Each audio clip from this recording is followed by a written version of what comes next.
ในจังหวัดต่างๆรวมทั้งเพิ่มช่องทางการขายผ่านแพลตฟอร์มออนไลน์ด้วยขณะนี้หน่วยงานที่เกี่ยวข้องนำโดยกระทรวงพาณิชย์ได้ดำเนินมาตรการเชิงรุกเร่งระบายสินค้าสดและสินค้าอุปโภคบริโภคของเกษตรกรไปยังตลาดและแหล่งกระจายสินค้าขนาดใหญ่ทั้งในห้างสรรพสินค้างานแสดงสินค้าในจังหวัดต่างๆรวมถึงการเพิ่มช่องทางการขายผ่านแพลตฟอร์มออนไลน์ต่างๆพร้อมทั้งมีการประสานงานกับหน่วยงานความมั่นคงในพื้นที่เพื่อให้เกิดความชัดเจนและอำนวยความสะดวกตามความเหมาะสมนอกจากนี้ย้ำว่าการคงมาตรการควบคุมเข้มข้นบริเวณชายแดนไทยกัมพูชาเป็นส่วนหนึ่งของการป้องกันปราบปรามอาชญากรรมข้ามชาติโดยเฉพาะขบวนการหลอกลวงทางออนไลน์เช่นแก๊งสแกมเมอร์หรือแก๊งคอลเซ็นเตอร์ที่สร้างความเสียหายต่อประเทศชาติและประชาชนอย่างร้ายแรงโดยทุกมาตรการได้รับการพิจารณาอย่างรอบคอบโปร่งใสโดยคำนึงถึงการดำรงชีวิตและความเป็นอยู่ของประชาชนในพื้นที่เป็นสำคัญผลิตนาถ ขวัญแสนสุขรายงานไทยเร่งจัดทำแผนเยียวยาผู้ที่ได้รับผลกระทบจากมาตรการภาษีสหรัฐให้แล้วเสร็จโดยเร็วระหว่างที่การเจรจาภาษีสหรัฐยังไม่ได้ข้อสรุปนายจตุพรบุรุษพัฒน์รัฐมนตรีช่วยว่าการกระทรวงพาณิชย์ยืนยันให้ความสำคัญเรื่องการเจรจาภาษีกับสหรัฐซึ่งถือเป็นเรื่องเร่งด่วนเพราะกระทบกับทั้งระบบส่วนความคืบหน้าการเจรจาล่าสุดไทยได้ส่งข้อเสนอใหม่ให้กับสหรัฐแล้วซึ่งรายละเอียดยังไม่สามารถเปิดเผยได้ขณะเดียวกันจะเร่งผลักดันการเจรจาภาษีร่วมกับกระทรวงการคลังให้เป็นไปตามกฎหมายและมีแนวทางเยียวยาผู้ประกอบการอย่างเป็นรูปธรรมโดยกระทรวงพาณิชย์จะเร่งจัดทำแผนเยียวยาผู้ที่ได้รับผลกระทบจากมาตรการภาษีสหรัฐให้แล้วเสร็จโดยเร็วที่สุดผมมองอย่างนี้นะครับคือเราต้องมองข้ามการเจรจาแล้วเราจะทำอะไรเยียวยาผู้ประกอบการตรงนี้ต่างหากที่มีความสำคัญอันนี้กำลังให้ไปทำกรณีต่างๆแต่เราต้องดูแลคนไทยของเราอย่างเต็มที่แล้วก็คุยกับท่านประหลัดว่าสิ่งที่สำคัญคือการมี KPI ให้กับผู้ของเราที่อยู่ในแต่ละประเทศเนี่ยท่านต้องมี KPI ที่สำคัญคือหาตลาดใหม่เขาสนใจเรื่องอะไรต้องส่งกลับบ้านให้ผมด่วนด้านนายพิชัยชุติหวชิระรองนายกรัฐมนตรีและรัฐมนตรีว่าการกระทรวงการคลังเปิดเผยว่าไทยได้ยื่นข้อเสนอฉบับปรับปรุงใหม่ต่อสหรัฐอย่างเป็นทางการส่วนจะพิจารณาทันกรอบที่สหรัฐกำหนดในการจัดเก็บภาษีวันที่9กรกฎาคมนี้หรือไม่ยังไม่สามารถตอบได้แต่คาดว่าจะใช้เวลาไม่กี่วันโดยเชื่อว่าทุกอย่างยังสามารถปรับปรุงแก้ไขได้ส่วนไทยจะดำเนินการเช่นเดียวกับเวียดนามที่มีการลดอัตราภาษีนำเข้าสินค้าจากสหรัฐเหลือ0%หรือไม่นั้นต้องพิจารณาว่าสหรัฐต้องการสินค้าใดจากไทยและไทยซื้อสินค้าใดจากสหรัฐโดยต้องดูแลผู้ผลิตของไทยด้วยไปตั้งแต่เมื่อคืนนะครับก็อยู่บนหลักเกณฑ์เดิมนะครับที่เราเคยยื่นเพียงแต่ว่าเมื่อครั้งที่เราไปเนี่ยไม่ได้ถึงเดียวว่าต้องแก้ไขต้องยื่นเพิ่มอะไรก็เราไปฟังความเห็นเขาว่ามีรายการไหนไหมที่เขาสนใจเป็นพิเศษเราก็เอากลับมาดูอีกทีนึงแล้วก็ปรับปรุงที่เราคิดว่าเราทำได้แล้วก็ทำใหม่ขณะที่นายจิรายุห่วงทรัพย์โฆษกประจำสำนักนายกรัฐมนตรีกล่าวเพิ่มเติมว่าข้อเสนอฉบับใหม่ของไทยมีรายละเอียดที่ชัดเจนขึ้นทางด้านการเปิดตลาดสำหรับสินค้าเกษตรและอุตสาหกรรมจากสหรัฐและการเพิ่มการจัดซื้อพลังงานและเครื่องบินจากบริษัทของสหรัฐโดยในส่วนของการเปิดตลาดไทยเน้นสินค้าในกลุ่มที่ยังขาดแคลนหรือผลิตไม่ได้ในประเทศเพื่อไม่ให้กระทบต่อเกษตรกรและผู้ประกอบการไทยพร้อมเสนอการลดอุปสรรคที่ไม่ใช่ภาษีและปรับปรุงกระบวนการที่เกี่ยวข้องเพื่อเพิ่มความคล่องตัวทางการค้าและเพิ่มความสามารถในการแข่งขันเน้นผลประโยชน์ร่วมกันของทั้งสองประเทศโดยมีเป้าหมายเพื่อเพิ่มมูลค่าการค้าทวิภาคีระหว่าง2ประเทศและลดการเกินดุลการค้าของไทยต่อสหรัฐลงให้ได้ถึง70%ภายในระยะเวลา5ปีคาดว่าจะสามารถสร้างความสมดุลทางการค้าได้ภายใน 7-8 ปีซึ่งเร็วกว่าแผนเดิมที่เคยเสนอไว้ว่าจะลดดุลการค้าภายใน10 ปีชวิสาประทุมมารายงานกรมการขนส่งทางบกร่วมขับเคลื่อนการป้องกันและแก้ไขปัญหาอุบัติเหตุทางถนนรณรงค์ปลุกจิตสำนึกการขับขี่ที่ปลอดภัยรณรงค์สวมหมวกนิรภัยสร้างความตระหนักรู้เลิกพฤติกรรมเสี่ยงเท่ากับรอดนายจิรุตวิสารจิตอธิบดีกรมการขนส่งทางบกกล่าวว่าเพื่อให้ประเทศไทยบรรลุเป้าหมายการลดจำนวนผู้เสียชีวิตให้เหลือ12คนต่อแสนประชากรภายในปี 2570กรมการขนส่งทางบกร่วมขับเคลื่อนการป้องกันและแก้ไขปัญหาอุบัติเหตุทางถนนรณรงค์ปลูกจิตสำนึกการขับขี่ที่ปลอดภัยผ่านแผนงานโครงการและมาตรการต่างๆเช่นเลิกพฤติกรรมเสี่ยงเท่ากับรอด เพื่อให้การควบคุมกำกับดูแลระบบการขนส่งทางบกถนนมีประสิทธิภาพโดยเฉพาะเรื่องการสวมหมวกนิรภัยมีการกำหนดเป็นมาตรการองค์กรด้านความปลอดภัยได้แก่ไม่ขับรถเร็วไม่ขับขี่ขณะเมาสุรารณรงค์การคาดเข็มขัดนิรภัยการหยุดชะลอและจอดเมื่อมีผู้ข้ามทางม้าลายและการหลีกทางให้รถพยาบาลหรือรถฉุกเฉินอีกทั้งได้กำหนดให้เขตพื้นที่กรมการขนส่งทางบกและสำนักงานขนส่งทุกแห่งทั่วประเทศเป็นพื้นที่สวมหมวกนิรภัย 100% โดยได้ดำเนินการขยายผลยังภาคีเครือข่ายภาครัฐภาคเอกชนและสถานศึกษาทั่วประเทศในการดำเนินการตามมาตรการองค์กรด้านความปลอดภัยทางถนนเพื่อให้ประชาชนเกิดการรับรู้จนไปสู่การมีพฤติกรรมการใช้รถใช้ถนนที่ปลอดภัยต่อจากนี้ไปขอเชิญรับฟังเสียงจากใจไทยคู่ฟ้าคณะรัฐมนตรีมีมติรับทราบประกาศคณะกรรมการค่าจ้างเรื่องอัตราค่าจ้างขั้นต่ำฉบับใหม่ซึ่งมีผลบังคับใช้ทั่วประเทศตั้งแต่วันที่1 กรกฎาคมที่ผ่านมาโดยมีการปรับค่าจ้างขั้นต่ำใน3กลุ่มหลักดังนี้กลุ่มแรกพื้นที่กรุงเทพมหานครทุกเขตทุกพื้นที่กำหนดค่าจ้างขั้นต่ำใหม่เป็นวันละ400 บาทกลุ่มที่2ลูกจ้างในกิจการโรงแรมทั่วประเทศทั้งโรงแรมประเภทที่2 3และ4ได้รับค่าจ้างขั้นต่ำวันละ400 บาทและกลุ่มที่3ลูกจ้างในสถานบันเทิงทั่วประเทศได้รับค่าจ้างขั้นต่ำวันละ400 บาทสำหรับการปรับค่าจ้างขั้นต่ำครั้งนี้เป็นการประกาศต่อเนื่องจากประกาศเดิมที่มีผลเฉพาะโรงแรม4 ดาวขึ้นไปใน10จังหวัดท่องเที่ยวนำร่องซึ่งเริ่มตั้งแต่เดือนเมษายนที่ผ่านมารัฐบาลย้ำการปรับค่าจ้างขั้นต่ำในรอบนี้เป็นมาตรการช่วยแบ่งเบาภาระค่าครองชีพและสร้างความเป็นธรรมให้กับแรงงานในหลายกลุ่มอาชีพสื่อสารภารกิจรัฐบาลกับดิฉันสสิการวัฒนจันทร์รองโฆษกประจำสำนักนายกรัฐมนตรีการปฏิบัติราชการนั้นไม่ว่าจะเป็นงานส่วนใดในตำแหน่งหน้าที่ใดก็ล้วนมีผลต่อชาติบ้านเมืองและประชาชนทั้งสิ้นข้าราชการทุกฝ่ายทุกระดับไม่ว่าจะทำการใดจึงต้องคิดให้ดีให้รอบด้านโดยคำนึงถึงผลที่จะเกิดขึ้นทั้งในระยะสั้นระยะยาวเสียก่อนแล้วปฏิบัติงานทุกอย่างให้ถูกต้องเหมาะสมด้วยสติปัญญาความสามารถและใจที่สุจริตเป็นธรรมพระบรมราโชวาทพระบาทสมเด็จพระเจ้าอยู่หัวเนื่องในวันข้าราชการพลเรือน1 เมษายน 2568คนไทยรักสุขภาพฟังทางนี้ขอเชิญร่วมออกกำลังกายสร้างสังคมสุขภาพดีกับโครงการแสนดลใจไทยทั้งชาติเดินวิ่งปั่นป้องกันอัมพาตครั้งที่11เฉลิมพระเกียรติด้วยแนวคิดใหม่ออกกำลังกายเป็นนิสัยห่างไกลสโตรก No Stop No Stroke สมัครได้แล้ววันนี้ที่ wrb11.thai.run ถึง31 สิงหาคม 2568มาร่วมกันทำให้การออกกำลังกายเป็นส่วนหนึ่งในชีวิตประจำวันแล้วมาเดินวิ่งปั่นพร้อมกันทั่วประเทศ2 พฤศจิกายนนี้7:15 นาทีต่อไปรับฟังข่าวต่างประเทศครับประธานาธิบดีโดนัลด์ทรัมป์ผู้นำสหรัฐเปิดเผยผ่านแพลตฟอร์มโซเชียลมีเดีย Truth Social เมื่อวันจันทร์ที่ผ่านมาตามเวลาท้องถิ่นที่ระบุว่าสหรัฐจะบังคับใช้มาตรการภาษีนำเข้าสินค้าจากญี่ปุ่นและเกาหลีใต้ที่อัตรา25%โดยจะมีผลบังคับใช้ในวันที่1 สิงหาคมนี้พร้อมโพสต์ภาพหนังสืออย่างเป็นทางการของทำเนียบขาวจำนวน2 ฉบับที่ส่งถึงนายกรัฐมนตรีชิเงรุอิชิบะของญี่ปุ่นและประธานาธิบดีอีแจมยองของเกาหลีใต้เพื่อแจ้งเรื่องการที่รัฐบาลสหรัฐจะบังคับใช้มาตรการภาษีดังกล่าวกับทั้ง2 ประเทศทั้งนี้ญี่ปุ่นและเกาหลีใต้ซึ่งเป็นพันธมิตรใกล้ชิดของสหรัฐกลายเป็น2 ประเทศแรกที่ประธานาธิบดีทรัมป์ส่งหนังสือแจ้งอัตราภาษีที่จะต้องชำระหากต้องการทำการค้ากับสหรัฐและคาดว่าจะมีการส่งหนังสือในลักษณะดังกล่าวไปยัง15 ประเทศคู่ค้าของสหรัฐภายในวันพุธนี้ขณะเดียวกันประธานาธิบดีทรัมป์ลงนามคำสั่งฝ่ายบริหารขยายระยะเวลาการผ่อนผันการบังคับใช้มาตรการภาษีตอบโต้เป็นวันที่1 สิงหาคมเพื่อเปิดทางให้มีการเจรจาการค้าระหว่างสหรัฐกับบรรดาประเทศคู่ค้าสำนักข่าวต่างประเทศรายงานว่าบรรดาประเทศที่เข้าร่วมการประชุมสุดยอดกลุ่มประเทศบริกส์หรือกลุ่มประเทศที่เศรษฐกิจเติบโตอย่างรวดเร็วที่นครริโอเดจาเนโรของบราซิลระหว่างวันที่6 ถึง 7 กรกฎาคมที่ผ่านมาต่างปฏิเสธข้อกล่าวหาของประธานาธิบดีโดนัลด์ทรัมป์ผู้นำสหรัฐที่อ้างว่าก กลุ่มประเทศบริกส์มีนโยบายต่อต้านอเมริกาและขู่ว่าสหรัฐจะเรียกเก็บภาษีศุลกากรเพิ่มอีก10%กับประเทศที่ประกาศตัวสนับสนุนนโยบายดังกล่าวของกลุ่มประเทศบริกส์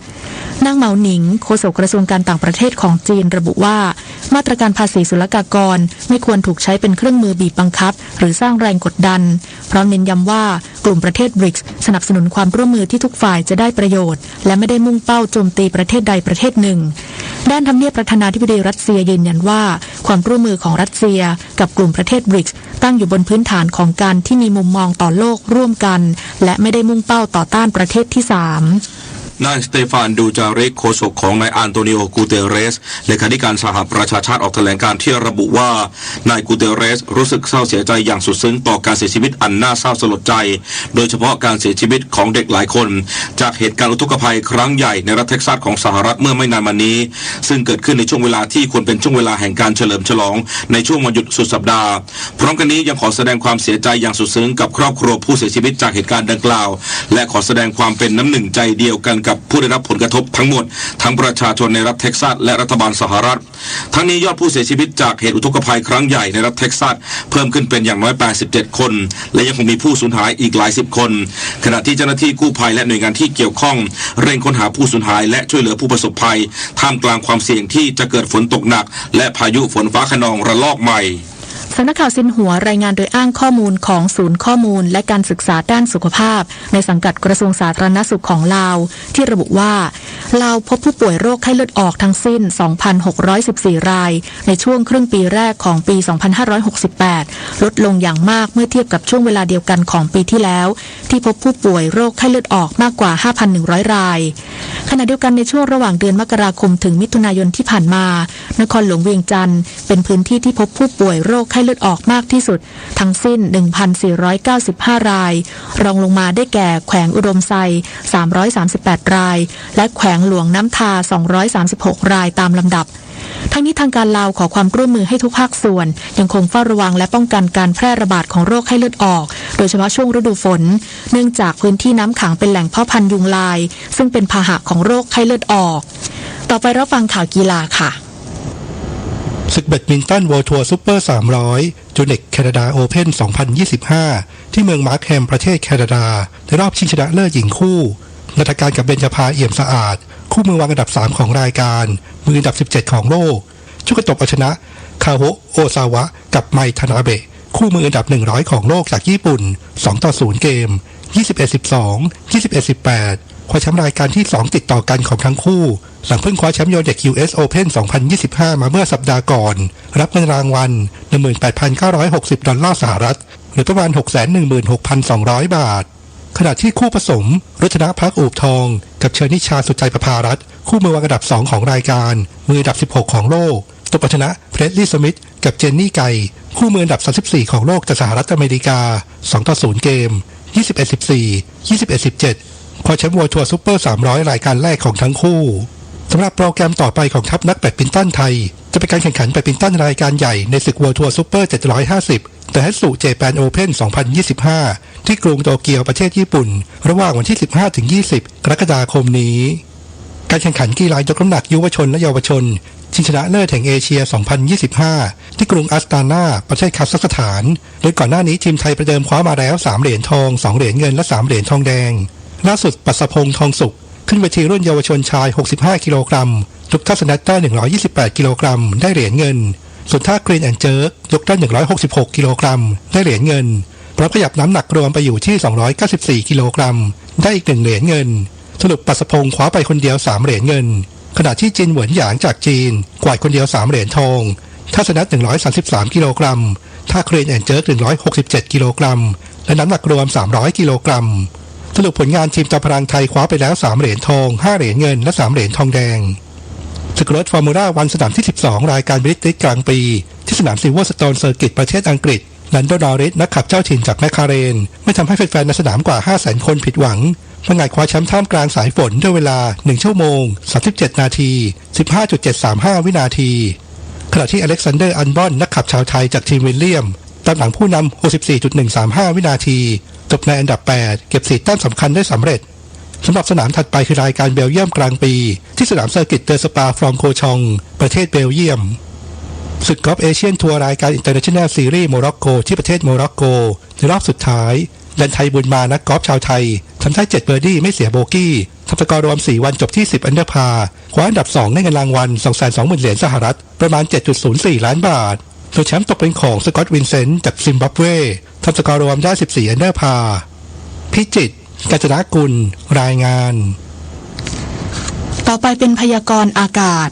ประกาศกรมอุตุนิยมวิทยาเรื่องพายุดานัสฉบับที่14เมื่อเวลา 4 นาฬิกาของวันนี้พายุโซนร้อนดานัสบริเวณทะเลจีนตะวันออกทิศเหนือของเกาะไต้หวันโดยมีศูนย์กลางอยู่ห่างประมาณ70กิโลเมตรทางทิศตะวันออกของมณฑลเจ้อเจียงประเทศจีนหรือที่ลัติจูด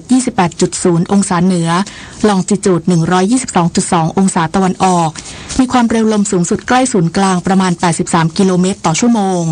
พายุนี้เคลื่อนไปทางทิศเหนือด้วยความเร็วประมาณ15กิโลเมตรต่อชั่วโมงคาดว่าจะเคลื่อนขึ้นฝั่งบริเวณด้านตะวันออกของประเทศจีนในช่วงวันที่ 8-9 กรกฎาคม 2568พายุนี้ไม่เคลื่อนเข้าสู่ประเทศไทยและไม่ส่งผลกระทบโดยตรงต่อลักษณะอากาศของประเทศไทยแต่จะทำให้มรสุมตะวันตกเฉียงใต้ที่ปกคลุมประเทศไทยมีกำลังแรงขึ้นขอให้ผู้ที่จะเดินทางไปบริเวณดังกล่าวโปรดตรวจสอบสภาพอากาศก่อนออกเดินทางไว้ด้วยพยากรณ์อากาศตั้งแต่เช้าวันนี้จนถึงเช้าวันพรุ่งนี้ภาคเหนือมีฝนฟ้าคะนอง170%ของพื้นที่และมีฝนตกหนักบางแห่งบริเวณจังหวัดแม่ฮ่องสอนเชียงใหม่เชียงรายพะเยาน่านแพร่ตากพิษณุโลกและเพชรบูรณ์ภาคตะวันออกเฉียงเหนือมีฝนฟ้าคะนอง170%ของพื้นที่และมีฝนตกหนักบางแห่งบริเวณจังหวัดหนองคายบึงกาฬอุดรธานีสกลนครนครพนมมุกดาหารอำนาจเจริญและอุบลราชธานีภาคกลางมีฝนฟ้าคะนอง60%ของพื้นที่และมีฝนตกหนักบางแห่งบริเวณจังหวัดลพบุรีสระบุรีกาญจนบุรีราชบุรีนครปฐมและพระนครศรีอยุธยาภาคตะวันออกมีฝนฟ้าคะนอง70%ของพื้นที่และมีฝนตกหนักบางแห่งบริเวณจังหวัดนครนายกปราจีนบุรีฉะเชิงเทราจันทบุรีและตราดลมตะวันตกเฉียงใต้ความเร็ว 15-35 กิโลเมตรต่อชั่วโมงทะเลมีคลื่นสูง 1-2 เมตรบริเวณที่มีฝนฟ้าคะนองคลื่นสูงมากกว่า2เมตรภาคใต้ฝั่งตะวันออกมีฝนฟ้าคะนอง60%ของพื้นที่ส่วนมากบริเวณจังหวัดเพชรบุรีประจวบคีรีขันธ์ชุมพรสุราษฎร์ธานีนครศรีธรรมราชและสงขลาลมตะวันตกเฉียงใต้ความเร็ว 15-35 กิโลเมตรต่อชั่วโมงทะเลมีคลื่นสูงประมาณ1เมตรห่างฝั่งคลื่นสูง 1-2 เมตรบริเวณที่มีฝนฟ้าคะนองคลื่นสูงมากกว่า2เมตรภาคใต้ฝั่งตะวันตกมีฝนฟ้าคะนอง70%ของพื้นที่และมีฝนตกหนักบางแห่งบริเวณจังหวัดระนองพังงาภูเก็ตและกระบี่ตั้งแต่จังหวัดภูเก็ตขึ้นมาลมตะวันตกเฉียงใต้ความเร็ว 20-35 กิโลเมตรต่อชั่วโมงทะเลมีคลื่นสูงประมาณ2เมตรบริเวณที่มีฝนฟ้าคะนองคลื่นสูงมากกว่า2เมตรตั้งแต่จังหวัดกระบี่ลงไปลมตะวันตกเฉียงใต้ความเร็ว 15-35 กิโลเมตรต่อชั่วโมงทะเลมีคลื่นสูง 1-2 เมตรบริเวณที่มีฝนฟ้าคะนองคลื่นสูงมากกว่า2เมตรกรุงเทพมหานครและปริมณฑลมีฝนฟ้าคะนอง70%ของพื้นที่และมีฝนตกหนักบางแห่งสภาวะระดับน้ำในแม่น้ำเจ้าพระยาที่หน้ากองบัญชาการกองทัพเรือคำนวณโดยกรมอุทกศาสตร์กองทัพเรือวันนี้น้ำขึ้นเต็มที่เวลา 20:23 นาทีสูงกว่าระดับทะเลปานกลาง1เมตร23เซนติเมตรน้ำลงเต็มที่เวลา 12:07 นาทีต่ำกว่าระดับทะเลปานกลาง70เซนติเมตรวันนี้ที่ประภาคารกาญจนาภิเษกแหลมพรหมเทพจังหวัดภูเก็ตดวงอาทิตย์ตกเวลา 18:48 นาทีกรุงเทพมหานครดวงอาทิตย์ตกเวลา 18:50 นาที1 นาทีกับกปท.มาตรวัดอุณหภูมิน้ำหล่อเย็นเป็นอุปกรณ์ในรถยนต์ที่เป็นประโยชน์อย่างยิ่งสำหรับการบอกจุดบกพร่องของระบบระบายความร้อนดังนั้นผู้ขับขี่ควรหมั่นสังเกตมาตรวัดอุณหภูมิเป็นระยะและควรฝึกให้เป็นนิสัยที่เคยชินด้วยเพราะถ้าหากเครื่องยนต์มีปัญหาจะได้ทราบและทำการแก้ไขก่อนจะสายเกินแก้เช่นช่วงที่การจราจรติดขัดในเมืองพบว่าความร้อนขึ้นสูงแต่พอรถขยับเคลื่อนตัวไปหรือสามารถใช้ความเร็วได้สูงขึ้นในระดับหนึ่งอุณหภูมิของน้ำหล่อเย็นจะลดลง ซึ่งนั่นแสดงว่ามีปัญหากับระบบระบายความร้อนแล้วโดยระดับน้ำหล่อเย็นต่ำกว่ากำหนดพัดลมไฟฟ้าที่เป่าระบายความร้อนอาจจะเสื่อมหรือไม่ทำงานส่วนกรณีที่ความร้อนขึ้นสูงเวลาขับเร็วและลดต่ำลงเวลาลดความเร็วแสดงว่าหม้อน้ำสกปรกอุดตันหรือระบบน้ำหล่อเย็นต่ำกว่ากำหนดหรืออาจเกิดปัญหาที่ฝาสูบก็ได้ค่ะด้วยความปรารถนาดีจากกรมประชาสัมพันธ์และกองทุนเพื่อความปลอดภัยในการใช้รถใช้ถนนกรมการขนส่งทางบกกระทรวงคมนาคมรู้รักภาษาไทยโดยความร่วมมือของสำนักงานราชบัณฑิตยสภาและกรมประชาสัมพันธ์วันนี้เสนอคำว่าโทรขยะและอีเมลขยะสแปมมีหลายชนิดเช่นโทรขยะหรือ call spam โทรขยะมาจากผู้ไม่หวังดีที่โทรมาเพื่อป่วนหรือหาผลประโยชน์บางอย่างสื่อสังคมขยะในโลกโซเชียลสามารถส่งไวรัสไปถึงผู้รับจำนวนมากอีเมลขยะเป็นการส่งสแปมผ่านอีเมลเช่นแจ้งโปรโมชั่นโฆษณาสมัครบริการพบได้บ่อยและสร้างความรำคาญในกล่องรับจดหมายวิธีการจัดการคือคอยรายงานเนื้อหาประเภทนั้นบ่อยๆว่าเป็นสแปมระบบจะจดจำและคัดกรองอัตโนมัติให้เองสำหรับคอนเทนต์สแปมเป็นเทคนิคการใช้คีย์เวิร์ดและแท็กที่ติดอันดับค้นหาสูงๆมาใส่ในเนื้อหาโดยไม่มีเหตุผลผู้มีคำถามการใช้ภาษาไทยสอบถามได้ที่ www.orst.go.th สาระนานากับสารานุกรมไทยวันนี้เสนอตอนสัตว์ทะเลหน้าดินที่ขุดรูฝังตัวปูก้ามดาบปูลมหอยเสียบและไส้เดือนทะเลจัดเป็นสัตว์ทะเลหน้าดินที่ขุดรูฝังตัวอยู่ในพื้นท้องทะเลเวลาที่หอยเสียบจะฝังตัวเองลงในพื้นทรายมันจะทำการสำรวจพื้นทรายก่อนแล้วใช้ส่วนเท้าแทรกลงดินลักษณะฝาหอยเสียบจะตั้งขึ้นทำให้มีน้ำหนักกดลงบนส่วนเท้าที่แทรกลงดินส่วนเท้าจะขยายใหญ่และแผ่ออกเพื่อดึงส่วนฝาและตัวลงไปในดินปูก้ามดาบและปูลมจะขุดรูฝังตัวเองในดินรูจะมีลักษณะเฉพาะมีทางออกได้หลายทางติดตามเพิ่มเติมและดินลักษณะฝาหอยเสียบจะตั้งขึ้นทำให้มีน้ำหนักกดลงบนส่วนเท้าที่แทรกลงดินส่วนเท้าจะขยายใหญ่และแผ่ออกเพื่อดึงส่วนฝาและตัวลงไปในดิน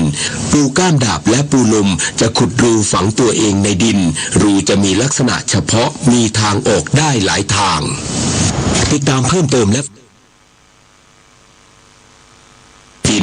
ลักษณะฝาหอยเสียบจะตั้งขึ้นทำให้มีน้ำหนักกดลงบนส่วนเท้าที่แทรกลงดินส่วนเท้าจะขยายใหญ่และแผ่ออกเพื่อดึงส่วน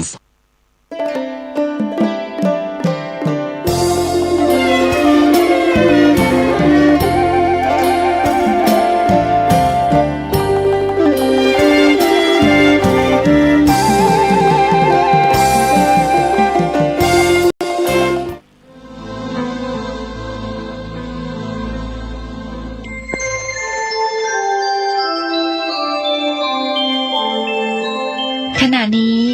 ท่านกำลังฟังสถานีวิทยุกระจายเสียง FM 104.5 เมกะเฮิรตซ์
ข่าวสารเพื่อการประชาสัมพันธ์ขอเชิญชวนผู้ใจบุญใจกุศล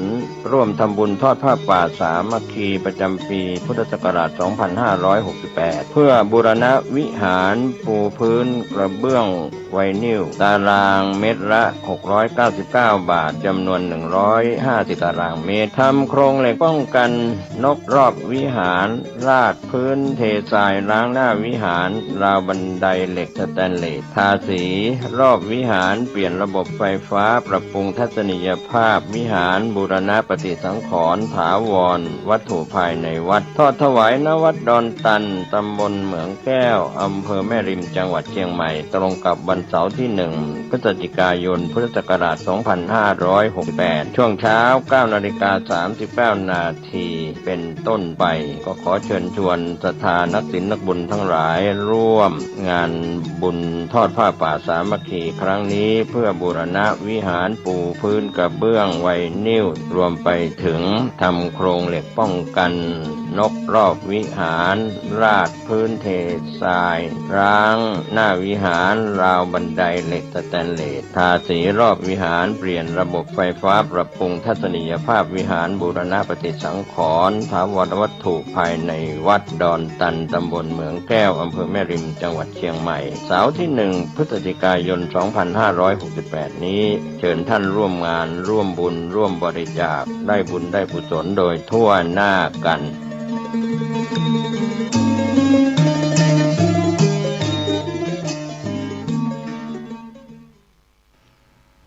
เจริญสุขศรัทธาสาธุชนญาติโยมท่านพุทธบริษัททั้งหลายวันนี้รายการธรรมะประทีปส่องต่างได้มาพบปะกับพ่อแม่พี่น้องศรัทธาสาธุชนญาติโยมแห่งครั้งหนึ่งวันนี้จะเอาเรื่องของอมิตะบุพพีกถาว่าโดยผู้ไม่ประทุษร้ายมิตรเฮาบ่ประทุษร้ายบ่จังภัยเกียรติภัยเนี่ยมาอู้มาจาฮือญาติโยมท่านสาธุชนทั้งหลายได้ฟังแล้วก็ติดต่อโดยว่าอมิตะบุพพีกถาทั้งสองว่าโดยผู้ไม่ประทุษร้ายต่อมิตรนี่เป็นธรรมะที่มาจากพระไตรปิฎกพระไตรปิฎกเล่มที่28หน้า1020หน้า1020โดยท่านได้ตัดเป็นภาษาบาลีว่ายังชนะปะทังยาตินิกเมลาชะธานิโยสัพพัทธปูชิโตโหติโยจิตตานังมะทุพพติแปลว่าคนที่ไม่ประทุษร้ายมิตรจะไปยังที่ใดๆไม่ว่าจะเป็นแว่นแคว้นตำบลหรือเมืองหลวงย่อมได้รับการยกย่องบูชาอย่างยิ่งอันนี้นะเฮาบ่เกียดบ่จังแต่งจิตใจมันว่างจะไปเกียดคนนั้นจะไปจังคนนี้ญาติโยมบางคนนี่เกียดจังตุเจ้ากะเกียดจังคนที่อยู่ในวัดกะเลยบ่เข้าวัดญาติโยมเลยบ่เข้าวัดบางท่านบางคนว่าโอ้ไปปฏิบัติธรรมแล้วจังคนนั่นจังคนนี้มันบ่ถูกปากมันบ่ถูกตาบ่ถูกหูจังก็เลยแอนตี้ว่าโอ้ต่อไปบ่ไปละวัดนี้วิปัสสนานี่บ่ไปละเนี่ยก็แสดงว่าเฮาเข้าใจผิดคิดว่าสิ่งเหล่านั้นน่ะมันบ่ใจที่จะทำให้เฮาได้ตัดสร้างคุณงามความดีบางคนนี่ทิฏฐิมานะตัวเองเนี่ยมันนักญาติโยมนะทิฏฐิมานะสำคัญตัวตนว่าเลิศประเสริฐกว่าคนอื่นเขาถ้าเปิ้นได้มาติฉินนินทาเปิ้นมาเกียดมาจังน้อยอู้บ่ถูกหูน้อยเนี่ยบ่ไปละเขาจังหัวบ่ไปละก็เลยเสียประโยชน์นะเสียประโยชน์ในการสร้างสมคุณงามความดีเนี่ยญาติโยมเพ พระพุทธเจ้าสอนให้เฮาเนี่ยบ่ให้ได้เกลียดได้ชังกันบางทีเฮาก็ยอมการยอมแพ้เพิ่นว่าแพ้เป็นพระชนะเป็นมารเขาชนะก็ชนะไปเขาเป็นมารน่ะมารก็มาผจญน่ะมารนี่จิตใจอาฆาตมาดร้ายเราการเราแพ้จิตใจเฮาเป็นพระนะพระนี่ดีล่ะญาติโยมพระนี่แปลว่าดีงามง่ายอยู่อย่างเจริญเพราะจิตใจเฮาเป็นพระแพ้เป็นพระชนะเป็นมารเพราะฉะนั้นวันนี้ก็ได้นำสาระว่ายังชนะปะทังยาตินิเคราชะทายิโตคนที่ไม่ประทุษร้ายมิตรจะไปยังที่ใดๆไม่ว่าจะเป็นแว่นแคว้นตำบลหรือเมืองหลวงยอมรับการต้อนรับยกย่องบูชาทุกอย่างนี่ญาติโยมต้องเป็นคนที่ยิ้มนะญาติโยมยิ้มอย่าไปบูดอย่าไปเบี้ยวอย่าไปบึ้งทำให้เป็นคนที่หน้าหงายหน้าเทวดาคนหน้าหงายหน้าเทวดานี่ญาติโยมมีเสน่ห์ในตัวนะมีเสน่ห์ในตัวพอมันออกมาจากจิตจากใจเขาจิตใจเขามีเมตตาเพื่อเฟื้อเผื่อแผ่อารีอารอดต่อบุคคลอื่นเพิ่นว่าได้สร้างฐานของจิตดีนะจิตดีเนี่ยจิตได้ฝึกฝนได้อบรมมาได้เข้าถึงพระพุทธประธรรมประสงค์จิตมีพุทธธรรมสังฆะพระรัตนตรัยเรียกว่าจิตดีญาติโยมคนที่บ่จังไผบ่เกียดไผบ่กล่าวร้ายจ้วงจาบไผไปที่ไหนนี่เปิ้นต้อนรับขับสู้ยกย่องเทิดทูนมีเสน่ห์ในตัวญาติโยมนะมีเสน่ห์ในตัวถ้าไปที่ไหนเป็นเจ้ายศเจ้าอย่างหน้าบุตรตึเยอะเอาเข้ากับเปิ้นบ่ได้และเสน่ห์ในตัวก็บ่มีญาติโยมไผก็บ่ใครตักใครต้อยบ่ค่อยมีเสน่ห์ในตัวนี่เป็นข้อหนึ่งเด้อญาติโยมฝากไว้ว่าคนไม่ประทุษร้ายต่อมิตรจะไปมีทางใดทางใดก็มีคนต้อนรับจะไปในที่ตำบลหรือแว่นแค้นอันนี้เปิ้นตัดไว้ในสมัยครั้งพุทธกาลละประโยคสองอมิตบุพีกถาว่าด้วยผู้ไม่ประทุษร้ายมิตรภาษาบาลีตัดว่าอะกุโทสครังเยติสภายะปฏินันทิโตยาติยังอัตโมโหติโยมิตานังจะทุพพติคนไม่ประทุษร้ายมิตรรออยู่ที่บ้านตัวเองก็ไม่ขุ่นใจไปในที่ประชุมก็มีคนยินดีหมู่ในญาติก็เป็นคนเด่นเพิ่นว่าเฮาบ่เกียดบ่จังไผบ่ประทุษร้ายมิตรที่เป็นเปื้อนเกิดแก่เจ็บตายของเฮาอยู่ร่วมกันจิตใจเฮาก็บ่คุณข้องหม่องมัวว่าจิตใจเฮาสบายนะอยู่บ้านก็เองก็มีจิตใจสบายบ่คุณข้องหม่องมัวและในที่ประชุมก็มีคนยินดีจะไปในที่ประชุมที่เปิ้นชุมนุมกันเปิ้นก็มีความยินดีอยู่ในหมู่ญาติพี่น้องก็เป็นคนเด่นญาติโยมเป็นคนเด่นในญาติพี่น้องทั้งหลายเพราะเฮาบ่ได้เกียรติบ่ได้จังบ่ได้อิจฉาตาร้อนไผนะอันนี้ก็เป็นเรื่องของมิตรเป็นเรื่องของคนเฮาทุกคนที่จะพึงปฏิบัติต่อเพื่อนมนุษย์โดยการที่เกิดมาบ่ได้ค้ำคาราวีบ่ได้ทำให้คนอื่นได้เกียรติได้จังทะเลาะเบาะแว้งซึ่งกันและกันคือมิตรเป็นสิ่งสำคัญนี่ฝากไว้เอาแหมบทหนึ่งคือพระพุทธเจ้าตรัสว่าปฏิลาภกถาว่าด้วยการได้สิ่งตอบแทนเนี่ยคนเราจะได้สิ่งตอบแทนนั้นมีอย่างพ่องพ พระองค์ตรัสว่าสักกตวาสักกโตโหติครุโหติสคารโวปูชะโกระพะเตปูชังวัฏโกปฏิวันทนังนะญาติโยมนะสักการะเขาก็สักการะตอบเคารพเขาก็เคารพตอบบูชาเขาย่อมได้บูชาตอบไหว้เขาย่อมได้ไหว้ตอบเนี่ยวันทโกปฏิวันทนังไหว้เปิ้นก็ไหว้ตอบเนี่ยญาติโยมคนเฮาจะต้องมีจิตใจอย่างเงี้ยเพื่อแผ่เคารพสักการะบูชาเราก็ได้รับสักการะบูชาตอบเคารพบูชาเขาก็จะเคารพเราตอบบูชาเขาก็ย่อมได้บูชาตอบไหว้เขาไหว้คนอื่นย่อมได้ไหว้ตอบวันทโกปฏิวันทนังเนี่ยไหว้คนอื่นก็เขาก็ต้องไหว้ตอบนี่ฝากไว้ญาติโยมนะไปที่ไหนให้อูปากจาขานม่วนเพราะสนอโสดนะมีจิตเพื่อแผ่แก่บุคคลอื่นการแสดงความเคารพนับถือเป็นเนติเป็นแบบอย่าง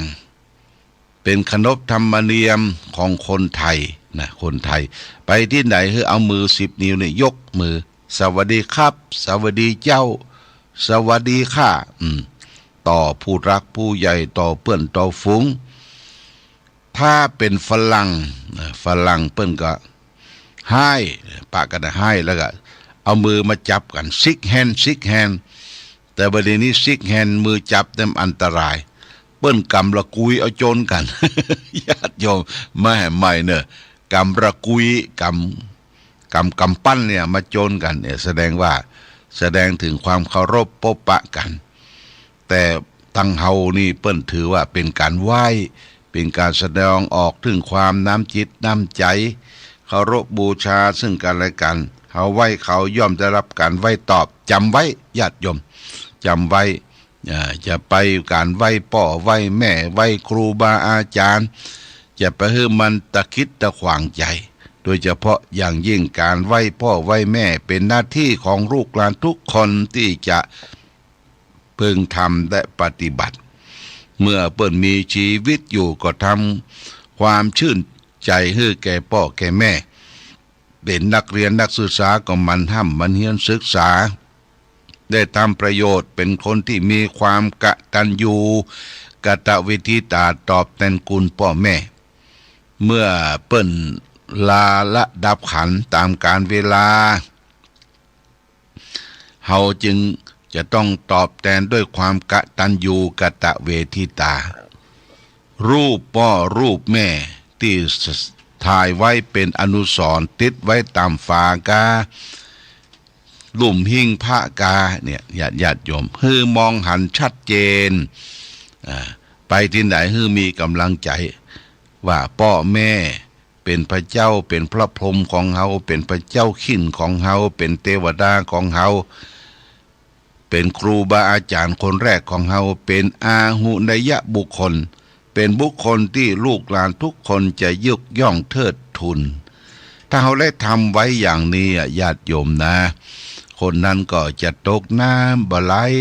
ตกไฟบ่ไหม้ไปตั้งใดมีคนรักคนชมคนนิยมชมชอบนับหน้าถือตาเทวดารักษาแก่บุคคลนั้นหรือเฮามีรูปน้อยๆนะรูปน้อยๆถ่ายไว้แล้วก็เอาติดไว้หน้ารถเฮานะหน้ารถอย่าไปที่ไหนก็ยกมือพระเจ้าขิ้นของเฮาก่อนพ่อแม่ช่วยคุ้มครองรักษาเอาพ่อเอาแม่ไปแอวตัวแอวตีหันตีนี้เอานั่งในรถตัวญาติโยมนะรถบางกันนี่เป็นล้านโลพ่อแม่เปิ้นบ่ได้มีโอกาสได้นั่งญาติโยมเปิ้นล้มหายตายจากไปก่อนเอารูปเปิ้นมาติดมาตั้งชื่นอกชื่นใจรูปพ่อรูปแม่ถ่ายเอียงกันนะถ่ายเอียงกันแล้วก็ใส่กรอบเอาตั้งไว้หน้ารถเป็นเครื่องเตือนใจเครื่องเตือนสติว่าเฮาอยู่ได้ถึงวันเนี่ยไม่ใช่เฮาเกิดมาจากหน่อกล้วยหน่ออ้อยนะเ เขาเกิดมาจากพ่อจากแม่ ผู้มีเมตตาธรรมทรงเป็นพรหมวิหารของเราคือได้เคารพนับถือบ้านใดเมืองใดที่เคารพพ่อแม่มีความกตัญญูกตเวทิตาบ้านนั้นเมืองนั้นก็จะมีแต่ความเจริญความรุ่งเรืองความวัฒนาถาวรพระพุทธเจ้าตรัสธรรมะเบื้องต้นเบสิกเบื้องต้นไว้ว่าบุคคลที่หาได้ยากมีสองประเภทบุคคลที่เป็นบุพการีบุคคลที่เคยอุปการะเรามาก่อนและบุคคลที่ตอบแทนบุคคลต่อเป็นบุพการีนั้นคือมีความกตัญญูกตเวทิตาพ่อแม่เป็นบุพการีเป็นบุคคลที่ได้เคยอุปการะเรามาก่อนนึกถึงพระคุณของพ่อของแม่นึกถึงความทุกข์ความยากเลี้ยงลูกเลี้ยงเต้าตลอดบ่ว่าฝนบ่ว่าแดดบ่ว่าเปลือกบ่ว่าลมเปิ้นทำได้ทุกอย่างเพื่อครอบครัวเพื่อลูกเพื่อเต้าเพราะฉะนั้นเราจึงเป็นหนี้ท่านหนี้ที่ใจกันบมดก็คือหนี้บุญคุณหนี้พ่อหนี้แม่หนี้ครูบาอาจารย์ที่เปิ้นชักนำเฮาเข้าถึงคุณธรรมธรรมะนี่ฝากไว้จะไปลืมบุญคุณของพ่อแม่ของครูบาอาจารย์ผู้มีอุปการะคุณเอาวละญาติโยมท่านสาธุชนดวงพ่อตอนเจ้าก็ไม่ใช่มีการอย่างนั้นคือ7 โมงครึ่งก็จะต้องออกจากกุฏิเดินมาที่สถานีปืนวิหารพระเจ้าระแข่งมามาจาทักทาประสัยเป็นกู้เป็นกินพ่อแม่พี่น้องศรัทธาสาธุชนทั่วไปสร้างความอบอุ่นใจศรัทธาญาติโยมอย่าท้อแท้อย่าน้อยเนื้อต่ำใจว่าไม่มีไผเป็นกู้เป็นกินก็ฟังเสียงธรรมะเอาธรรมะเนี่ยเป็นมิตรเป็นแก้วเป็นสหายอยู่ในจิตในใจเฮาได้อยู่ตลอดเวลาแล้วก็จะนำพาให้เกิดความสุขความเจริญได้อย่างแท้จริงเอาละญาติโยมท่านสาธุชนวันนี้ได้เวลาต้องอำลาพาจากญาติโยมท่านสาธุชนไปก่อนรายการธรรมะประทีปส่องต่างต้องขอลาก่อนคือท่านทั้งหลายได้ประสบสุขโชคดีประกอบไปด้วยอายุวันนะสุขภระเหมือนกันทุกรูปทุกท่านทุกคนโดยเถิ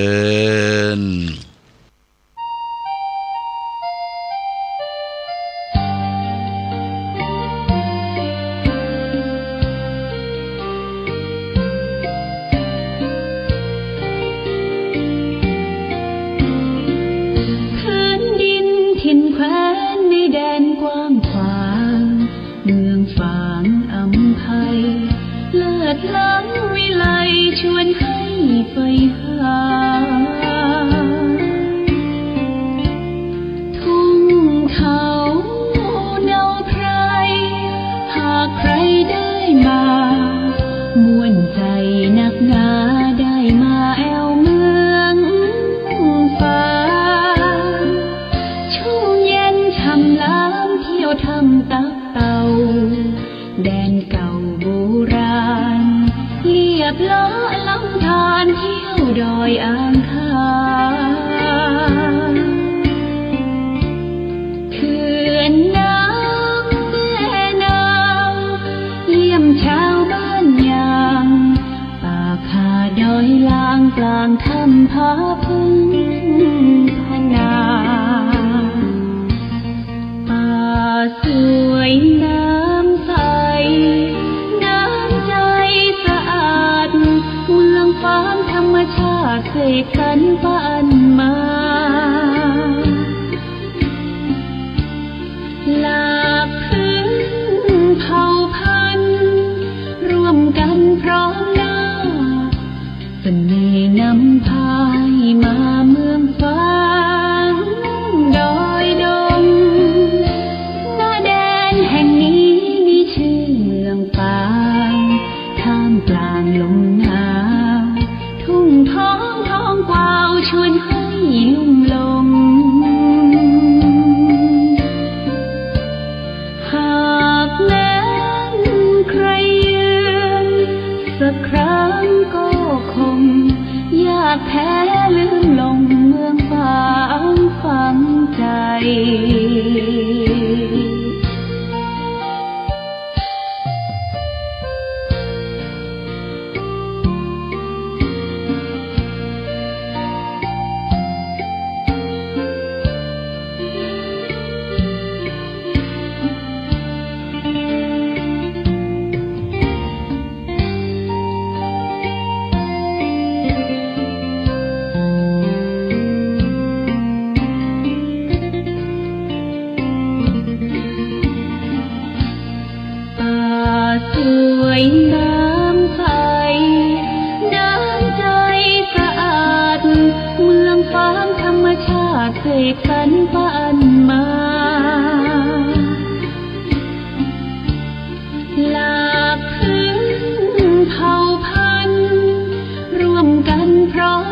เวียงฟ้างเมืองบุญอุ่นไอ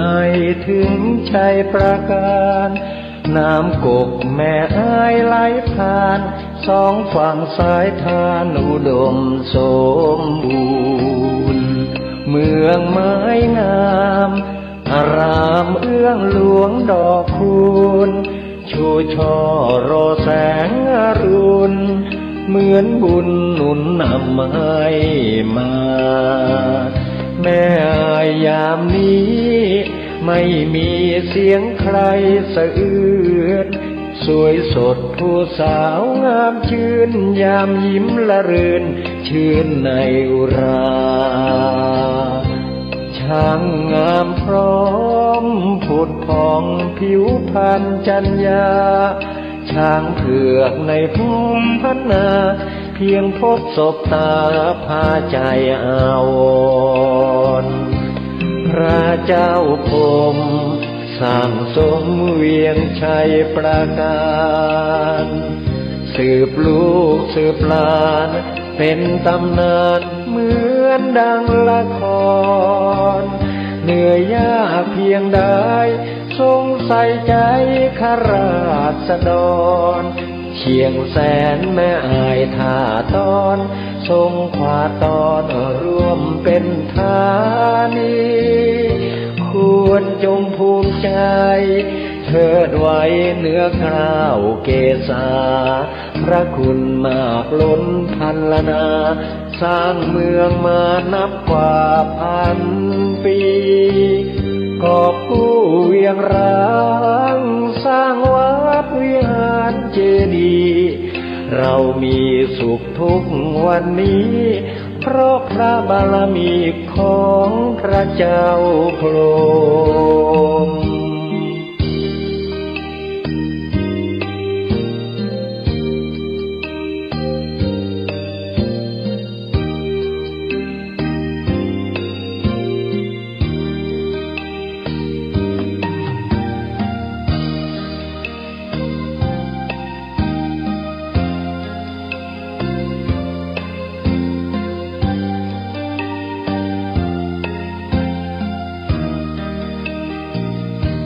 พระเจ้าพรหมสร้างสมเวียงชัยประการสืบลูกสืบหลานเป็นตำนานเหมือนดังละครเหนื่อยยากเพียงใดทรงใส่ใจข้าราษฎร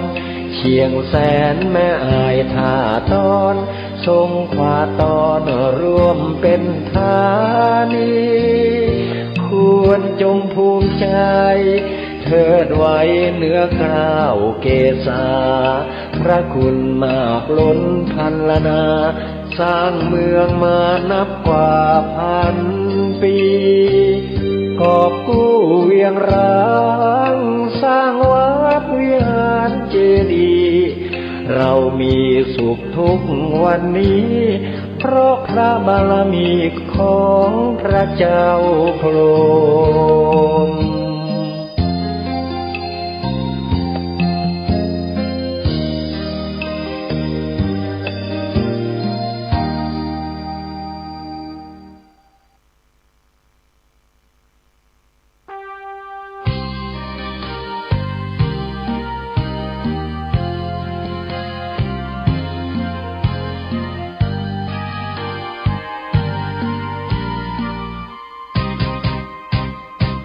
กำเนิดองค์บุญแห่งล้านนาไทยครูบาเจ้าศรีวิชัยผู้มีจิตใจเปี่ยมล้นคุณธรรมสร้างสมบารมีของดีงดงามเลิศล้ำเพื่อหวังโมกข์กระทำและปรารถนาพุทธภูมิมาขออหิงสาเป็นหลักธรรมน้อมนำมาปฏิบัติมักน้อยสันโดษเด่นชัดไม่เกลียดไม่โกรธและไม่โมโหเจริญรอยตามทางเดินหลักของพุทโธนะโมพุทธายะสิ้นชีพสรีรัมผู้คนกราบไหว้องค์บุญธงชาติและเพลงชาติไทยเป็นสัญลักษณ์ของความเป็นไทยเราจงร่วมใจยืนตรงเคารพธงชาติด้วยความภาคภูมิใจในเอกราชและความเสียสละของบรรพบุรุษไทยประเทศไทยรวมและเชื้อชาติไทยเป็นประชารัฐผ้าไทยของไทยทุกส่วนอยู่ดำรงคงไว้ได้ทั้งมวลด้วยไทยล้วนหมายรักษาพันยินไทยนิรักสงบแต่ถึงรบไม่กล้าเอกราชจะไม่ให้ใครคุมขีสละเลือดทุกอย่างเป็นชาติทะเลพลังประเทศชาติไทยต้องมีชัยชโย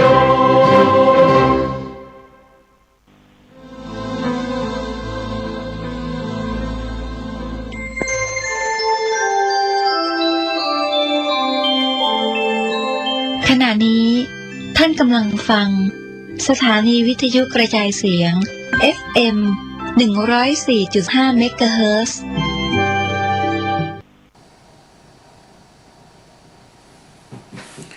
สังยุตตนิกายพระไตรปิฎกลอยฟ้าพระสูตรเล่ม17พระสูตรเล่ม17จ้าขันธวาระวักกองขันธสังยุตตมัชชิมะปันนาฏพองปุพพวักย่อยรองโคไมสูตรว่าด้วยความไม่เที่ยงแท้แน่นอนไม่ถาวรแห่งขันงามเรื่องเกิดในเมืองดีสาวัตถีเมืองแห่งความยิ่งใหญ่ไพศาลตามประวัติศาสตร์ประวัติศาสตร์โบราณ รั้งนั้นภิกษุเจ้าเข้าไปเฝ้าพระจอมทันกราบทูลถามองค์ท่านว่ารูปอะไรยั่งยืนที่เที่ยงและมั่นคงดำรงอยู่ไม่เป็นอื่นไม่แปรปรวนยั่งยืนจักมีอยู่หรือหนอแลขอถวายความน้อมน้อมแด่พระรัตนตรัยมีพระพุทธเจ้าเป็นต้นขอถวายความเคารพพระมหาเถระพระเถรานุเถระเจ้าคณะพระสังฆาธิการทั่วโลกมีพระเดชพระคุณพระธรรมเสนาบดีรองขออภัยเจ้าคณะภาค7วัดพระธาตุดอยสุเทพเป็นต้นและขออำนวยพรแด่ท่านผู้ฟังท่านผู้ชมสาธุชนพุทธบริษัททั้งหลายวันนี้รายการพระไตรปิฎกลอยฟ้าก็ลอยมาจากวัดโพธิศูนย์ปฏิบัติธรรมวัดพระธาตุดอยสุเทพอากุน่าเมืองทานลินประเทศเอสโตเนียตอนนี้ก็ยังพักผ่อนนอนหนาวอยู่ที่วัดโพธิศูนย์ปฏิบัติธรรมของวัดพระธาตุดอยสุเทพอากุน่าเหมือนเดิม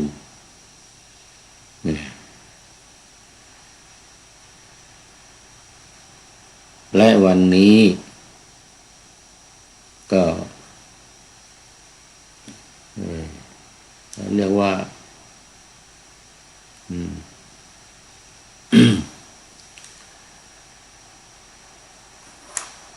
อยู่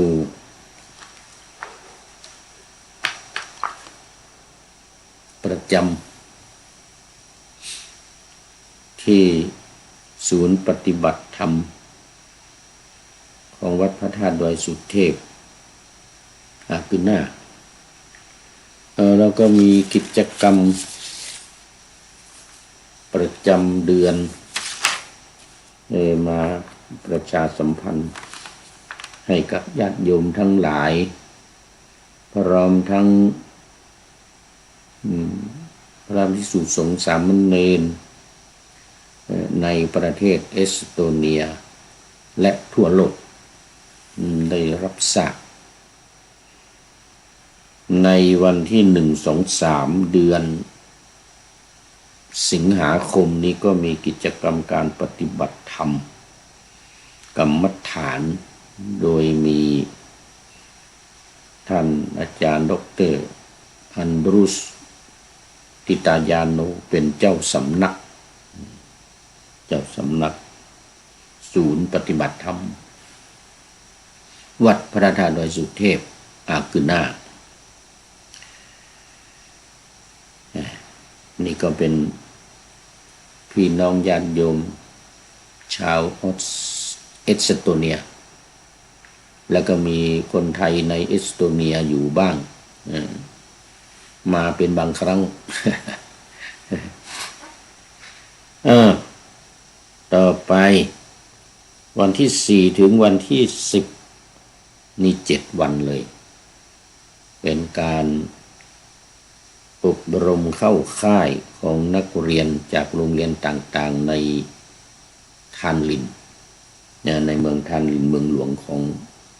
เอสโตเนียนี้มาปฏิบัติธรรมในค่ายเยาวชนที่อยู่บนเกาะอากุน่านี้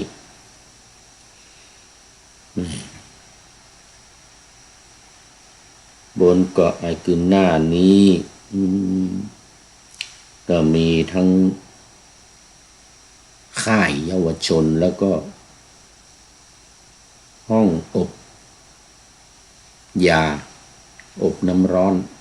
เขาเรียกว่าซาวน่าเนี่ยในทางยุโรปนี่นะมีเกือบทุกๆประเทศนี่ซาวน่าสำหรับ นักเรียนสำหรับคนทั่วไปที่มาเข้าค่าย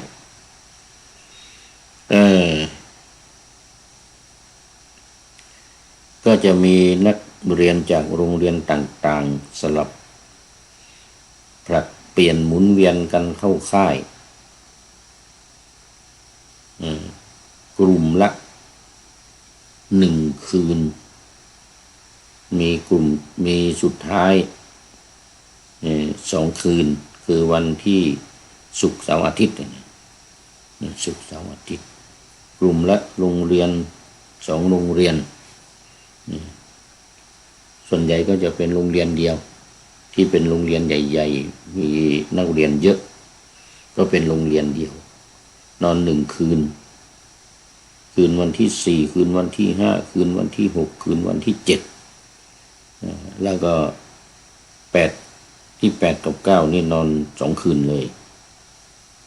ปฏิบัติธรรมกรรมฐานเอาแล้วต่อไปหยุด2 วันมาเริ่มวันที่23ถึงวันที่เริ่มวันที่13ถึง18อันนี้6 วัน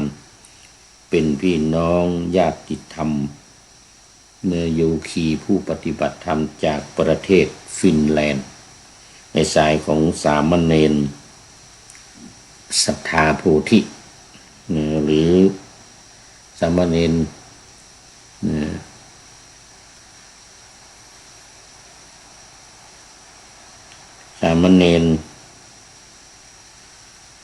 มากุสเดิมสมัยเป็นเด็กวัดเป็นเรียกว่าเป็นขโยมมาปฏิบัติธรรมแล้วก็เป็นเชฟทำอาหารที่วัดโพธิแห่งนี้เป็นเวลานานแล้วก็ได้มาบวชได้รับการบวชเป็นสามเณรบรรพชาเป็นสามเณรเมื่อปลายปีที่แล้วก่อนที่ผู้พูดจะไปเยอรมันก็เป็นสัตธิวิลาลิกของผู้พูดนี่เองเป็นพระอุปัชฌาย์ในการบวชให้ก็จะนำญาติโยมญาติธรรมมาปฏิบัติธรรมสลับสับเปลี่ยนกันเหมือนกันใน6 วันเนี่ยนะบางคนนะก็1 คืนบางคนก็2 คืนส่วนใหญ่จะ2 คืนแล้วก็กลับสลับสับเปลี่ยนกันปฏิบัติธรรมต่อไปวันที่23-24วันเสาร์กับวันอาทิตย์อันนี้เป็นการปฏิบัติสายกสิณโดยเฉพาะเลยผู้ที่ปฏิบัติผู้ที่ชอบสายกสิณก็มาวันนี้ซึ่งท่านเจ้าอาวาสเจ้าสำนักอาจารย์ดร.อันดรูสทิตายาโนนี่ก็ทันหนักในเรื่องของกสิณเรื่องของกสิณเรื่องของสมถกรรมฐานสุดท้ายวันที่30-31นี่วันที่30ก็เป็นการเตรียมงาน31เป็นวันหล่อเทียนพรรษากิจกรรมก็จะมีการทำบุญตักบาตรข้าวสารอาหารแห้งถวายเพลพระเจริญพระพุทธมนต์แล้วก็หล่อเทียนแห่เทียนเสร็จแล้วถวายเทียนรอเสร็จแล้วก็แห่รอบวัดถวายเสร็จแล้วก็ทอดผ้าป่าอีก1 ต้นเสร็จพิธีเวลาตั้งแต่10 โมงครึ่งนะ10 โมงครึ่งไปจนถึงบ่าย 4 โมงเย็น10 โมงครึ่งบ่าย 4 โมงเย็นที่ต้องใช้ระยะยาวนี่ก็เพราะว่าเรือมันออกเรือมันไม่มี เรือเข้ามา2 เที่ยวตอนเช้ากลับ2 เที่ยวตอนเย็น2 เที่ยวตอนเช้า2 เที่ยวตอนเย็นก็5 โมงครึ่งและ6 โมงครึ่ง2 เที่ยว คือ30 นาทีไปกลับไปนะแล้วก็จะมา5 โมงมาถึง30 นาทีแล้วก็กลับไปอีกแล้วก็กลับมาอีกเที่ยวสุดท้ายก็6 โมงครึ่ง6 โมงเย็นนะ6 โมงเย็น6 โมงครึ่งตอนเช้านี้ก็เที่ยวแรกก็มา10 โมงออกจากนู่นมาถึงนี่10 โมงครึ่งแล้วก็กลับไปอีกกลับมาอีกกลับไปอีก10 โมงครึ่งกลับไปแล้วกลับมาอีก11 โมงเข้ามาถึง11 โมงเที่ยวที่2นะแล้วกิจกรรมก็จะเริ่มตั้งแต่10 โมงครึ่งเป็นต้นไปทำบุญตักบาตรข้าวสารอาหารแห้ง11 โมงก็ถวายพระทหารเพลพระแล้วก็เจริญพระพุทธมนต์เสร็จแล้วหลังจากนั้นก็ประมาณเที่ยงหรือบ่ายโมงไม่เกินบ่ายโมงก็จะทำพิธีหล่อเทียนพรรษาประมาณ1 ชั่วโมงประมาณบ่ายโมงถึงบ่าย2 โมงเสร็จแล้วก็แห่กันเลยที่นี่ยกแห่รอบวัดเสร็จแล้วก็กลับเข้ามาถวายก็จะประมาณบ่ายไม่เกินบ่าย3 โมงนี่แหละบ่ายถวายเรียบร้อยแล้วก็ถวายทอดผ้าป่าก็จะประมาณบ่าย4 โมงเย็นพอดี4 โมงกว่าเพราะว่าเครื่องต้องเดินไปขึ้นเรือเนี่ยประมาณ10 นาทีเนี่ย ต้องไปให้ทันก่อน5 โมงครึ่ง5 โมงครึ่งเรือออก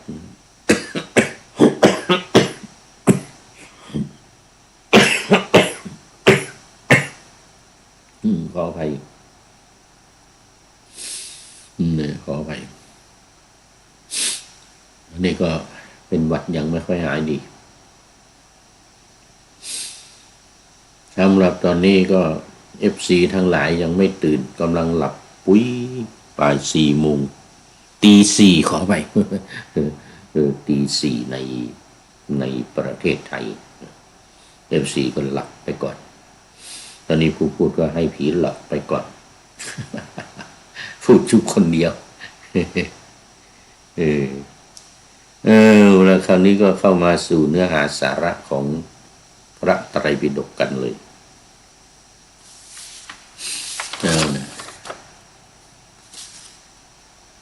วันนี้ก็ยังอยู่ในขันธสังยุตเกี่ยวข้องกับขันธ์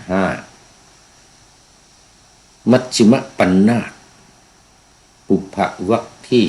5อันนี้วรรคน้อยนะปุพพวรรควรรคน้อยวรรคย่อยเหมือนกับที่ปะหน้าธรรมาสไว้นี่วรรคย่อยปุพพวรรค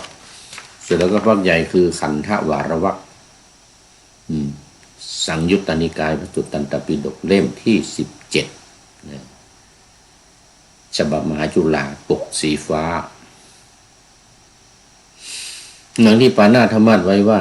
สังยุตตนิกายพระไตรปิฎกลอยฟ้าพระสูตรเล่ม17จ้าขันธวารวรรคกองขันธสังยุตตมัชฌิมปัญนาถพองปุพพวรรคย่อยรองโคไมสูตรว่าด้วยความ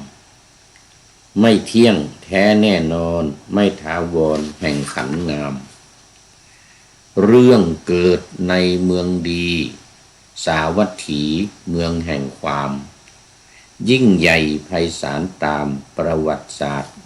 ประวัติศาสตร์โบราณนี่จะอ่านไม่ถูกว่าอ่านผิดไปเลยครั้งนั้นภิกษุเจ้าเข้าไปเฝ้าพระองค์ทันพระจอมทันขอไปเข้าไปเฝ้าพระจอมทันคือพุทธเจ้านี่นะกราบทูลถามองค์ท่านว่ารูปอะไรยั่งยืนทันนี่ก็คือธรรมพระจอมธรรมสะกดมอม้าไว้ที่เที่ยงแท้และมั่นคงที่เที่ยงและมั่นคงดำรงอยู่ไม่เป็นอื่นไม่แปรปรวนยั่งยืน จักมีอยู่หรือหนอแลอันนี้ก็โคไมยัสูตรนี่ก็จะยกโคไมคือขี้วัวเนี่ยเป็นอุปไมยอุปมาอุปไมยเป็นข้อเปรียบเทียบนะเป็นข้อเปรียบเทียบมันจะยกโคไมเป็นข้อเปรียบเทียบ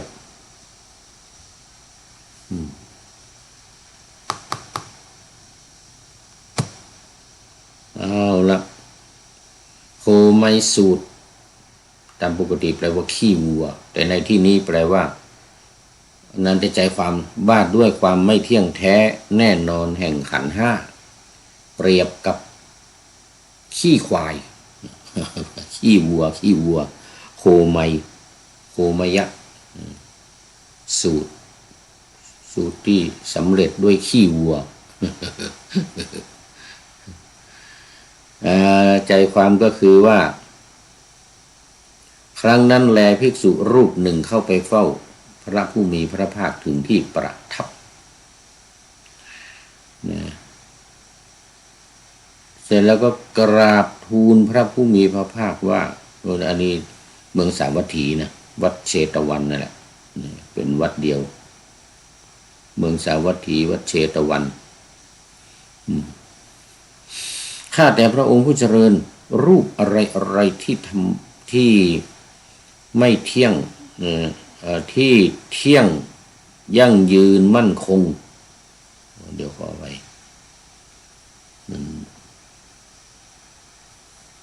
ที่เที่ยงยั่งยืนมั่นคง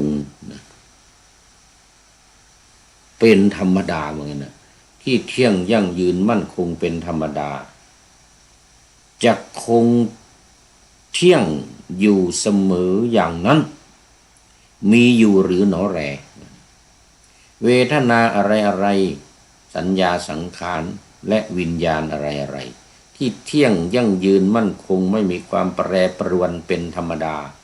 จะคงเที่ยงอยู่เสมออย่างนั้นมีอยู่หรือหนอแล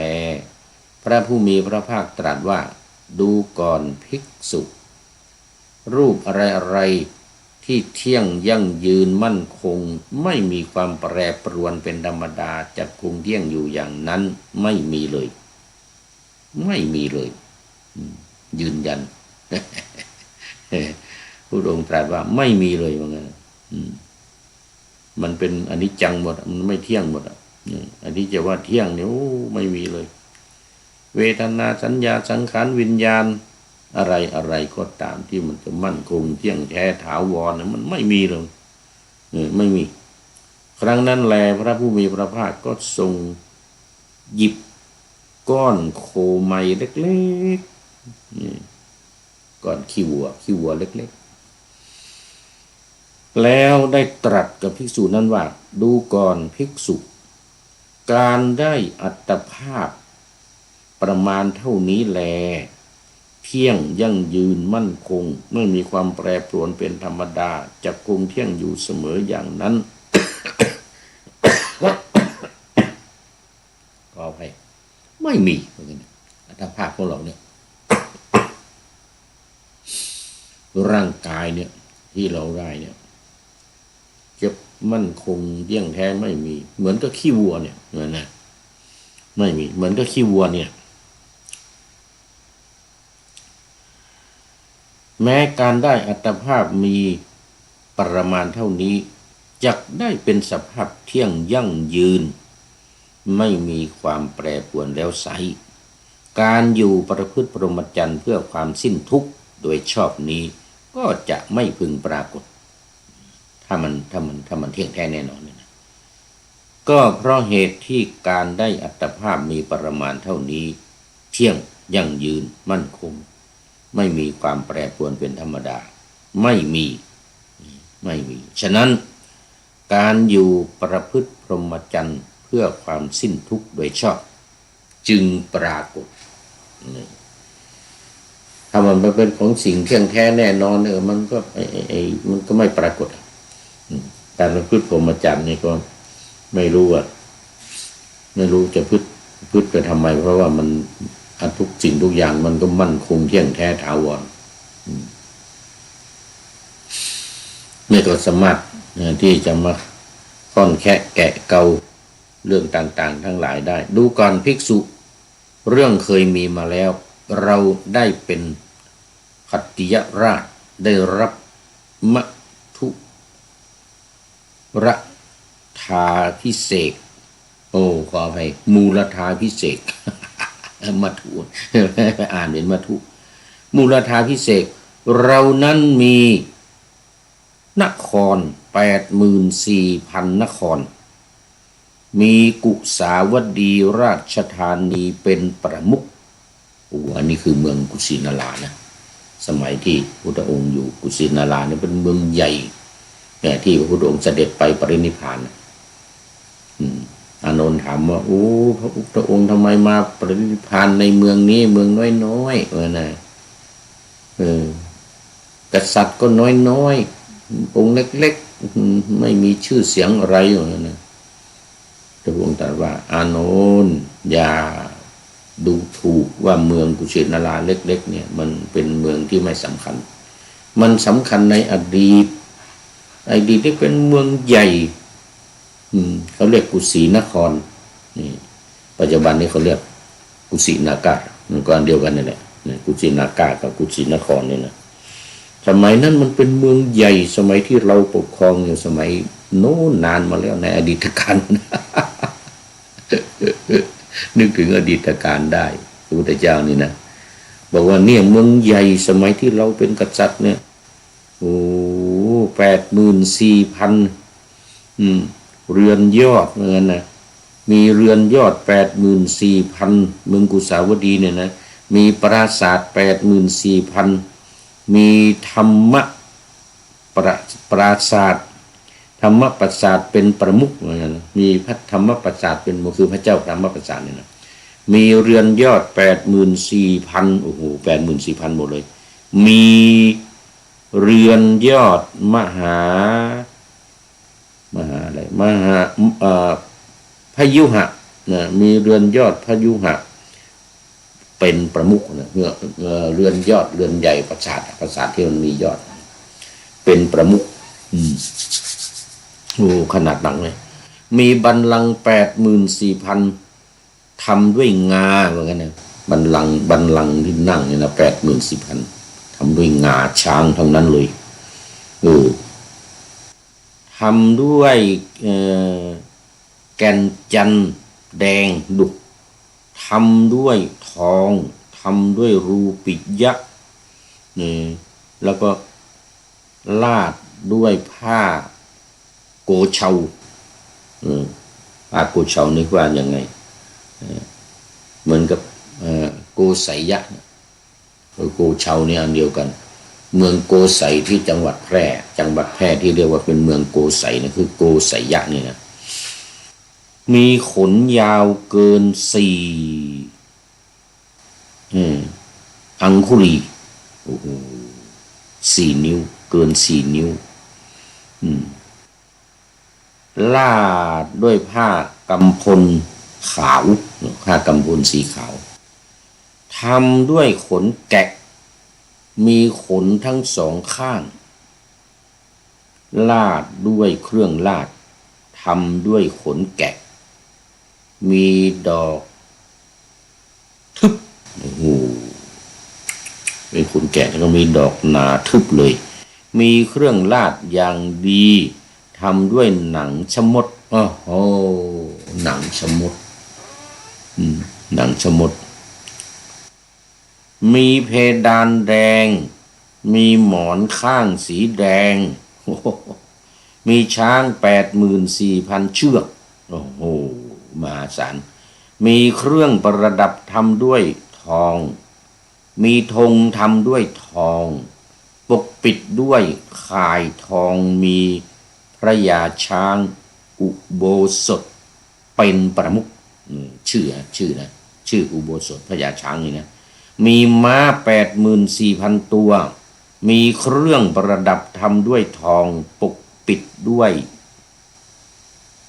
ข่ายทอง เอาข่ายทองปกปิดไว้ มีวลาหะอัศวราชเป็นประมุขวราหะนี่หมายถึงว่าม้าเป็นพาหนะวราหกนะม้าวราหกคือเป็นม้าอัสดรม้าอาชาไนเอาไงนะม้าอาชาไนโอ้โหสุดยอดสุดยอดมีรถ 84,000 คันมีเครื่องประดับทำด้วยทองเนี่ยปกปิดด้วยคายทองเดี๋ยวซ้ำไปมีธงทำด้วยทองปกปิดด้วยคายทองมีเวชยันต์ราชรสเวชยันตราชรสเป็นประมุขมีแก้ว 84,000 ดวงมีแก้วมณีเป็นประมุขมีหญิง 84,000 นางแล้วก็มีนางพัทธาเทวีเป็นประมุขพัทธาเทวีนี่เป็นชื่อเดิมของเป็นสมัยนั้นเป็นชื่อของพระนางพิมพาสมัยพุทธเจ้าเรานี่นะพระนางพิมพาที่เป็นมเหสีเป็นปัญญาของพระพุทธเจ้าก่อนที่จะออกผนวดนะพระนางพิมพาแม่ของพระราหุลนะสมัยที่อยู่กรุงกุสินครนี่เป็นชื่อนางพัทธาเทวีเป็นเทวีเป็นประมุขคือเป็นเทวีของกษัตริย์นะมีกษัตริย์ 84,000 เป็นเหล่าอนุยนต์มีปรินายกรัฐเป็นประมุขมีแม่โคนม 84,000 ตัวผูกด้วยเชือกปานแขวนกระดิ่ง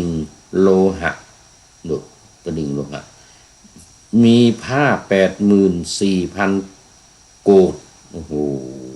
84,000 โกฏมันจะมากขนาดไหนมีผ้าทำด้วยเปลือกไม้มีเนื้อละเอียดมีผ้าทำด้วยไหมมีเนื้อละเอียดมีผ้าทำด้วยขนสัตว์มีเนื้อละเอียดมีผ้าทำด้วยฝ้ายมีเนื้อละเอียดมีสำรับ 84,000 โต๊ะขันโตกกินข้าวนี่นะสำรับอาหารนี่นะซึ่งใส่อาหารที่ชนทั้งหลายเชิญไปโดยเฉพาะในเวลาเย็นในเวลาเช้าประชาชนทั้งหลายนี่เอาอาหารไปใส่กันในขันโตก 84,000 สำรับเนี่ยนะดูก่อนภิกษุก็บรรดามหานคร 84,000 เหล่านั้นแลนครที่เราครองสมัยนั้นนครเดียวเท่านั้นคือกุสาวดีราชธานีที่ว่าเมื่อกี้นี่นะเมืองกุสินาราในชาตินี้ในปัจจุบันเนี่ยที่ว่าเป็นเมืองเล็กๆบรรดาปราสาท 84,000 เหล่านั้นแลปราสาทที่เราครองในสมัยนั้นปราสาทเดียวเท่านั้นคือธรรมปราสาทบรรดาเรือนยอด 84,000 เหล่านั้นแลเรือนยอดที่เราครองในสมัยนั้นหลังเดียวเท่านั้นคือเรือนยอดมหาพยุหะบรรดาบัลลังก์ 84,000 เหล่านั้นแลบัลลังก์ที่เราใช้ในสมัยนั้นบัลลังก์เดียวเท่านั้นคือบัลลังก์ที่ทำด้วยงาโอ้ตอนนี้ขอต้อนรับคุณโยมธรรมชาติสัจธรรมกราบนมัสการครับพระครูจารย์มาแล้วตื่นแล้วเนี่ยโอ้ไม่ใช่ตื่นคือตื่นนานแล้วตั้งแต่เที่ยงคืนแล้วก็ไปตัดยางเขาเรียกว่าไปทำอะไรเนี่ยต้นยางอ่ะไปลองยาง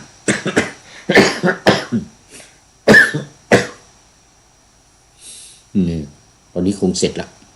นี่เสร็จแล้วมาหรือไม่ก็ยังไม่เสร็จเปิดฟังไปด้วยเข้ามารายการด้วย อนนี้เพิ่งตี 4:49ปกติประมาณ6 โมงเช้าจะเสร็จนะตี 5 6 โมงอันนี้กำลังตี 4อยู่หรือเสร็จแล้วก็ไม่รู้นะจังหวัดนครศรีธรรมราชโอ้สาธุสาธุเนี่ยเป็นใกล้จะหมดเวลายังไม่หมดเป็นท่านแรกเข้ามาในรายการวันนี้นึกว่าจะไม่มีใครแล้วเลยปล่อยให้ผีหลอกอยู่นาน ปล่อยให้ผีหลอกอยู่นานแล้วคุณโยมธรรมชาติสัจธรรมเป็นหนึ่งเป็นท่านแรกเป็นหนึ่งคนที่เข้ามาในรายการส่วนคนอื่นๆถ้าจะหลับปุ๋ยกันอยู่ FC ตัวจริงก็ยังไม่ตื่น ที่ต้องทำรายการในตอนนี้ดึกๆตอนนี้ก็เพราะว่าวันพรุ่งนี้มันต้องมี4 รายการเนี่ยออก5 เวลาเนี่ยพวกนี้4 รายการเนี่ยรายการวัดไตรปิฎกลอยฟ้ารายการธรรมทัศน์รายการนาวาวังทองแล้วก็ธรรมะหลังธรรมวัดเย็นส่วนอย่างนาวาวังทองนี่1 ชั่วโมงนี้จะออกในตอนบ่ายทั้ง2 สถานีคือสถานีวัดพระธาตุดอยสุเทพแล้วก็สถานีวัดฝายหินอันนั้นนาวาวังทองส่วนวัดไตรปิฎกนี่ออก5 สถานี5 สถานีวัดพระธาตุดอยสุเทพวัดฝายหินวัดปากทางเจริญอำเภอดอยหล่อนะวัดพระพุทธบาทอุดมอำเภอฝางแล้วก็มจรวิทยาลัยสงฆ์นครลำปาง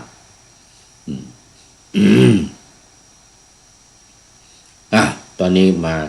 ต่อม้าที่ทรงสมัยนั้น1 ม้าเท่านั้นคือวลาหกอัศวราชบรรดารถ 84,000 เหล่านั้นแลรถที่เราทรงสมัยนั้นคันเดียวเท่านั้นคือรถเวชยันต์บรรดาหญิง 84,000 เหล่านั้นแลหญิงที่เรายกย่องในสมัยนั้นคือคนเดียวเท่านั้นเป็นนางกษัตริย์หรือหญิงที่มีกำเนิดจากกษัตริย์และพราหมณ์เรียกว่านางพัทาวดีบรรดาผ้า 84,000 โกฏเหล่านั้นแลผ้าที่เรานุ่งห่มในสมัยนั้นคู่เดียวเท่านั้นคือผ้าทำด้วยเปลือกไม้มีเนื้อละเอียดผ้าทำด้วยไหมมีเนื้อละเอียดผ้ากำพลมีเนื้อละเอียดหรือผ้าทำด้วยฝ้ายมีเนื้อละเอียดบรรดาสำรับ 84,000 สำหรับเราใส่ข้าวสุกหุงจากข้าวสาร1 ทนานเป็นอย่างยิ่งและแกงกับอันพอเหมาะแก่ข้าวนั้นที่เราบริโภคสำรับเดียวเท่านั้นสำรับเดียวเท่านั้นดูก่อนภิกษุทั้งหลายสังขารทั้งปวงนั้นเป็นอดีตดับไปแล้วแปรปรวนไปแล้วด้วยประการดังนี้แลสังขารทั้งหลายไม่เที่ยงอย่างนี้แลสังขารทั้งหลายไม่ยั่งยืนอย่างนี้แลสังขารทั้งหลายทั้งปวงเว้นจากลมอัศสาสะปัสสาสะนี้แลอย่างนี้แลมีลักษณะอันไม่เที่ยงอย่างนี้แลควรทีเดียวเพื่อจะเบื่อหน่ายควรเพื่อจะคลายกำหนัดควรเพื่อจะพ้นไปเสียไปเพียงไรเพื่อจะพ้นไปเพียงไรในสังขารทั้งปวงจบสูตรที่ 4พันนามาจนจำไม่ได้ มาสรุปตอนหลังนี่อย่างเดียวเท่านั้นอย่างเดียวเท่านั้น ก็โคไมสูตรนะก็คือขี้วัว เปรียบเหมือนกับก้อนขี้วัวเล็กๆหยิบเอาก้อนขี้วัวเล็กๆขึ้นมา1ก้อนก็สังขารทั้งหลายทั้งปวงบ้านเมืองไร่นาสาโท 84,000 ทั้งหลายทั้งปวงเนี่ยหมดสลายหายไปหมดเหมือนก้อนโคเนี่ยก้อนขี้วัวเนี่ย 2-3 วัน 4-5 วันก็มันก็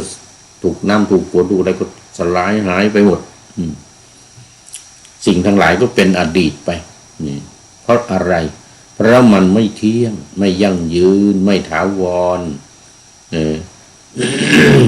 สิ่งที่จะยั่งยืนจะถาวรทั้งหลายเนี่ยไม่มีเลยในโลกเนี่ยไม่มีเลยมันจะต้องทำลายจะต้องสูญสลายไปเหมือนกันทั้งนั้น จบสูตรที่4วันนี้ได้แล้ว1สูตรโคมยสูตรยังพอมีเวลา ต้องเอาอีก1สูตรอย่างน้อยๆให้ได้2ที่ผ่านมานะเราได้2-3บางวันได้4สูตรนะบางวันได้4สูตรต้องดูเนื้อหาสาระถ้ามันใกล้เคียงมันคล้ายคลึงกันนี่ก็ย่อก็จบได้เร็วต่อไปดูสูตรต่อไป ในสังยุตตนิกายขันธวารวรรคขันธสังยุตมัชฌิมปัญนาคปุพพวรรคที่5เหมือนกัน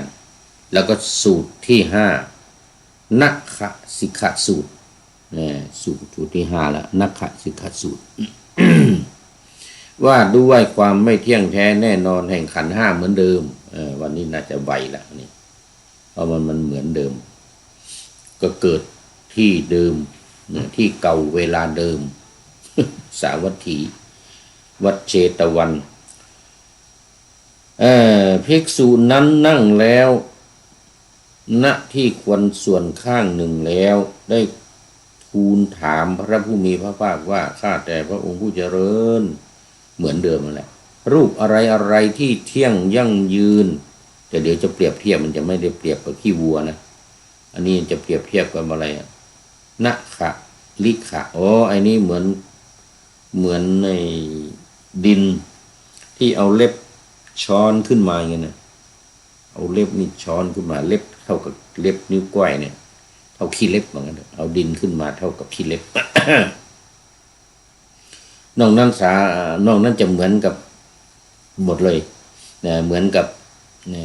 โคมยสูตรเหมือนกันเลยอะไรสัญญาสังขารวิญญาณที่เที่ยงแท้แน่นอนไม่แปรปรวนจะคงเที่ยงอยู่อย่างนั้นมีอยู่หรือหนอแรหรือหนอแรนั่นแหละครั้งนั้นพระผู้มีพระภาคก็เอานิ้วก้อยนี่นะเอาเล็บนี่นะช้อนฝุ่นนิดหน่อยติดปลายเล็บขึ้นมาตรัสกับภิกษุนั้นว่าดูก่อนภิกษุแม้รูปมีประมาณเท่านี้แลเที่ยงยั่งยืนมั่นคงไม่มีความแปรปรวนเป็นธรรมดาจะคงเที่ยงอยู่อย่างนั้นไม่มีไม่มีเหมือนเดียวกันหมดเลยใจความเนื้อหาสาระเหมือนกันหมดแล้วก็ตรัสถามภิกษุว่าภิกษุเธอสำคัญความข้อนั้นเป็นไฉนรูปเที่ยงหรือไม่เที่ยงไม่เที่ยงพระพุทธเจ้าค่ะเวทนาสัญญาสังขารวิญญาณเที่ยงหรือไม่เที่ยงไม่เที่ยงพระพุทธเจ้าค่ะดูก่อนภิกษุเพราะเหตุนั้นแหละอริยสาวกผู้ได้แล้วเห็นอยู่อย่างนี้รู้ชัดว่าชาติสิ้นแล้วคืออยู่ในชาติสุดท้ายแล้วนี้พรหมจรรย์อยู่จบแล้วกิจที่สมควรทำเสร็จแล้วกิจอื่นที่จะพึงทำอีกไม่มี ไม่มีเป็นพระอรหันต์จบสูตรที่5เอาละนี่ไวละได้2สูตรละเนื้อความมันเหมือนกันสูตรที่6สามุททกสูตรว่าด้วยความไม่เที่ยงแท้แน่นอนแห่งขันธ์5เหมือนเดียวกันแต่สามุททกะนี้จะเปรียบเทียบกับอะไรจะทำอะไรต้องมาดูกัน เนี่ยต้องมาดูกันใจความเหมือนเดียวกันหมดอ่ะเกิดที่เดียวกันอยู่สาวัตถีเหมือนกันภิกษุรูปหนึ่งถามเหมือนเดียวกันนี่แหละรูปเที่ยงหรือไม่เที่ยงนี่แหละถึงแท้ถาวรอะไรต่างๆเนี่ยมีหรืออยู่หนอแรเนี่ยนะแต่เสร็จแล้วพระพุทธองค์ก็ตรัสว่าดูก่อนภิกษุรูปอะไรอะไรเที่ยงไม่เที่ยงไม่มั่นคงไม่แปรปรวนเนี่ย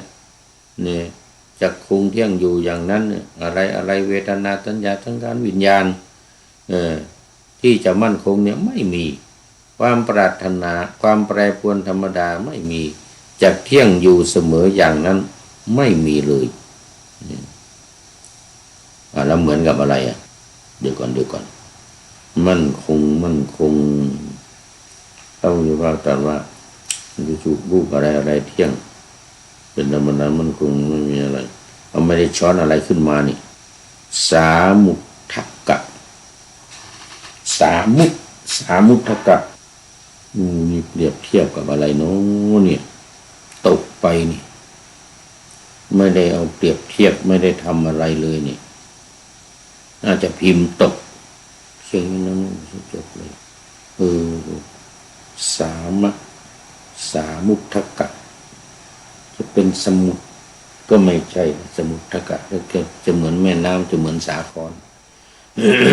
มันแม่น้ำเหมือนสาครแต่นี้ไม่มีเอาไม่เป็นไรได้3สูตรละเอาต่อไปสูตรที่4ใจความเหมือนเดียวกันนี่แหละคัตทูรสูตรว่าด้วยอุปมาขันธ์5นี่ด้วยเสาล่ามสุนัขนี่อันนี้เสาล่ามสุนัขเปรียบเทียบเหมือนเสาล่ามสุนัขใจความอื่นๆเหมือนเดียวกันหมดภิกษุรูปหนึ่งพระองค์ขึ้นมากราบทูลถามพระพุทธองค์ถึงเรื่องว่าสิ่งทั้งหลายทั้งปวงที่ว่ามันจะเที่ยงแท้แน่นอนไม่แปรปรวนมีอยู่หรือหนอแลเหมือนเดียวกันพระองค์ตรัสว่าสงสารนี้มีที่จุดเบื้องต้นเบื้องปลายรู้ไม่ได้แล้วที่สุดเบื้องต้นย่อมไม่ปรากฏสำหรับสัตว์ทั้งหลายผู้มีอวิชชาเป็นเครื่องกางกั้นมีตัณหาเป็นเครื่องประกอบไว้ท่องเที่ยวไปมาอยู่มหาสมุทรยังมีสมัยเหือดแห้งไม่เป็นมหาสมุทรแต่เราไม่กล่าวว่าสัตว์ทั้งหลายผู้มีอวิชชาเป็นเครื่องกางกั้นมีตัณหาเป็นเครื่องประกอบไว้ท่องเที่ยวไปมาอยู่จักกระทำที่สุดทุกได้ทำที่สุดทุกได้ดูก่อนภิกษุทั้งหลายขุนเขาสิเนรุยังมีสมัยที่ถูกไฟไหม้พินาศไปมีอยู่ไม่ได้แต่เรากล่าวไม่ได้ถึงการกระทำที่สุดทุกแห่งกองทุกแห่งสัตว์ทั้งหลายผู้มีอวิชชาเป็นเครื่องกางกั้นมีตัณหาเป็นเครื่องกางกั้นท่องเที่ยวไปมาอยู่ดูก่อนภิกษุทั้งหลายแผ่นดินใหญ่ยังมีสมัยที่ถูกไฟไหม้พินาศไปมีอยู่ไม่ได้แต่เรากล่าวว่าสัตว์ทั้งหลายผู้มีอวิชชาเป็นเครื่องกางกั้นมีตัณหาเป็นเครื่องประกอบไว้ท่องเที่ยวไปมาอยู่จะกระทำที่สุดแห่งทุกข์ได้แล้วตอนนี้ขอต้อนรับFC พานธายกมือสาธุมาสาธุนะอันนี้เป็น FC ใหม่นะนี่ยังไม่เคยปรากฏเดี๋ยวจะต้องไปดูโปรไฟล์ก่อนเด้อขอบคุณมากพานธา PHAN น่าจะเป็นพานนี่แหละถูกละนี่หรือพันก็ได้พันก็ได้ถ้าไม่พันก็พันผู้ใช้นามปากกาว่าพันธาต่อไปจะไปดูโปรไฟล์ก่อนดูโปรไฟล์ก่อนว่ามาจากไหนยังไงอยู่ที่ไหนใน UK หรือในเอสโตเนียในไอร์แลนด์หรือเยอรมันหรือเมืองไทยคุณโยมพันโมทนาเป็นอย่างยิ่งคุณโยมพัน นามสกุลทาแล้วมาต่อดูก่อนภิกษุทั้งหลายสุนัขที่เขาผูกไว้ด้วยเชือกถูกล่ามไว้ที่หลักหรือเสาอันมั่นคงมาละไอ้ที่ขึ้นต้นไว้เมื่อกี้นี้ว่าคัตทูลสูตรเนี่ยเสาล่ามสุนัขเสาล่ามสุนัขมาดูคัตทูลสูตรนี่หน่อยว่าเสาล่ามสุนัขนี่เป็นยังไงหลักหรือเสาอันมั่นคงย่อมวิ่งวนเวียนหลักหรือเสานั่นเองแม้ฉันใดปุถุชนผู้ไม่ได้สดับฉันนั้นเหมือนกันแลไม่ได้เห็นพระอริยเจ้าไม่ฉลาดในอริยธรรมไม่ได้รับคำแนะนำในอริยธรรมไม่ได้เห็นสัตบุรุษไม่ฉลาดในสัพพุริสธรรมไม่ได้รับแนะนำในสัพพุริสธรรมย่อมเห็นรูปโดยความเป็นตนเห็นตนมีรูปเห็นรูปในตนหรือเห็นตนในรูปย่อมตามเห็นเวทนาสัญญาสังขารวิญญาณในตนหรือเห็นตนในรูปในเวทนาสัญญาสังขารวิญญาณเขาย่อมแล่นวนเวียนอยู่วนเวียนถึงรูปเวทนาสัญญาสังขารวิญญาณนั่นเองเมื่อเขาแล่นวนเวียนรูปเวทนาสัญญาสังขารวิญญาณย่อมไม่พ้นไปจากรูปไม่พ้นไปจากเวทนาสัญญาสังขารวิญญาณไม่พ้นไปจากชาติชรามรณะโศกะปริเทวะทุกขโทมนัสอุปายาสเรากล่าวว่าย่อมไม่พ้นไปจากทุกข์ดูก่อนภิกษุทั้งหลายส่วนอริยสาวกผู้ได้สดับได้เห็นพระอริยเจ้าฉลาดในอริยธรรมได้รับแนะนำดีแล้วในอริยธรรมได้เห็นสัตบุรุษฉลาดในสัพพุริสธรรมได้รับและแนะนำดีแล้วในสัพพุริสธรรมย่อมไม่พิจารณาเห็นรูปโดยความเป็นตนเวทนาสัญญาสังขารและวิญญาณโดยความเป็นเวทนาสัญญาสังขารและวิญญาณนั้นว่าเป็นตนโดยความเป็นตนไม่พิจารณา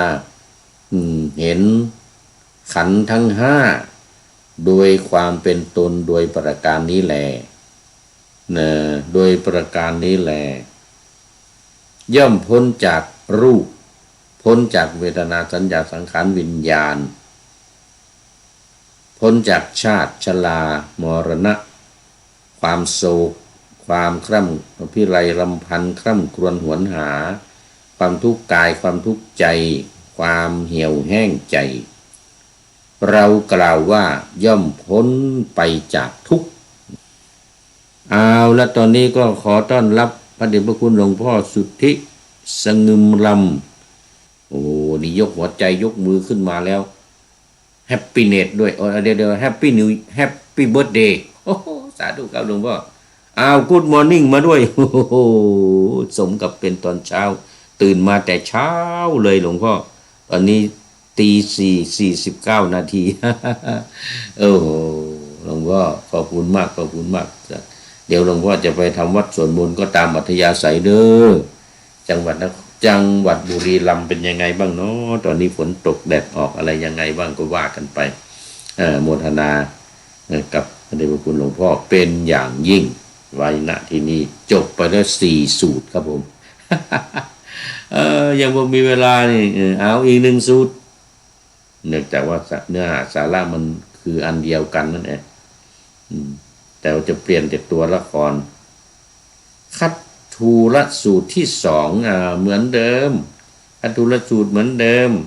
แต่ว่ามันเป็นสูตรที่2พระองค์ตรัสว่าภิกษุทั้งหลายสงสารนี้ที่สุดเบื้องต้นเบื้องปลายรู้ไม่ได้แล้วที่สุดเบื้องต้นย่อมปรากฏแก่สัตว์ทั้งหลายผู้มีอวิชชาเป็นเครื่องกางกั้นมีตัณหาเป็นเครื่องประกอบไว้ท่องเที่ยวไปมาอยู่ดูก่อนภิกษุทั้งหลายสุนัขที่เขาผูกไว้ด้วยเชือกนี่สุนัขที่เขาผูกไว้ด้วยเชือกนะถูกล่ามไว้ที่หลักที่เสาอันมั่นคงถ้าแม้มันเดิน มันก็ย่อมเดินใกล้หลักหรือเสานั่นเองถ้าแม้มันยืนมันก็ยืนใกล้หลักหรือเสานั่นเองถ้าแม้มันนั่งมันก็ย่อมนั่งใกล้หลักหรือเสานั่นเองถ้าแม้นว่ามันนอนมันก็ย่อมนอนใกล้หลักหรือเสานั่นเองไม่ฉันใดดูก่อนภิกษุทั้งหลายปุถุชนผู้ไม่ได้สดับฉันนั้นเหมือนกันแลย่อมตามเห็นรูปว่านั่นของเรานั่นเป็นเรานั่นเป็นตัวตนของเราย่อมตามเห็นเวทนาสัญญาสังขารวิญญาณนั่นของเรานั่นเป็นเรานั่นเป็นตัวตนของเราปุถุชนนั้นถ้าแม้เดินเขาก็เดินใกล้อุปาทานขันธ์ทั้งห้าคือการยึดมั่นถือมั่นในรูปเวทนาสัญญาสังขารวิญญาณนี้นั่นเองถ้าแม้ยืนก็ยืนใกล้อุปาทานขันธ์ห้าถ้าแม้นั่งก็ย่อมนั่งใกล้อุปาทานขันธ์ห้าเหล่านี้เองถ้าแม้นอนเขาก็ย่อมนอนใกล้อุปาทานขันธ์ห้าเหล่านี้นั่นเองดูก่อนภิกษุทั้งหลายเพราะเหตุนั้นนั่นแลเธอทั้งหลายพึงพิจารณาจิตของตนเนืองๆว่าจิตนี้เศร้าหมองแล้วด้วยราคะโทสะโมหะสิ้นกาลนานว่าด้วยความเศร้าหมองและผ่องแผ้วของจิตว่าด้วยความเศร้าหมองและผ่องแผ้วของจิตนะคือสูตรที่ว่าเมื่อกี้เนี่ยสูตรที่สองดูก่อนภิกษุทั้งหลายสัตว์ทั้งหลายย่อมเศร้าหมองเพราะจิตเศร้าหมองสัตว์ทั้งหลายย่อมบริสุทธิ์เพราะจิตผ่องแผ้วดูก่อนภิกษุทั้งหลายภาพนิทรรศการนั้นเธอทั้งหลายเห็นแล้วหรือภิกษุทั้งหลายกราบทูลว่าเห็นแล้วพระเจ้าค่ะโอ้ตอนนี้หลวงพ่อสุทธิซึ่งงุมลำที่เป็นท่านสุดท้ายเข้ามาสู่ในรายการนะครับผมพระพุทธพระมีพระภาคก็ตรัสต่อไปว่าภาพนิทรรศการแม้นั่นเองช่างเขียนคิดแล้วด้วยจิตนั่นแหละนะจิตนั่นแหละวิจิตรกว่าภาพในนิทรรศการนั้นเพราะเหตุนั้นเธอทั้งหลายพึงพิจารณาจิตของตนเนืองๆว่าจิตนี้เศร้าหมองด้วยราคะโทสะโมหะดูก่อนภิกษุทั้งหลายเราย่อมไม่พิจารณาเห็นหมู่สัตว์อื่นแม้เพียงหมู่หนึ่งซึ่งวิจิตรเหมือนอย่างสัตว์เดรัจฉานเหล่านี้เลยดูก่อนภิกษุทั้งหลายสัตว์เดรัจฉานแม้เหล่านี้แลคนคิดด้วยจิตนั่นแหละจิตนั่นแหละวิจิตรกว่าสัตว์เดรัจฉานแม้เหล่านั้นเพราะเหตุนั้นนั่นแลเธอทั้งหลายพึงพิจารณาจิตของตนเนืองๆว่าจิตนี้เศร้าหมองแล้วด้วยราคะโทสะโมหะสิ้นกาลนาน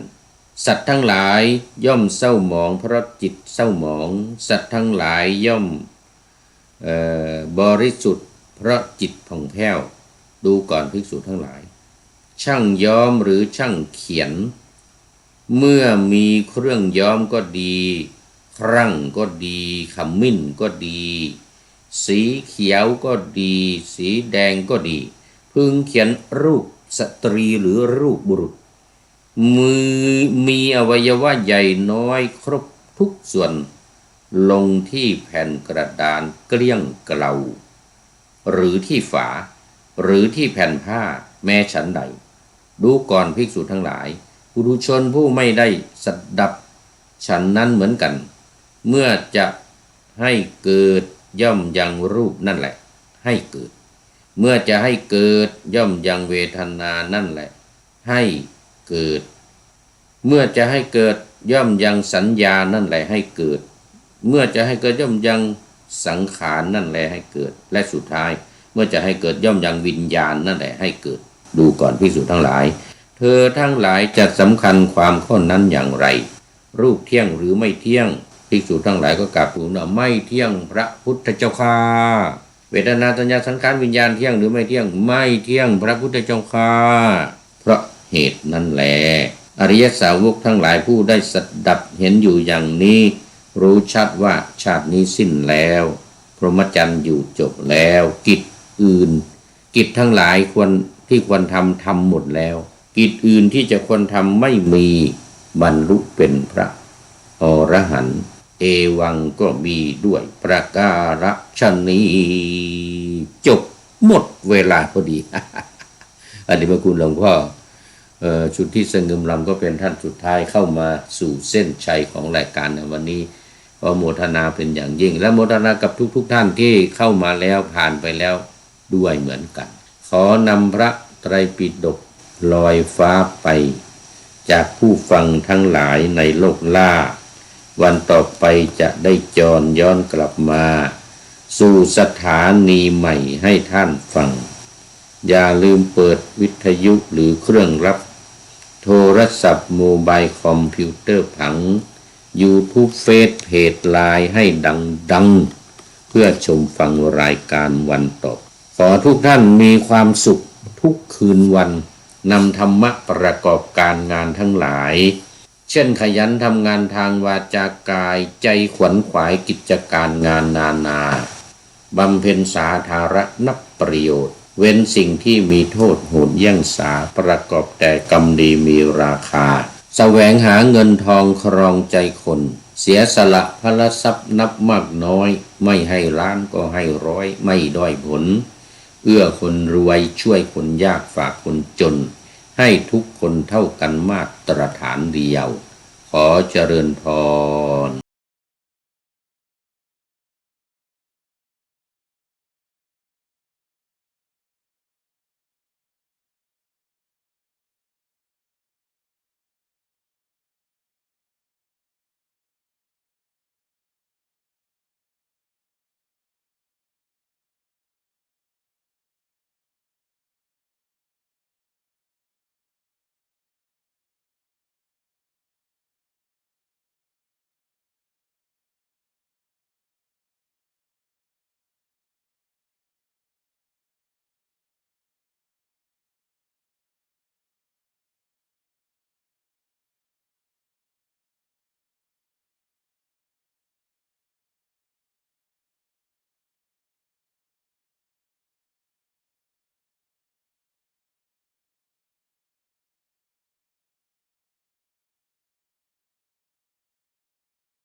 ท่านผู้สนใจในธรรมทั้งหลาย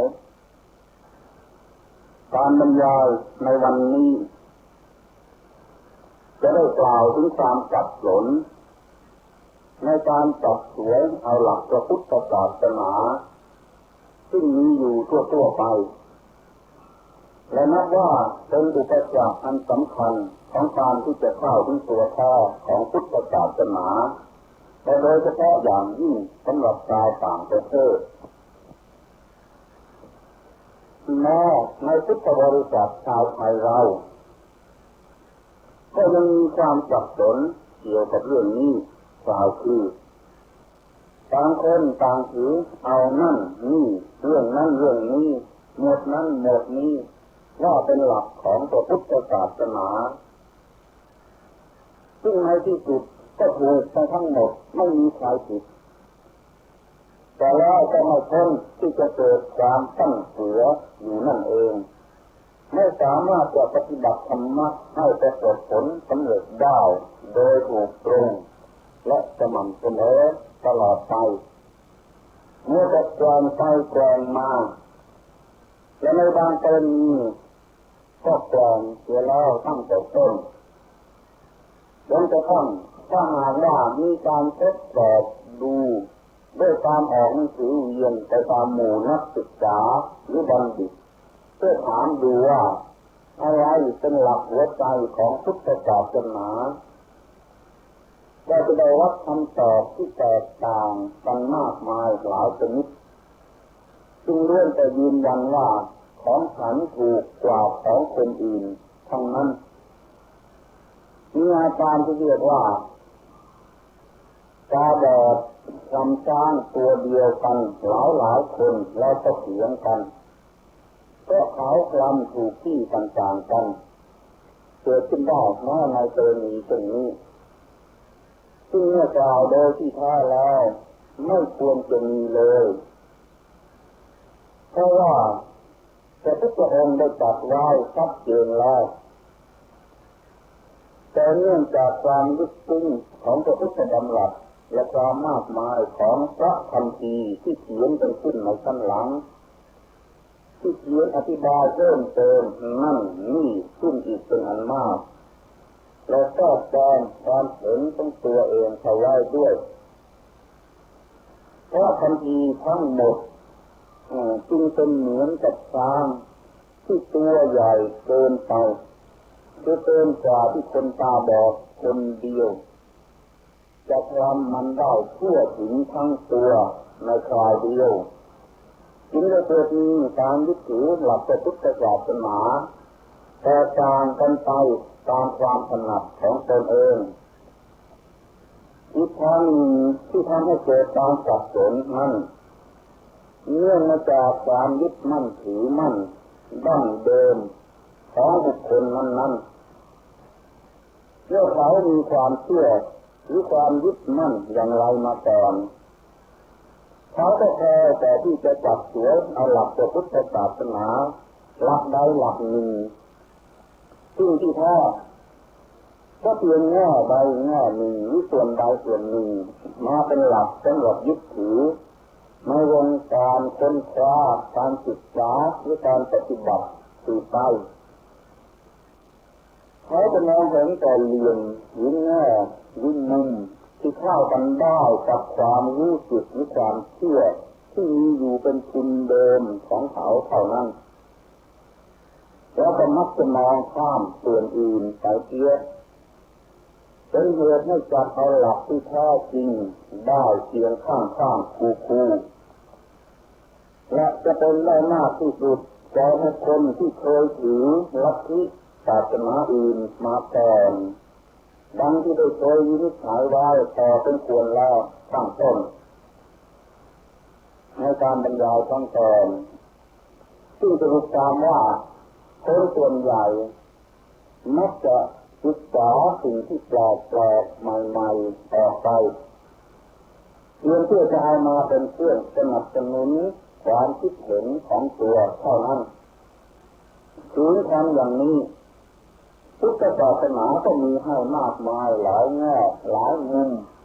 จนกระทั่งเขางงไปหมดแล้วก็จับสวยเอาส่วนที่ไม่ค่อยจะสำคัญให้เป็นส่วนที่สำคัญเพราะสิ่งที่เรียกว่าคุณเดิมของเขาไม่มากพอแต่การที่จะเป็นภาชนะรองรับพระพุทธศาสนาทั้งหมดทั้งสิ้นได้นั่นเองแม้ว่าจะมองดูกันในวงแค่ทางพุทธบริษัทที่คนจะเรียนก็ยังมีอาการที่เรียกว่างงก็เหตุว่ามีแต่ความมุ่งหมายที่จะจับหลักของบุคคลที่ไม่รู้จักตนเองว่าตนเองต้องการอะไรมุ่งหมายที่จะได้อะไรทั้งที่ตนเองไม่รู้ว่าตนต้องการอะไรข้อนี้คล้ายๆกับคนคนหนึ่งเข้ามาในร้านขายของที่มีของสารพัดอย่าง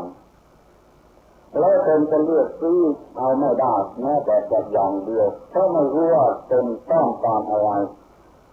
ทั้งที่ของดีๆก็มีอยู่ครบทุกอย่างซื้อดูไปเลือกไปก็มีแต่จะเวียนหัวหรือถึงกับเป็นลมล้มลงที่นั่นเองเพื่อที่เป็นมหาปริญญาเป็นบัณฑิตนักปราชญ์ในทางพุทธศาสนาก็มีอยู่มากมาย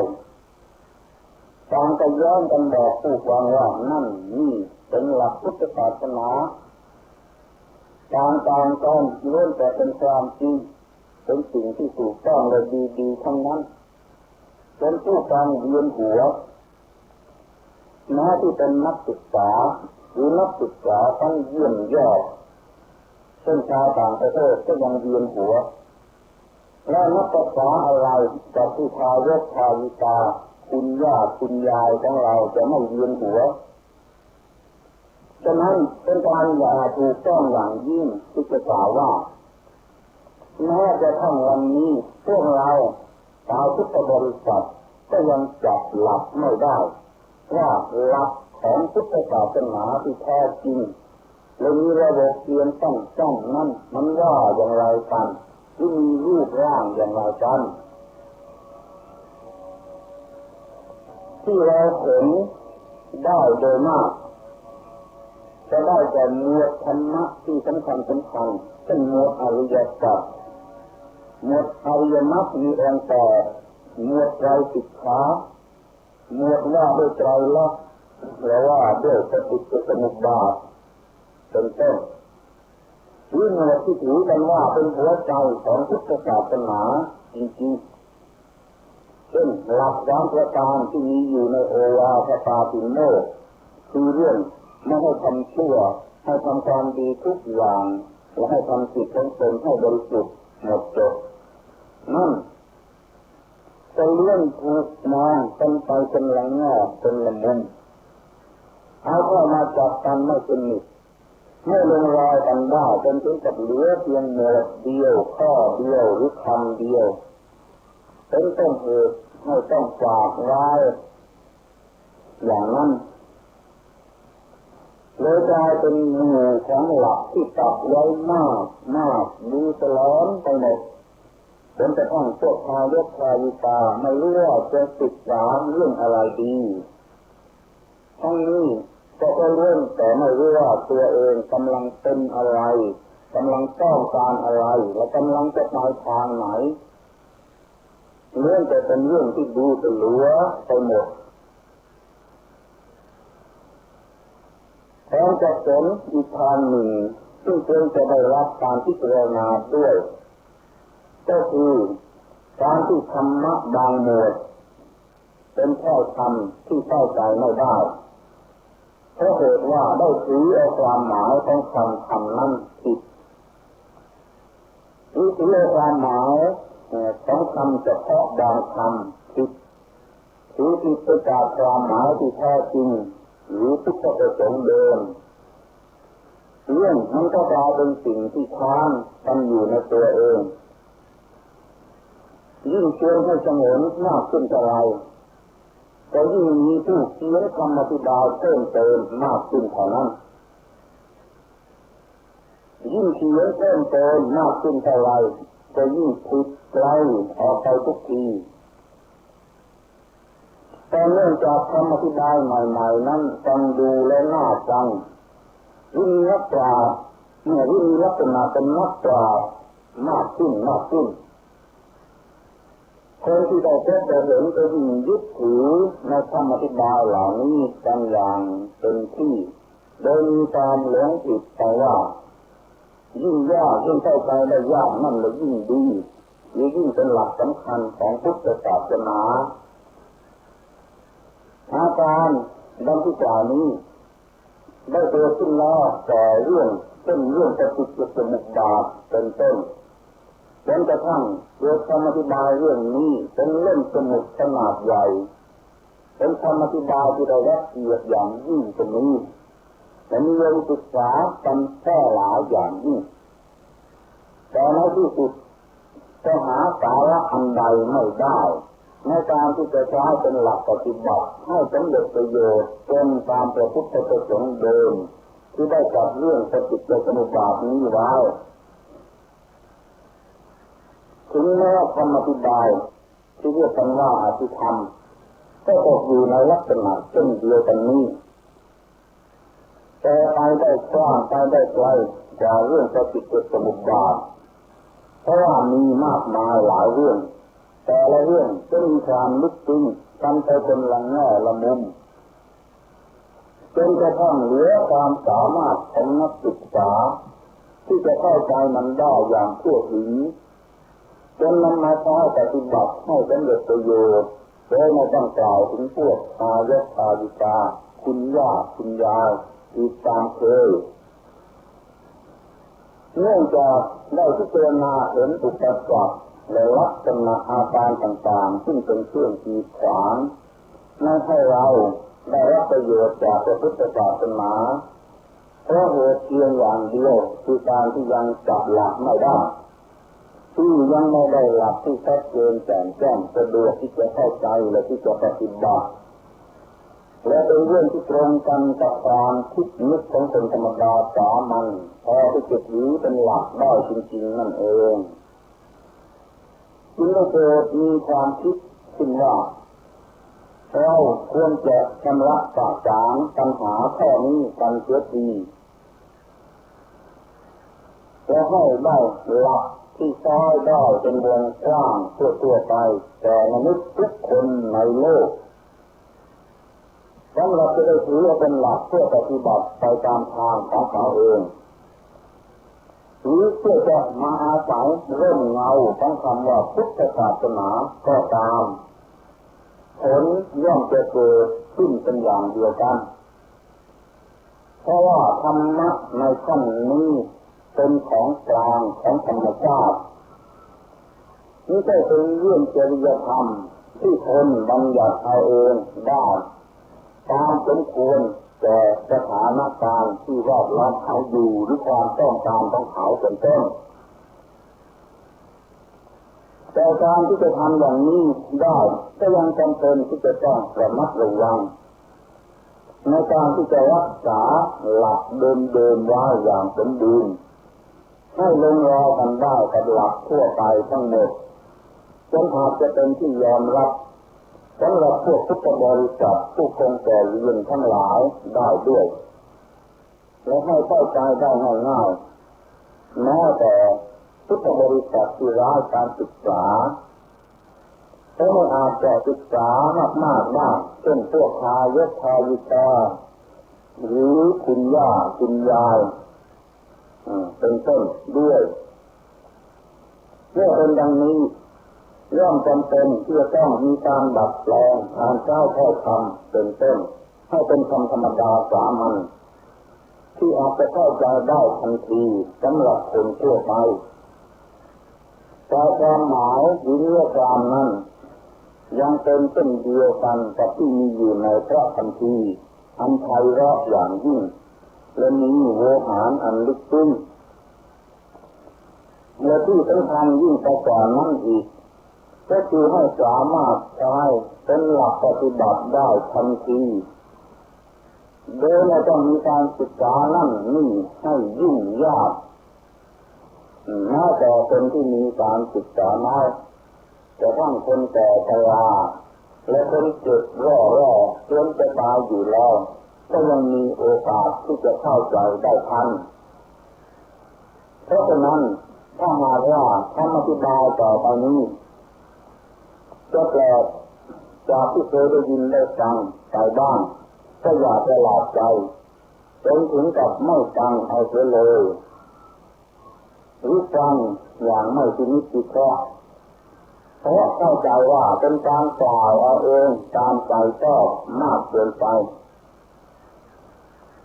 ขอให้ยอมรับความตั้งใจของผู้กล่าวว่าเป็นความจำเป็นที่จะต้องกล่าวในลักษณะเช่นนี้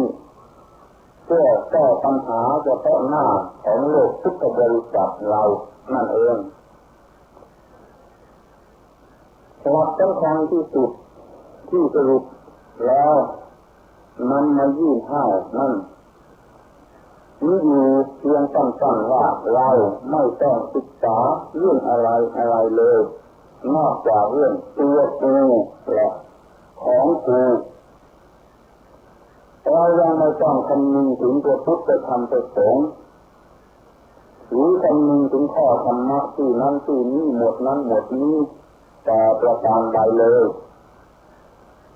รวมทั้งไม่ต้องคำนึงถึงประวัติความเป็นมาของศาสนาด้วยเป็นอันว่าจะต้องลืมเรื่องทั้งหมดยังไม่ต้องสนใจแต่มาเริ่มต้นการศึกษาด้วยการศึกษาคำว่าตัวกูและของกูซึ่งเป็นคำภาษาไทยที่มีความหมายอยู่ในตัวมันเองอย่างเพียงพอที่จะทำให้เข้าใจได้ว่าหมายถึงอะไรและใครๆจะรู้จักมันดีถึงแม้ในภาษาต่างประเทศก็เป็นอย่างเดียวกันทั้งนี้ก็เหตุว่าความรู้สึกในใจซึ่งเป็นต้นเหตุผลักดันให้เปล่งวาจาเป็นคำสองคำนี้ออกมานั้นมันเหมือนกันหมดทุกชาติทุกภาษาและทุกยุคทุกสมัยไม่มีอะไรที่แตกต่างกันเลยแม้ในภาษาบาลีจะมีแค่คำอันไพเราะคล้ายว่าอาหารการและน้ำมันการก็ตามมันก็ไม่มีความหมายอะไรที่แปลกไปจากการที่จะกล่าวด้วยภาษาไทยง่ายๆสั้นๆหรืออย่างโตกระโดดว่าตัวกูหรือของกูสองคำนี้เพราะฉะนั้นขอให้ทุกคนเล็งถึงความหมายของมันกล่าวคือตัวความรู้สึกที่กำลังมีอยู่ในใจที่ดลบันดาลให้คำสองคำนี้ถูกเปล่งออกมาทางปากแล้วเราให้ถือว่านี่แหละคือตัวการสำคัญที่เราจะต้องศึกษาจะต้องจัดการกับมันให้ถูกต้องให้เฉียบขาดที่สุดความทุกข์ทั้งปวงจึงจะดับไปและได้รับผลทั้งหมดทั้งสิ้นของพระพุทธศาสนาแนวทางที่จะต้องศึกษานั้นไม่อาจจะศึกษาได้จากหนังสือทั้งที่ในพระคัมภีร์เหล่านั้นมีกล่าวถึงสิ่งนี้แล้วทั่วไปหมดแต่ว่าเราจะต้องศึกษาจากตัวมันเองหรือศึกษาจากสิ่งที่เราเรียกว่าตัวกูหรือของกูนั่นแหละพอเมื่อเรามองมันออกจะเข้าใจมันได้แล้วจึงจะเข้าใจข้อความในพระคัมภีร์ทั้งหมดที่กล่าวถึงเรื่องนี้แล้วเห็นได้โดยประจักษ์ด้วยตนเองว่าทั้งหมดนั้นมันตรงกันกับที่เรามองเห็นได้ด้วยตัวเราเองแต่สิ่งที่เรียกว่าตัวกูหรือของกูฉะนั้นเป็นอันนอนใจได้ว่าเราอย่างพระคัมภีร์ทั้งหมดไปว่าเส้นทางหนึ่งก่อนจะดีกว่าอย่ามัวไปกังวลเรื่องพระคัมภีร์อันมากมายซึ่งจะเป็นเครื่องตัดแทนกำลังใจของเราให้อ่อนเพลียลงไปเสียเปล่าๆเพราะความยุ่งยากมากมายของพระคัมภีร์เหล่านั้นเราเน้นเข็มการศึกษาค้นคว้าสิ่งพิจารณาของเราจนลงไปยังสิ่งที่เรียกว่าตัวกูของกูอย่างเดียวเท่านั้นแต่ถึงจะนั้นก็ตามขอทราบไว้ซะก่อนว่าสิ่งที่เรียกว่าตัวกูของกูนี้มันก็ยังมีแง่หรือมุมที่จะให้ศึกษาอย่างมากมายจนอาจจะวนเวียนได้อีกเหมือนกันเพราะฉะนั้นเราจะต้องฉลาดพอที่จะไม่ทำลายเวลาให้เสียไปด้วยการหลงไปศึกษาในแง่ในมุมที่ไม่จำเป็นเราจะศึกษาตั้งแต่ในแง่ในมุมที่เกี่ยวกับความทุกข์และการดับทุกข์สิ้นเชิงเท่านั้นเพราะพระพุทธองค์ได้ตรัสไว้ว่าแต่ตอนมาก็ดีเดี๋ยวนี้ก็ดีฉันบัญญัติกฎเกณฑ์เฉพาะเรื่องอันเกี่ยวกับความทุกข์และความดับไม่เหลือแห่งทุกข์เท่านั้นฉะนั้นเป็นอันว่าเราจะจับเสือเอาสิ่งใดขึ้นมาพิจารณาก็ตามเราจะพิจารณากันแต่ในแง่ของความทุกข์และความดับทุกข์เท่านั้น ซึ่งเราพอจะเห็นได้ว่ามีอยู่เพียงสองเรื่องเมื่อเป็นเรื่องของตัวกูและของกูเราจะต้องพิจารณากันว่าตัวกูของกูนี้มันให้เกิดความทุกข์ขึ้นมาได้อย่างไรแล้วเราจะจัดการกับมันอย่างไรให้พอเหมาะพอสมกับอัตภาพของบุคคลที่เข้าไปเกี่ยวข้องกับมันด้วยการศึกษาและด้วยการปฏิบัติที่มีอยู่ต่างๆกันเป็นชั้นๆนับตั้งแต่ชั้นที่จะทำลายตัวกูอันชั่วร้ายเหลือให้เหลืออยู่แต่ตัวกูชนิดที่กล่าวได้ว่าเป็นชนิดดีแล้วก็ไปเลื่อนขึ้นไปจนถึงชั้นที่จะบรรเทาความยึดถือในตัวกูชั้นดีนั้นให้น้อยลงคือมีตัวกูวิธีแท้ก็คือความเห็นแต่ตัวกูชั้นที่นิยมกันว่าดีนั่นแหละให้น้อยลงตามลำดับจนกระทั่งถึงขั้นสุดท้ายที่ไม่มีความรู้สึกถึงได้ด้วยตัวเราเองแต่สิ่งที่เรียกว่าตัวกูหรือของกูฉะนั้นเป็นอันนอนใจได้ว่าเราอย่างพระคัมภีร์ทั้งหมดไปไหว้ที่ทางหนึ่งก่อนจะดีกว่าอย่ามัวไปกังวลเรื่องพระคัมภีร์อันมากมายซึ่งจะเป็นเครื่องตัดทอนกำลังใจของเราให้อ่อนเพลียลงไปเสียเปล่าๆเพราะความยุ่งยากมากมายของพระคัมภีร์เหล่านั้นเรามุ่งถึงการศึกษาค้นคว้าที่นิพพานาของเราตรงลงไปยังสิ่งที่เรียกว่าตัวกูของกูอย่างเดียวเท่านั้นแต่ถึงจะนั้นก็ตามขอทราบได้ก็ก่อนว่าสิ่งที่เรียกว่าตัวกูของกูนี้มันก็ยังมีแง่หรือมุมที่จะให้ศึกษาอย่างมากมายจนอาจจะวนเวียนได้อีกเหมือนกันเพราะฉะนั้นเราจะต้องฉลาดพอที่จะไม่ทำลายเวลาให้เสียไปด้วยการหลงไปศึกษาในแง่ในมุมที่ไม่จำเป็นเราจะศึกษาตั้งแต่ในแง่ในมุมที่เกี่ยวกับความทุกข์และการดับทุกข์สิ้นเชิงเท่านั้นเพราะพระพุทธองค์ได้ตรัสไว้ว่าแต่ตอนมาก็ดีเดี๋ยวนี้ก็ดีทั้งบัญญัติกฎเกณฑ์เฉพาะเรื่องทั้งเกี่ยวกับความทุกข์และการดับไม่เหลือแห่งทุกข์เท่านั้นฉะนั้นเป็นอันว่าเราจะจับสวยเอาสิ่งใดขึ้นมาพิจารณาก็ตามเราจะพิจารณาตั้งแต่ในแง่ของความทุกข์และความดับทุกข์เท่านั้นซึ่งเราพอจะเห็นได้ว่ามีอยู่เพียงสองเรื่องเมื่อเป็นเรื่องของตัวกูและของกูเราจะต้องพิจารณา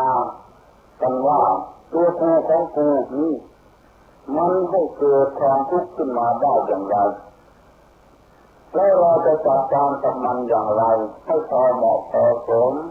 กับอัตภาพของบุคคลที่เข้าไปเกี่ยวข้องกับมันด้วยการศึกษาและด้วยการปฏิบัติซึ่งมีอยู่ต่างๆกันเป็นชั้นๆนับตั้งแต่ชั้นที่จะทำลายตัวกูอันชั่วร้ายเหลือให้เหลืออยู่แต่ตัวกูชนิดที่กล่าวได้ว่าเป็นชนิดดีแล้วก็ค่อยเลื่อนขึ้นไปจนถึงชั้นที่จะบรรเทาความยึดถือในตัวกูชั้นดีนั้นให้น้อยลงคือมีตัวกูหรือที่แท้ก็คือความเห็นแต่ตัวกูทั้งที่นิยมกันว่าดีนั่นแหละให้น้อยลงตามลำดับจนกระทั่งถึงขั้นสุดท้ายที่ไม่มีความรู้สึกของตัวกูของกูจะนึกได้เหลืออยู่ในใจอีกเลยเรื่องมันก็จบกันเพียงเท่านี้และเป็นการจบเรื่องหมดทั้งพระไตรปิฎกหรืออะไรทั้งหมดในพุทธศาสนาแต่ว่าเรื่องเป็นด ดังที่กล่าวมาแล้วข้างต้นโน้นว่าเราจะได้ไปคำนึงถึงพระไตรปิฎกกันเลยอย่าไปคำนึงถึงชนชาตินั้นชาตินี้นับถือศาสนานั้นนับถือศาสนานี้กันเลยตัดออกไปให้หมดให้เหลือแต่ว่ามนุษย์ทุกคนทั้งโลกนี้มีจิตใจอยู่แต่เพียงดวงเดียวเหมือนกันหมดคือจิตใจที่กำลังเต็มปรีอยู่ด้วยความรู้สึกว่าตัวกูของกูนั่นเองและมันกำลังผลิตให้เกิดทิฏฐิอย่างไรขึ้นมาบ้างก็รีบหาทางกำจัดมันเสียเท่านั้นให้เป็นตัวกูที่สะอาดขึ้นหรือดีขึ้นจนกระทั่งไม่มีความรู้สึกยึดถือว่าตัวกูของกูอยู่ในตัวมันเท่านั้นเองแล้วโลกนี้ก็จะประสบสันติสุขอันถาวรแม้ในส่วนประชาชนทุกคนไม่ว่าจะอยู่ในสภาพเช่นไรขอให้เราตั้งเป็นมติฐานแห่งการศึกษาพระพุทธศาสนาทั้งหมดของเราเพียงว่าจะศึกษาเรื่องตัวกูของกูในลักษณะเช่นที่กล่าวนี้เท่านั้นโดยไม่ต้องคำนึงถึงเรื่องอื่นเอามาเป็นเครื่องบังคับสมรรถภาพของมันสมองลงแม้แต่นิดเดียวแต่เมื่อคำนึงถึงหรือจะเห็นแต่ความวิตกกังวลหรือความบังคับตัวเองไม่ได้ของบุคคลบางคนในการที่จะวิตกกังวลว่าทำสักส่วนดังที่กล่าวนี้ยังไม่เป็นที่ไว้วางใจได้ที่เห็นว่ายังไม่พอที่จะศึกษาเพื่อเอาตัวรอดได้ยังเป็นห่วงเรื่องต่างๆที่เคยได้ยินได้ฟังมาอย่างไพเราะเป็นเรื่องอริยสัจเรื่องมรรคมีองค์แปดหรือเรื่องปฏิสมุปบาทเป็นต้นอยู่ก็ยังมีทางที่จะปรับปรุงความเข้าใจกันได้ง่ายๆสั้นๆเดี๋ยวนี้ว่าไม่ต้องไปกังวลถึงสิ่งเหล่านั้นหรือเรื่องเหล่านั้นเพราะมันจะมารวมอยู่ในเรื่องเดียวกันนี้กล่าวคือเรื่องตัวกูของกูนี่แหละโดยสิ้นเชิงไม่มีอะไรเหลือและโดยอัตโนมัติคือเราไม่ต้องไปสนใจกับมันไปทำกับมันก็มารวมอยู่ในเรื่องนี้เองตัวอย่างเป็นเรื่องอริยสัจนั้นเรื่องความทุกข์ก็คือสิ่งที่ตัวกูกำลังได้รับเนื่องมาจากมีความรู้สึกว่าตัวกูของกูนั่นเองเรื่องสมุทัยนั้นก็คือเรื่องตัวกูของกูโดยตรงแต่ไม่มีชื่อเรียกอย่างอื่นส่วนเรื่องนิโรธสัจหรือนิพพานนั้นเป็นเรื่องของการดับสิ้นแห่งตัวกูของกูโดยตรงส่วนเรื่องมรรคมีองค์แปดนั้นก็คืออุบายวิธีที่จะกำจัดตัวกูของกูจากตัวกูที่เลวมาเป็นตัวกูที่ดีจากตัวกูที่ดีมาเป็นตัวกูที่เบาบางลงจนกระทั่งดับสนิทคือว่างไปไม่มีสิ่งที่เรียกว่าตัวกูของกูปรากฏอยู่ในความรู้สึกเลยนี้เป็นเครื่องเชื่อเห็นชัดๆว่าเรื่องอริยสัจนั้นไม่ใช่เรื่องอะไรอื่นนอกจากเรื่องการเกิดขึ้นแห่งตัวกูและการดับลงแห่งตัวกูเท่านั้นหรือตัวอย่างหนึ่งก็คือเรื่องทุกข์กับเรื่องความดับทุกข์เท่านั้นแต่ว่าเรื่องปฏิจจสมุปบาทนั้นเล่าที่เป็นส่วนทฤษฎีนั้นแต่เป็นการบอกในส่วนทฤษฎีว่าตัวกูมันเกิดขึ้นได้อย่างไรและจะดับลงไปได้อย่างไรหากว่าเป็นการบอกกันอย่างละเอียดจึงมีคำพูดยืดยาวมากมายหลายขั้นหลายตอนส่วนในทางปฏิบัตินั้นก็มีแนวของการปฏิบัติที่ไว้ชัดเช่นการควบคุมผัสสะไม่ให้เกิดเวทนาหรือการควบคุมเวทนาไม่ให้ปรุงเป็นปัญหามันเป็นทางให้เกิดตัวกูของกูเป็นรูปเป็นร่างขึ้นมาเพราะเหตุนั้นและนี่แหละเป็นหลักปฏิบัติที่เป็นหัวใจของพุทธศาสนาโดยแท้จริงอันเป็นตัวเรื่องที่เราจะต้องวินิจฉัยกันอย่างละเอียดข้างหน้าในที่นี้ ความแต่เพียงว่าเรื่องปฏิจจสมุปบาทนี้เป็นเรื่องของอุบายวิธีที่ฉลาดหรือแยกคายที่สุดในการที่จะประจักษ์ปัญหาต่างๆเกี่ยวกับตัวกูของกูให้หมดไปไม่มีอะไรมากไปกว่านั้นเลยเรื่องเท่านี้ก็พอแล้วที่จะเป็นเครื่องรับรองให้หายวิตกกังวลแต่คนที่มักวิตกกังวลว่าจะมีอะไรนอกจากนั้นหรือดีกว่านั้นก็จะต้องศึกษาให้รู้อยู่ร่ำไปแล้วก็ไม่อาจจะสนใจอย่างเต็มที่กับเรื่องเพียงเรื่องเดียวนี้ได้ข่าวสารเพื่อการประชาสัมพันธ์ขอเชิญชวนผู้ใจบุญใจกุศลร่วมทำบุญทอดผ้าป่าสามัคคีประจำปีพุทธศักราช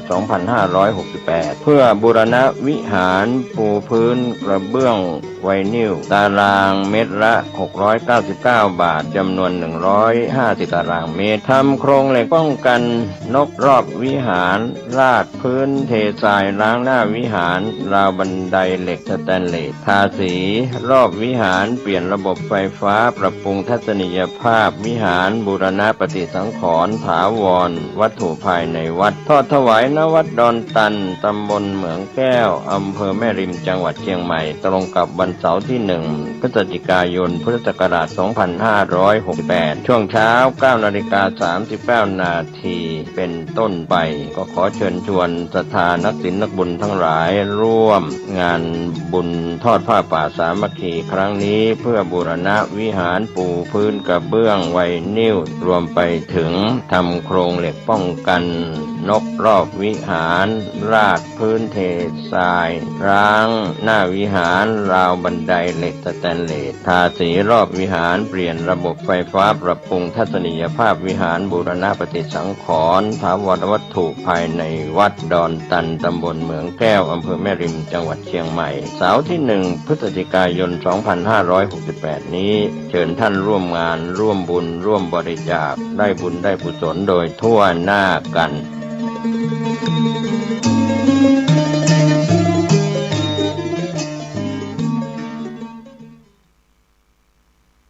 ท่านสาธุชนทั้งหลายทั้งที่เป็นผู้เฒ่าผู้แก่เป็นนักศึกษาเป็นเด็กนักเรียน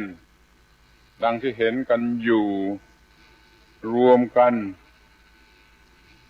มาเพื่อจะฟังธรรมบรรยายในที่นี้เพิ่นมาพร้อมกันหลายคณะจึงมาก ก็ควรจะยินดีสิ่งที่อาตมาคิดว่าจะพูดกันนี้ก็จะต้องเป็นสิ่งที่ท่านทั้งหลายต้องการอาตมาก็ยังไม่แน่ใจว่าท่านทั้งหลายต้องการอะไร ก็ต้องตีคลุมคาดคะเนว่าคงจะไม่ผิดก็คือท่านทั้งหลายต้องการจะได้รับ สิ่งที่เรียกว่าธรรมะนั่นเองถือว่าท่านทั้งหลายมีความสนใจในธรรมมาที่นี่ก็เพื่อจะต้องการธรรมะทั้งที่โดยมากก็ยังไม่ค่อยรู้ว่าธรรมะนั่นคืออะไรแต่คำนี้มันศักดิ์สิทธิ์มันพูดถึงกันอยู่ทั่วไปก้องไปหมดทั้งบ้านทั้งเมืองจนใครๆก็รู้สึกว่ามันต้องเป็นของดีแน่ถ้าไม่ดีแน่ก็คงจะไม่มีใครมาพูดถึงกล่าวถึงกันอยู่ทั่วไปทั้งบ้านทั้งเมืองและตลอดเวลาเป็นอันว่าจะมาขอถือเอาว่าท่านทั้งหลายมานี่ต้องการธรรมะ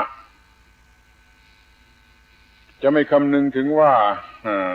บางคนรู้บางคนยังไม่รู้บางคนรู้มากบางคนรู้น้อย แต่จะขอสรุปความที่จะใช้ได้สำหรับทุกคนก็ถือเสมือนหนึ่งว่า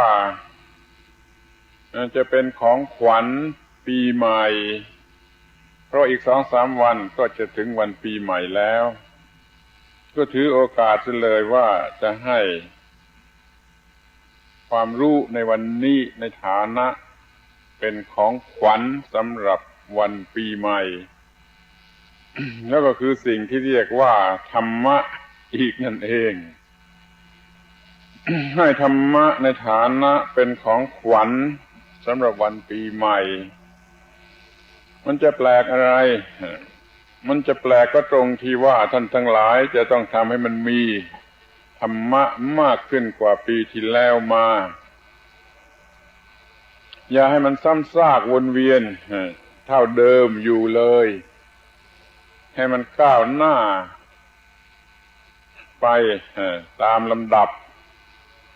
ตามเวลาที่มันล่วงไปเช่นปีหนึ่งมันก็ล่วงไปปีหนึ่งมันก็ล่วงไปเราจะมาย่ำเท้าซ้ำรอยอยู่นี่มันก็ไม่ไหวแล้วก็เพื่อจะให้สามารถก้าวหน้าไปไม่ต้องซ้ำรอยนั่นเองจึงต้องพูดถึงสิ่งที่เรียกว่าธรรมะนั้นให้เป็นที่เข้าใจแจ่มแจ้งยิ่งขึ้นไปอาตมาก็เคยพูดมาหลายครั้งหลายหนแล้วว่าธรรมะคืออะไรแต่เกรงว่าบางคนก็ยังไม่เคยได้ยินบางคนก็ลืมซะแล้วบางคนก็จำได้ครึ่งๆกลางๆบางคนก็จำได้แต่ยังไม่เข้าใจความหมายโดยสมบูรณ์งั้นเรามาพูดถึงสิ่งที่เรียกว่าธรรมะกันอีกสักครั้งหนึ่งเป็นข้อแรกธรรมะคืออะไรเวลานี้ท่านทั้งหลายบางคนก็คงจะนึกอยู่ในใจแล้วว่าธรรมะคืออะไรแล้วก็นึกได้หรือนึกไปตามที่เคยได้ยินได้ฟังหรือได้ยึดถืออยู่เช่นว่าธรรมะคือคำสั่งสอนของพระพุทธเจ้าเป็นต้นธรรมะคือสิ่งที่แสดงอยู่บนธรรมาสน์ดังนี้เป็นต้นถ้าอย่างนี้แล้วยังไม่พอ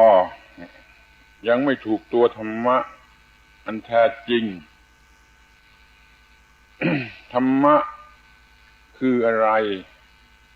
ขอให้ลูกหลานเหล่านี้รวมทั้งคุณป้าคุณน้าคุณลุงทั้งหลายด้วยช่วยจำกันไว้เป็นหลักจนตลอดชีวิตจะดีกว่า ถ้าจำไว้อย่างถูกต้องและเป็นหลักแล้วจะง่ายจะสะดวกแก่การที่จะมีธรรมะยิ่งขึ้นไปทุกปีเมื่อถามว่าธรรมะคืออะไรจงตอบว่าธรรมะคือการกระทำที่ถูกต้องคือการกระทำที่ถูกต้องแก่ความเป็นมนุษย์ของตนทุกขั้นทุกตอนแห่งวิวัฒนาการช่วยจำกันไว้ให้แม่นยำเป็นบทจำกัดความเป็นบทนิยามว่าธรรมะคือการกระทำที่ถูกต้องแก่อะไรถูกต้องแก่ความเป็นมนุษย์ของใครของแต่ละคนละคนและถูกต้องอย่างไรถูกต้องทุกขั้นตอนแห่งวิวัฒนาการของตนกล่าวอีกครั้งหนึ่งว่าธรรมะคือการกระทำที่ถูกต้องแก่ความเป็นมนุษย์ของตนทุกขั้นทุกตอนแห่งวิวัฒนาการของเขานี่มันคงจะแปลกจากที่ท่านเคยได้ยินได้ฟังหรือถืออยู่ว่าธรรมะคือคำสั่งสอนของพระพุทธเจ้าธรรมะคืออย่างนั้นอย่างนี้อีกมากมายแต่ถ้าจะให้สำเร็จประโยชน์แล้วก็จะต้องรู้ว่าธรรมะนั้นเป็นตัวการประพฤติกระทำลงไปจริงๆไม่ใช่เป็นเพียงความรู้ แต่มันก็รวมอยู่ด้วยเพราะว่าการที่เราจะประพฤติกระทำอะไรลงไปนั่นเราต้องรู้เรื่องนั้นนั่นเราจึงถือว่ามันรวมอยู่ในการกระทำที่ถูกต้องเพราะมันยืนยันอยู่แล้วว่าที่ถูกต้องเพราะฉะนั้นมันก็จะต้องมีความรู้มาแล้วตามสมควรเอาความรู้นี่มารวมไว้ในการประพฤติหรือกระทำให้เป็นการกระทำที่ถูกต้องท่านก็จะต้องมีการศึกษามาพอสมควรจึงจะมีการกระทำที่ถูกต้องนี่ถูกต้องนั่นมันจำกัดลงไปว่าถูกต้องแก่ความเป็นมนุษย์ของเราถูกต้องแก่สิ่งอื่นมันไม่มีประโยชน์อะไรมันป่วยการมันถูกต้องแก่ความเป็นมนุษย์ของเราของตัวเองนี่ถูกต้องอย่างไรก็ถูกต้องทุกๆขั้นตอนแห่งวิวัฒนาการคนเรามีวิวัฒนาการเรื่อยไม่มีหยุดตั้งแต่คลอดจากท้องแม่ทุกๆชั่วโมงมันก็วิวัฒนาการเรื่อยมาจนบัดนี้อยู่ในสภาพอย่างนี้มันเป็นวิวัฒนาการแล้วยังจะวิวัฒนาการต่อไปจนกว่าจะได้ข้าวโลงกันนี่เอาเฉพาะในชาตินี้มันก็มีวิวัฒนาการอย่างนี้แบ่งได้เป็นขั้นตอนเช่นว่าเป็นปฐมวัยเด็กๆเป็นมัชชิมวัยเป็นผู้ใหญ่เป็นปัจฉิมวัยเป็นคนแก่คนเฒ่าเอาสัก3 ตอนก็พอจะมองเห็นได้นี่มันต้องถูกต้องทุกขั้นตอนของวิวัฒนาการในวัยเด็กก็ต้องมีความถูกต้องเต็มที่ในวัยผู้ใหญ่ก็ถูกต้องเต็มที่ในวัยคนแก่คนเฒ่าก็ถูกต้องเต็มที่นี่เรียกว่าถูกต้องแก่ความเป็นมนุษย์ทุกขั้นตอนแห่งวิวัฒนาการนี่เราจะต้องมีการประพฤติกระทำชนิดนั้นให้ได้ผลอย่างนั้นนี่มันเป็นคำตอบแต่เพียงว่าธรรมะคืออะไรโดยหลักใหญ่ก็คือการกระทำที่ถูกต้องแก่ความเป็นมนุษย์ของตนทุกขั้นทุกตอนแห่งวิวัฒนาการของตนท่านทั้งหลายกลับไปแล้วจงทดสอบจงใคร่ครวญดูว่าเรามีวิวัฒนาการถูกต้องแก่ความเป็นมนุษย์ของเราทุกขั้นตอนหรือไม่จะแบ่งให้ละเอียดลงไปก็ได้ว่ามีอายุ1 ปีมีอายุ2 ปีมีอายุ3 ปีกระทั่งเดี๋ยวนี้มีอายุ15-16 ปี20 ปี30 ปี50 ปี60 ปีเป็นขั้นตอนไปทดสอบดูว่าที่แล้วมาแต่หลังมันมีความถูกต้องหรือไม่หรือต้องนั่งเช็ดน้ำตาหัวเข่าบ่อยๆหรือว่าต้องทำความยุ่งยากลำบากให้แก่บิดามารดาเพื่อนบ้านเรือนเคียงอยู่บ่อยๆนั่นมันยังไม่ใช่ความถูกต้องจะต้องทดสอบด้วยความบริสุทธิ์ใจไม่เข้าข้างตัวเองไม่เห็นแก่ตัวเองอย่างที่ว่ามันไม่เป็นธรรมมันต้องให้ความเป็นธรรมแก่พระธรรมหลักของพระธรรมมีอย่างไรมีความถูกต้องอย่างไรต้องเป็นอย่างนั้นคำว่าความถูกต้องนี่เถียงกันได้มากมายไม่รู้จักจบแต่ที่มันจะจบได้ก็มีการบัญญัติว่าถ้ามันถูกต้องจริงมันก็พิสูจน์ความมีประโยชน์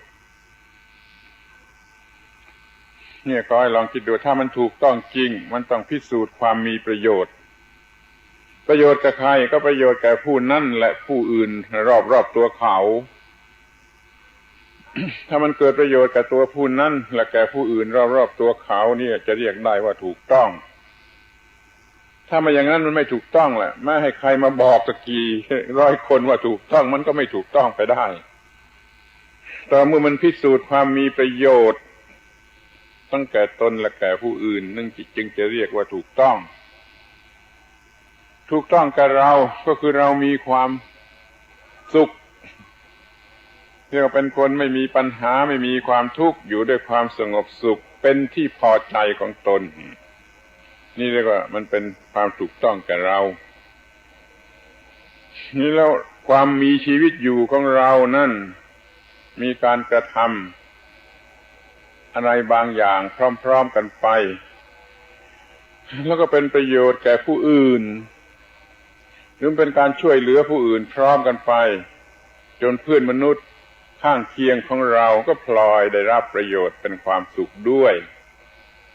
นี่เรียกว่าส่วนตัวเราก็มีสันติสุขส่วนคนทั้งหลายทั้งปวงก็มีสันติภาพเรียกว่ามันมีเพียงเท่านี้แหละมันไม่มีอะไรอื่นที่จะมากไปกว่านี้เรามีสันติสุขโลกนี้หรือโลกไหนก็ตามก็มีสันติสุขกระทั่งถึงบรรลุมรรคผลนิพพานก็ยังเรียกว่ามีสันติสุขที่ทุกคนในโลกพลอยมีสันติสุขก็กลายเป็นโลกที่มีสันติภาพเรามีสันติสุขสังคมมีสันติภาพมันก็ควรจะพอใจแล้วมันสูงสุดกันอยู่ที่นี่ที่ตรงนี้เดี๋ยวนี้เราเป็นอย่างไรเรายังมีสันติสุขหรือว่าอะไรก็ลองคิดดูแต่ละคนก็ล้วนแต่มีของตนมันสุขเย็นหรือสุขไม่มันมีข้อที่ต้องพิจารณาอย่างนั้นถ้าสุขขอสะกดมันก็เป็นสุขเย็นเยือกเย็นแต่ถ้าเป็นสุขกอสะกดมันก็สุขไม่เอาไฟมาเผาให้สุขคงจะไม่มีชีวิตเหลือแล้วถ้าว่าสุขไม่นี่เรามีสุขเป็นที่พอใจอยู่ทุกวันทุกคืนหรือเปล่าหรือยังมีความอึดอัดขัดใจเหมือนกับไฟเข้าไปอยู่ในอกในใจบ้างหรือเปล่าไฟเหล่านี้ก็คือความรักความโกรธความเกลียดความกลัวความอิจฉาริษยาความวิตกกังวล ความโง่เขลาไม่มีอะไรที่เป็นที่พอใจของตนเองเหล่านี้ข้อใดข้อหนึ่งเท่านั้นแหละถ้ามันเกิดขึ้นในใจแล้วมันก็รุมใจให้ร้อนมันเป็นสุขกอสะกดนั้นใครมีสุขกอสะกดใครมีสุขขอสะกดก็ขอให้พิจารณาตัวเอง โลกนี้มันกำลังเป็นโลกของความเครียดตึงเครียดไปหมดในแง่ของสุขภาพก็ดีในแง่ของเศรษฐกิจก็ดีการบ้านการเมืองก็ดีอะไรมันเครียดกันไปหมดมีความเครียดส่วนบุคคลมีความเครียดรวมกันเป็นพรรคพวกต่อสู้แข่งขันแย่งชิงทำลายล้างกันด้วยความอิจฉาริษยาความอาฆาตมาตร้ายนี่เรียกว่าโลกมันยังไม่มีอะไรที่งดงามที่ใจอย่างที่เราก็อ่านข่าวหนังสือพิมพ์อยู่ทุกวันว่ามันกำลังมีสงครามอยู่ในโลกมีการเบียดเบียนอดยากลำบากระส่ำระสายอยู่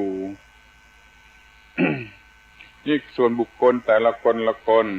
มันก็ยังเป็นโรคทางวิญญาณกันอยู่คือไม่มีจิตใจที่สะอาดสว่างสงบเย็นมีจิตใจที่วิตกกังวลหวาดกลัวไปไม่เท่าไรมันก็เป็นโรคประสาท วิตกกังวลไปไม่เท่าไรมันก็เป็นโรคกระเพาะเรื้อรังรักษาไม่หาย วิตกกังวลไปไม่เท่าไรมันก็ต้องเป็นโรคความดันสูงเป็นโรคเบาหวาน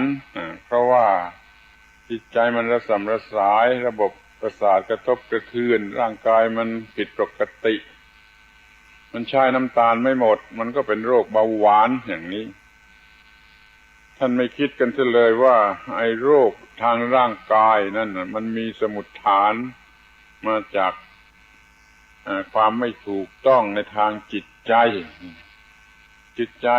เต็มไปด้วยวิตกกังวลหวาดกลัวนี่มันผิดไปแล้วในทางจิตใจผิดไปแล้วในทางระบบประสาทมันทำให้โลหิตที่หล่อเลี้ยงร่างกายของเราผิดไปด้วยนี่เป็นโรคกระเพาะนี่ก็เป็นโรคใช้น้ำตาลไม่หมดเป็นโรคเบาหวานมันก็มีโรคที่เนื่องกันไปเช่นมีความดันสูงซึ่งเป็นโรคของมนุษย์สมัยนี้ร้ายกาจเลยไปก็เป็นโรคมะเร็งเป็นวัณโรคเพราะว่าไอ้โลหิตระบบโลหิตมันไม่ถูกต้องมันไม่มีกำลังเพียงพอที่จะต่อสู้เชื้อโรคโลหิตมันถอยกำลังเพราะว่าจิตใจมันทุพพลภาพเพราะจิตใจมันอยู่ในความวิตกกังวลเครียดหวาดกลัวหิวกระหายโดยทางจิตใจไม่มีเวลาที่ว่าจะรู้สึกอิ่มโรคทางจิตหรือโรคทางวิญญาณเป็นต้นเหตุแห่งโรคทางกายทุกๆประการที่เรากำลังมีกันอยู่ในโลกขอให้ไปใคร่ครวญดูนี่คือความไม่มีธรรมะถ้ามีธรรมะไม่มีวิตกกังวลไม่มีหวาดกลัวไม่มีความเครียดไม่มีความทรมานในทางจิตทางใจเพราะว่าธรรมะช่วยให้ขจัดออกไปเสียได้การประพฤติทางจิตใจที่ถูกต้องนั่นช่วยขจัดสิ่งเหล่านี้ออกไปเสียได้ก็มีจิตใจปกติมีจิตใจสะอาดสว่างสงบแล้วโรคทั้งหลายมันก็ไม่อาจจะเกิดขึ้นเพราะระบบจิตใจดีระบบไหลเวียนของโลหิตดีระบบย่อยอาหารดีอะไรมันก็ดีธรรมะไม่ใช่เป็นแต่เรื่องทางจิตทางวิญญาณอย่างเดียวธรรมะเป็นเรื่องเกี่ยวเนื่องมาถึงทางกายทางเนื้อทางหนังด้วยกระทั่งทางวัตถุภายนอกบ้านเรือนสมบัติพัสถานวัวควายไร่นาเนี่ยมันเกี่ยวเนื่องมาถึงด้วยคือมันต้องมีความถูกต้องในสิ่งเหล่านั้นด้วยมีการเป็นอยู่การกินอยู่การนุ่งห่มการใช้สอยการอะไรต่างๆในทางภายนอกนั้นมันก็ถูกต้องด้วยร่างกายมันก็ถูกต้องด้วยจิตใจมันก็ถูกต้องด้วยวิญญาณคือสติปัญญามันก็พลอยถูกต้องไปด้วยเราอยู่ในความถูกต้องทั้งหมดนับตั้งแต่แผ่นดินที่อยู่อาศัยมาถึงบ้านเรือนรถราอะไรแล้วมาถึงร่างกายเรามาถึงจิตใจของเรามีวิญญาณสติปัญญาของเรามันถูกต้องไปหมดโดยอาศัยสิ่งที่เรียกว่าธรรมะขอให้สนใจว่าจะมีธรรมะกันได้อย่างไร เมื่อรู้ว่าธรรมะคืออะไรจำเป็นอย่างไรแล้วเราก็จะต้องดูกันต่อไปว่าเราจะมีธรรมะกันได้อย่างไรขอย้ำอีกทีบางคนอาจจะลืมแล้วว่าธรรมะคือการกระทำประพฤติกระทำที่ถูกต้องแก่ความเป็นมนุษย์ทุกขั้นทุกตอนแห่งวิวัฒนาการของเขานี่คือธรรมะทั้งทางกายทั้งทางวาจาทั้งทางจิตใจทางวิญญาณทั้งหมดทั้งสิ้นทุกประการจะต้องมีความถูกต้อง เดี๋ยวนี้มันจะมีความรู้ ความถูกต้องนี่ได้อย่างไรมันก็ต้องอาศัยการฟังในครั้งแรกเราไม่ต้องการให้เชื่อทันทีได้รับฟังอะไรมาก็เอาไปใคร่ครวญดูว่ามันน่าลองดูไหมน่าลองทำดูไหมถ้าน่าลองทำก็ลองทำดูถ้ามันได้ผลมันก็เป็นเชื่อแน่ว่านี่เป็นธรรมะแน่เป็นธรรมะที่ควรยึดถือเป็นหลักเป็นที่พึ่งแน่อาตมาอยากจะสรุปความสั้นๆว่าทำอย่างไรจะมีธรรมะก็ขอให้ช่วยจดช่วยจำไว้ดีๆโดยเฉพาะลูกเด็กๆที่นั่งเขียนทรายนี่ช่วยจำไว้ดีๆเขียนทรายก็เขียนให้เป็นข้อความที่กำลังพูดจะดีกว่าข้อแรกจะต้องมีความรู้จักตัวเองหนึ่งจะต้องรู้จักตัวเองเดี๋ยวนี้รู้จักตัวเองไหมเรารู้จักตัวเองไหมคนแก่ใกล้จะอวสานในชีวิตอยู่แล้วนี่รู้จักตัวเองหรือยังว่าเรามันคืออะไรตัวเองคืออะไรชีวิตคืออะไรนี่ถ้าไม่ใช้สติปัญญามาแต่แรกแล้วแม้คนแก่ๆอายุ80ปีแล้วก็ยังไม่รู้จักตัวเองเพราะเขาไม่เคยคิดไม่เคยนึกไม่เคยตั้งข้อสังเกตการที่รู้จักตัวเองก็คอยมองย้อนหลังอายุเท่าไรก็ตามใจคอยมองย้อนหลังไปถึงเท่าที่จะจำความได้แล้วมันเป็นมาอย่างไรมันจะพบแต่ว่ามันเต็มไปด้วยความระหกระเหินความต่อสู้กันระหว่างความผิดถูกเนี่ยเรื่อยมาแล้วก็ยังไม่มองเห็นตลอดไปข้างหน้าว่าจะไปกันที่ไหนเกิดมาแต่ไหนจะไปที่ไหนก็ยังไม่รู้เอาแล้วไม่ต้องคิดให้มันมากแล้วเอาแต่เพียงว่าไอ้เราเนี่ยมันเป็นอะไรว่าเป็นมนุษย์ก็รู้จักว่าเป็นอย่างไรเดี๋ยวนี้เป็นผู้หญิงหรือเป็นผู้ชายเป็นเด็กหรือเป็นผู้ใหญ่คอยอาศัยการศึกษาช่วยให้รู้ว่าเราเป็นมนุษย์มีอะไรหน้าที่ที่จะต้องปฏิบัติให้ได้รับประโยชน์จากการเป็นมนุษย์กันเต็มที่อย่าให้เสียทีที่เด็กเกิดมาเป็นมนุษย์และพบพระพุทธศาสนาเลย รู้จักตัวเองว่าเป็นมนุษย์นี่ไม่ใช่เล็กน้อยไอ้ความเป็นมนุษย์นี่มันก็อธิบายยากเหมือนกันแต่ที่เขาจำกัดความไว้ให้นี่ก็ว่าจิตใจมันสูงมนุษย์แปลว่าจิตใจสูงเมื่อจิตใจสูงมันก็เป็นทุกข์ไม่ได้มันอยู่เหนือปัญหาเหนือความทุกข์เหนืออะไรทุกๆอย่างถ้าจิตใจมันต่ำมันไม่สูงมันก็อยู่ใต้ปัญหาอยู่ข้างใต้ความทุกข์มันก็ต้องเป็นทุกข์เมื่อเป็นทุกข์มันก็ไม่น่าดูมันน่าเกลียดน่าชังมันจะต้องอยู่สูงเหนือปัญหาเหนือความทุกข์เป็นผู้มีความหมายเหมือนกับพระพุทธเจ้าสำหรับพวกเรานะเอาหลักพระพุทธเจ้าเป็นหลักศาสนาอื่นเขาก็เอาศาสนาอื่นเป็นหลักเราศาสนาพุทธเอาศาสนาพุทธเป็นหลักพุทธะแปลว่าผู้รู้ผู้ตื่น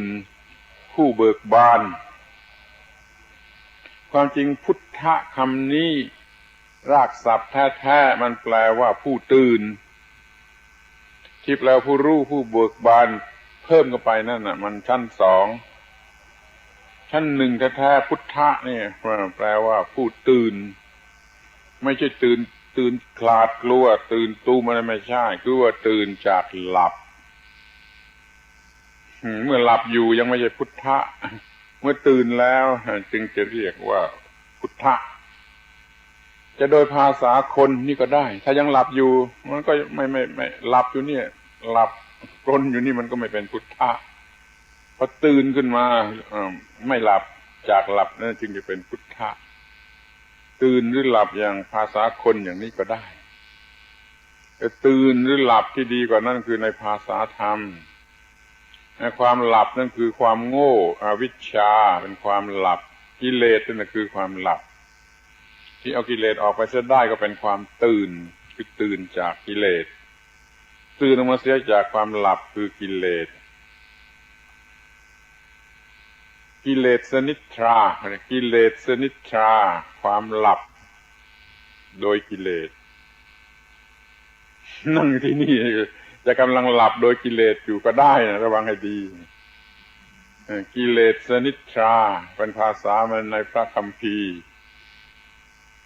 หลับของกิเลสหลับโดยกิเลสหลับด้วยกิเลสต้องตื่นออกมาเสียจากความหลับชนิดนี้จึงจะเรียกว่าพุทธะภาษาธรรมดาก็คือตื่นนอนอย่างที่เรานอนหลับประจำวันแล้วก็ตื่นขึ้นมาก็เรียกว่าพุทธะอยู่แล้วโดยภาษาบาลีแต่พุทธะในทางภาษาธรรมะนี่ก็หมายถึงตื่นจากหลับที่ลึกซึ้งไปกว่านั้นคือหลับด้วยอำนาจของกิเลส นี่คำว่ารู้ว่าเบิกบานนั้นมันตามมาเองถ้าเราไม่หลับเราก็รู้สึกตัวคือรู้แล้วเมื่อเรารู้ถูกต้องเราก็ไม่ต้องเป็นทุกข์เป็นร้อนเราก็เบิกบานแสดงความสุขความพอใจนี่คือพุทธะผู้รู้ผู้ตื่นผู้เบิกบานเป็นความหมายของคำว่าใจมันสูงมนุษย์ใจมันสูงใจมันสูงตามแบบของพระพุทธเจ้าคือเป็นผู้รู้ผู้ตื่นผู้เบิกบานนี่ขอให้เรารู้จักตัวเองกันอย่างนี้ทุกคนเถอะจะเป็นลูกเล็กผู้ใหญ่ผู้เฒ่าอะไรก็ตามจงรู้ว่าเราเป็นมนุษย์นะอย่าเป็นอะไรให้มันน้อยไปกว่ามนุษย์ จะเป็นมนุษย์ก็ต้องมีความรู้มีความตื่นมีความเบิกบานเอายุติกันทีที่ว่าเรารู้จักตัวเราเองแล้วว่าเราเป็นมนุษย์นี่ก็เรียกว่ารู้จักตัวเองถ้าจะมีธรรมะกันให้ได้ข้อแรกที่สุดต้องรู้จักตัวเองซะก่อนว่าเราเป็นอะไรเรามีความรู้ความเข้าใจถูกต้องเรียกว่ามีปัญญามีสัมมาทิฏฐิแล้วเราก็รู้ว่าตัวเรานี่เป็นมนุษย์เราต้องทำอย่างมนุษย์เป็นมนุษย์ให้เต็มตามความหมายคำว่ามนุษย์ข้อที่หนึ่งจึงพูดว่ารู้จักตัวเองทีนี้ข้อที่สองเราจะเชื่อตัวเองคำว่าเชื่อตัวเองเนี่ยมันมีความหมายกำกวมถ้ามันมีความโง่มันก็เชื่ออย่างผิดถ้ามีปัญญามันก็เชื่ออย่างถูกแต่คำพูดในที่นี้หมายถึงเชื่อในทางที่มันถูกเชื่อสมกับที่เป็นมนุษย์เชื่อกรรมเชื่อผลแห่งกรรมเชื่อความที่ต้องรับผลกรรมเชื่อการตรัสรู้ของพระพุทธเจ้าเหล่านี้ก็ยังไม่พอที่มันจะต้องมาอยู่มารวมอยู่ที่เชื่อตัวเองเชื่อตัวเองถ้ามันไม่มีความเชื่อตัวเองแล้วมันจะเชื่ออื่นๆไปไม่ได้ ที่เราจงมีความเชื่อตัวเองศรัทธาในตัวเองว่าเราเป็นมนุษย์แน่ นี่ใครเชื่อยังใครเชื่อตัวเองเป็นมนุษย์แน่หรือยังลังเลอยู่เชื่อตัวเองว่าเราเป็นมนุษย์แน่นะถ้าเชื่อว่าเราเป็นมนุษย์แน่เราต้องเชื่อต่อไปว่าเราต้องทำได้อย่างมนุษย์นะถ้าเราทำไม่ได้อย่างมนุษย์มันก็ไม่เป็นมนุษย์หรอกแล้วก็ไม่มีความเชื่อตัวเองที่ตรงไหนได้จะไม่เรียกว่าเชื่อตัวเองที่ตรงไหนได้ถ้าเชื่อตัวเองก็หมายความว่าเชื่อว่าฉันเป็นมนุษย์แน่และฉันต้องทำได้อย่างที่มนุษย์ทำได้อะไรในที่มนุษย์ทำได้ฉันเชื่อว่าฉันต้องทำได้ในตัวฉันเดี๋ยวนี้มีความพร้อมที่จะทำให้ได้ในการที่จะเป็นมนุษย์ให้สมบูรณ์ใครมีความเชื่ออย่างนี้บ้างแล้วหรือยังก็ไปทดสอบตัวเองดูกันแล้วกันถ้ามีแล้วก็เป็นอันว่าใช้ได้มีธรรมะข้อที่สองคือเชื่อตัวเองทีแรกรู้จักตัวเองว่าเป็นมนุษย์ข้อสองว่าเชื่อตัวเองว่าเป็นมนุษย์แหละ ทำได้ตามที่มนุษย์จะต้องทำอย่ามัวขี้ขลาดอย่ามัวขี้เกียจอย่ามัวเลวไหลโลเลไม่มีความแน่วแน่อยู่อย่างนี้ ที่นี่ข้อที่3มันต้องบังคับตัวเองเมื่อเชื่อว่าเป็นมนุษย์และทำได้อย่างมนุษย์ก็ต้องบังคับให้ทำสิอย่าเชื่ออยู่เฉยๆสิบังคับให้มันลงมือทำมันไม่อยากให้ทำกิเลสมันไม่อยากให้ทำความเลวไหลมันไม่อยากให้ทำเราต้องบังคับตัวเองให้ทำให้จนได้ คำสอนของพระพุทธเจ้ารวมอยู่ในการบังคับตัวเองคือบังคับกิเลสนั่นแหละที่ว่าตัวเองในที่นี้ถ้ายังเป็นคนธรรมดาเป็นบุตุชนคนธรรมดามันก็มีตัวเองเป็นกิเลสเราต้องบังคับตัวเองบังคับกิเลสคือด้วยจิตฝ่ายที่ไม่ใช่กิเลสจิตฝ่ายที่เป็นโพธิเป็นสติปัญญาจะต้องก่อรูปขึ้นมาบังคับจิตฝ่ายที่มันเป็นกิเลสนี่เราบังคับตัวเองเราแบ่งตัวเราเป็น2 ภาคหรือ2 ส่วนคือส่วนต่ำส่วนที่มันจะลงต่ำนั่นมันส่วนหนึ่งไอ้ส่วนที่มันจะขึ้นสูงนั่นมันอยู่อีกส่วนก็เรียกว่าฝ่ายต่ำฝ่ายสูงฝ่ายดีฝ่ายชั่วฝ่ายผิดฝ่ายถูกฝ่ายบุญฝ่ายบาปแล้วก็แล้วแต่จะเรียกเรามันไม่อยู่เป็น2 ส่วน ไอ้ส่วนที่มันจะถูกจะดีจะไปสูงนั่นแหละมันจะต้องเกิดขึ้นและบังคับไอ้ฝ่ายต่ำหรือว่าจะเอาสติปัญญามาเป็นกลางๆมาช่วยในฝ่ายสูงมาบังคับในฝ่ายต่ำอย่างนี้เรียกว่าบังคับตัวเองถ้าต้องเอาจริงเอาจังธรรมะแปลว่าบังคับตัวเองพระพุทธเจ้าเป็นสารถีฝึกสัตว์บังคับสัตว์ผู้มีเวไนยผู้เป็นเวไนยสัตว์ให้เป็นไปตามคลองของพระธรรมแต่ก็ไม่พ้นจากที่เราต้องบังคับตัวเราพระพุทธเจ้าเป็นผู้ฝึกสัตว์แต่ก็ไม่พ้นที่เราจะต้องฝึกตัวเราเองท่านสอนให้เราฝึกตัวเราเองบังคับตัวเองคำว่าธรรมะแปลว่าฝึกหรือบังคับใครบังคับตนเองบังคับความรู้สึกฝ่ายต่ำด้วยความรู้สึกฝ่ายสูงนี่เราก็มีการบังคับตัวเองกันทุกคนทุกวันทุกชั่วโมงทุกนาทีปราศจากการบังคับตัวเองแล้วมันก็ต้องผิดต้องมีเรื่องผิดมีเรื่องพลาดมีเรื่องไปอีกทางหนึ่งไม่ไปตามทางที่ควรจะไปมันก็จะต้องเหมือนกับว่าเดินตกล่องไม่ระวังงั้นบังคับตัวเองให้ได้บูชาชอบพอใจการบังคับตัวเองอย่าเห็นเป็นเรื่องไม่สนุกสิเช่นคนไม่บังคับตัวเองมันก็ไปสูบบุหรี่บ้างไปกินเหล้าบ้างไปทำอบายมุขนานาสารพัดอย่างมันก็ทำไป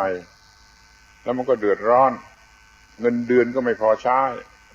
รายได้ก็ไม่พอใช้เพราะมันไม่บังคับตัวเองเท่านั้นแหละพอมีการบังคับตัวเองเงินเดือนจะพอใช้ขึ้นมาทันทีหรือจะปรับปรุงให้มันพอใช้ขึ้นได้ทันที ทุกอย่างมันก็จะไปในทางถูก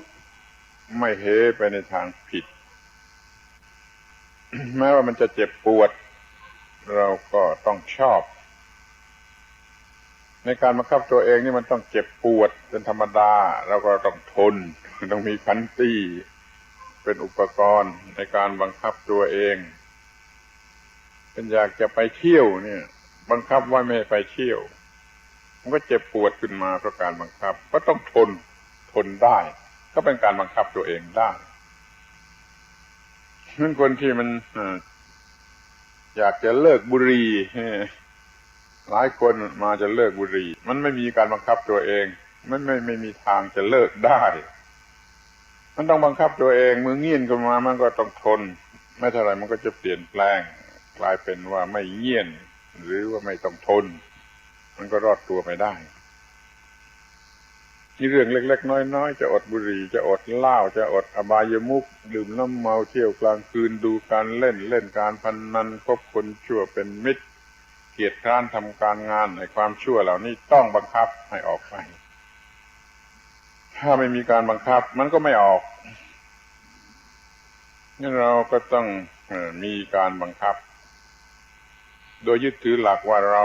เป็นมนุษย์เราเชื่อว่าเราเป็นมนุษย์เราต้องทำได้อย่างมนุษย์นั้นเราก็ต้องทำอย่างคนโบราณเขาพูดว่าเป็นปลาหมอก็ต้องแทกไปจนเกล็ดแห้งคือไม่ยอมถอยหลัง นี่เรียกว่าไม่ยอมถอยหลังมีการให้ไปข้างหน้าเรื่อยถ้ามันจะยากก็ต้องทำเขาวางระดับไว้ถึงกับว่าเหมือนกับช้างตกน้ำมันก็ต้องไม่ยอมไม่ท้อถอยไอ้จิตที่มันประกอบอยู่ด้วยกิเลสนั่นเหมือนกับช้างตกมันบังคับยากแต่เราก็ไม่ยอมแพ้ ก็บังคับจนได้เรียกว่าบังคับจิตหรือบังคับตนได้เนี่ยข้อที่3บังคับตัวเองถ้าเขียนให้ถูกนะข้อที่1รู้จักตัวเองข้อที่2เชื่อตัวเองข้อที่3บังคับตัวเองที่มาถึงข้อที่4หลังจากบังคับตัวเองแล้วก็ต้องพอใจตัวเองไอ้ข้าที่บังคับตัวเองควรจะพอใจตัวเองยิ่งบังคับตัวเองได้แล้วก็ยิ่งพอใจตัวเองว่าไม่เสียชาติเกิดมาเป็นมนุษย์ถ้าเราไม่ได้เป็นสุนัขเป็นแมวเป็นไก่เป็นอะไรดังนั้นนี่เราเป็นมนุษย์เราต้องมีสติปัญญาบังคับตัวเองเราก็พอใจในความเป็นมนุษย์เราต้องชอบใจพอใจตัวเองลองทบทวนดูดีเราพอใจตัวเราหรือยังเดี๋ยวนี้เราพอใจตัวเราหรือยังมันมีอะไรดีที่น่าพอใจบ้าง เราอาจจะรักตัวเรามากทั้งที่ไม่มีอะไรดีทั้งที่มันมีอะไรที่น่ารังเกียจเราก็ยังพอใจตัวเองนี่มันเป็นเรื่องของกิเลสมันก็พอใจตัวมันเองต้องหลังจากบังคับตัวเองชำระสาสางสิ่งสกปรกเศร้าหมองออกไปหมดแล้วจึงจะพอใจตัวเองดูกันในทางไหนมันก็ไม่มีข้อตำหนิติเตียนก็พอใจตัวเองได้นั่นแหละคือความสุขความสุขนี่ถ้าเราจะพูดอย่างกำปั้นทุบดินก็พูดว่าคือความพอใจถ้ายังพอใจไม่ได้ยังไม่มีความสุขให้มีเงินตั้ง100 ล้านพันล้านถ้ามันไม่พอใจอย่างนั้นก็ไม่มีความสุขได้ให้มีวิมานสัก100 หลังพันหลังถ้ามันไม่พอใจมันไม่มีความสุขได้จะมีอะไรเท่าไรก็ตามใจถ้าเราไม่พอใจแล้วไม่มีความสุขได้เมื่อตัวร่างกายบุตรภรรยาสามีทรัพย์สมบัติอะไรก็ตามถ้าเราไม่พอใจแล้วมันไม่มีความสุขได้นั่นความสุขมันตั้งรากฐานอยู่บนความพอใจแต่นี่เราทำจนเราพอใจตัวเองได้ความสุขมันก็แสดงออกมาจากความพอใจตัวเองนั่นเองถ้าไปหาความสุขอย่างอื่นแล้วก็ผิดหมดแหละไปกินเหล้าเล่นการพนันไปทำอบายมุขเหล่าอื่นแล้วว่าเป็นสุขนั่นมันสุขของคนบ้า หรือว่าเป็นสุขก่อสะกดมันเผาให้ร้อนอยู่ตลอดเวลาไอ้สุขอย่างนั้นอย่าไปเอากับมันจงเอาความสุขเมื่อพอใจตัวเองได้ว่าเราเป็นมนุษย์ที่ถูกต้อง เราได้ทำทุกอย่างของความเป็นมนุษย์ที่ถูกต้องเราก็พอใจความพอใจนั้นมันเป็นความสุขโดยอัตโนมัติไม่ต้องไปคิดว่าจะเป็นสุข ตั้งท่าจะเป็นสุขบังคับให้เป็นสุขนี่ไม่ต้องขอให้ทำอะไรชนิดที่มันเป็นที่พอใจตัวเองชื่นใจตัวเองพอใจตัวเองรักตัวเอง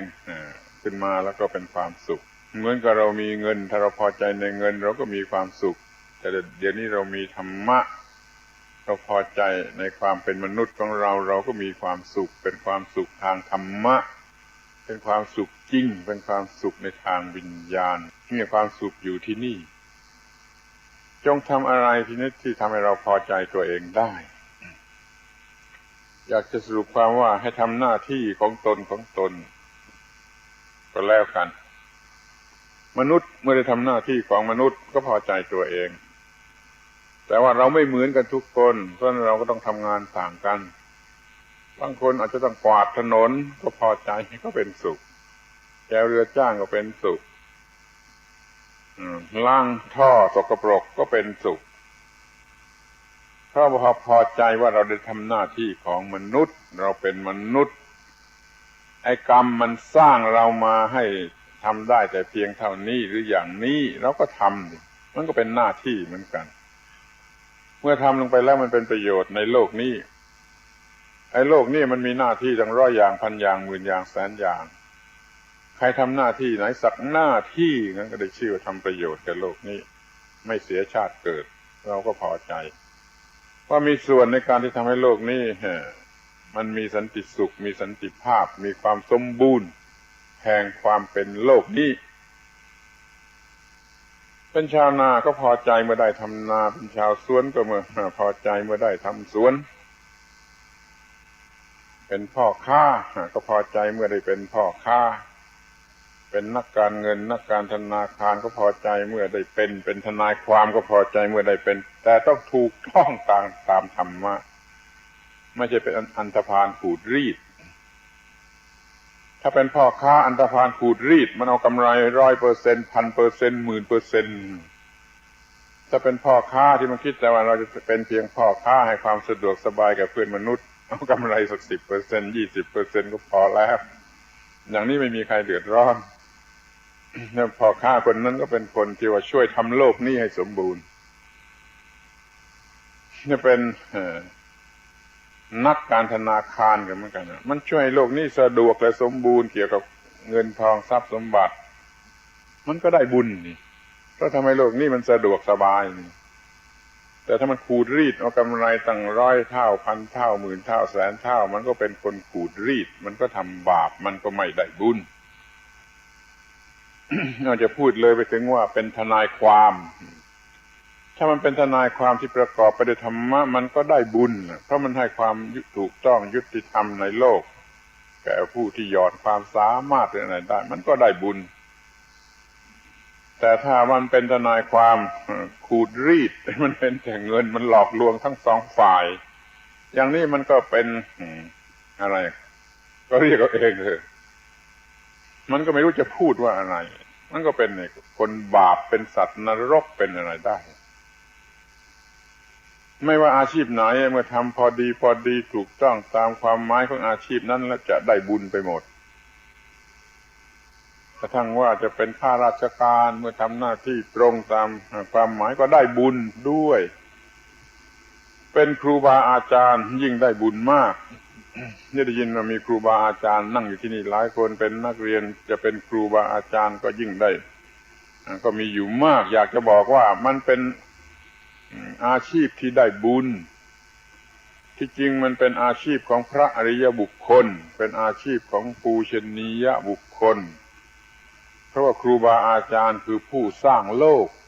กนี้จะดีจะเลวอย่างไรมันก็แล้วแต่ว่าครูบาอาจารย์สร้างเด็กๆขึ้นมาอย่างไรถ้าครูบาอาจารย์สร้างเด็กๆขึ้นมาดีก็มีผู้ใหญ่ดีโลกนี้ก็เต็มไปด้วยคนดีโลกนี้ก็มีความสุข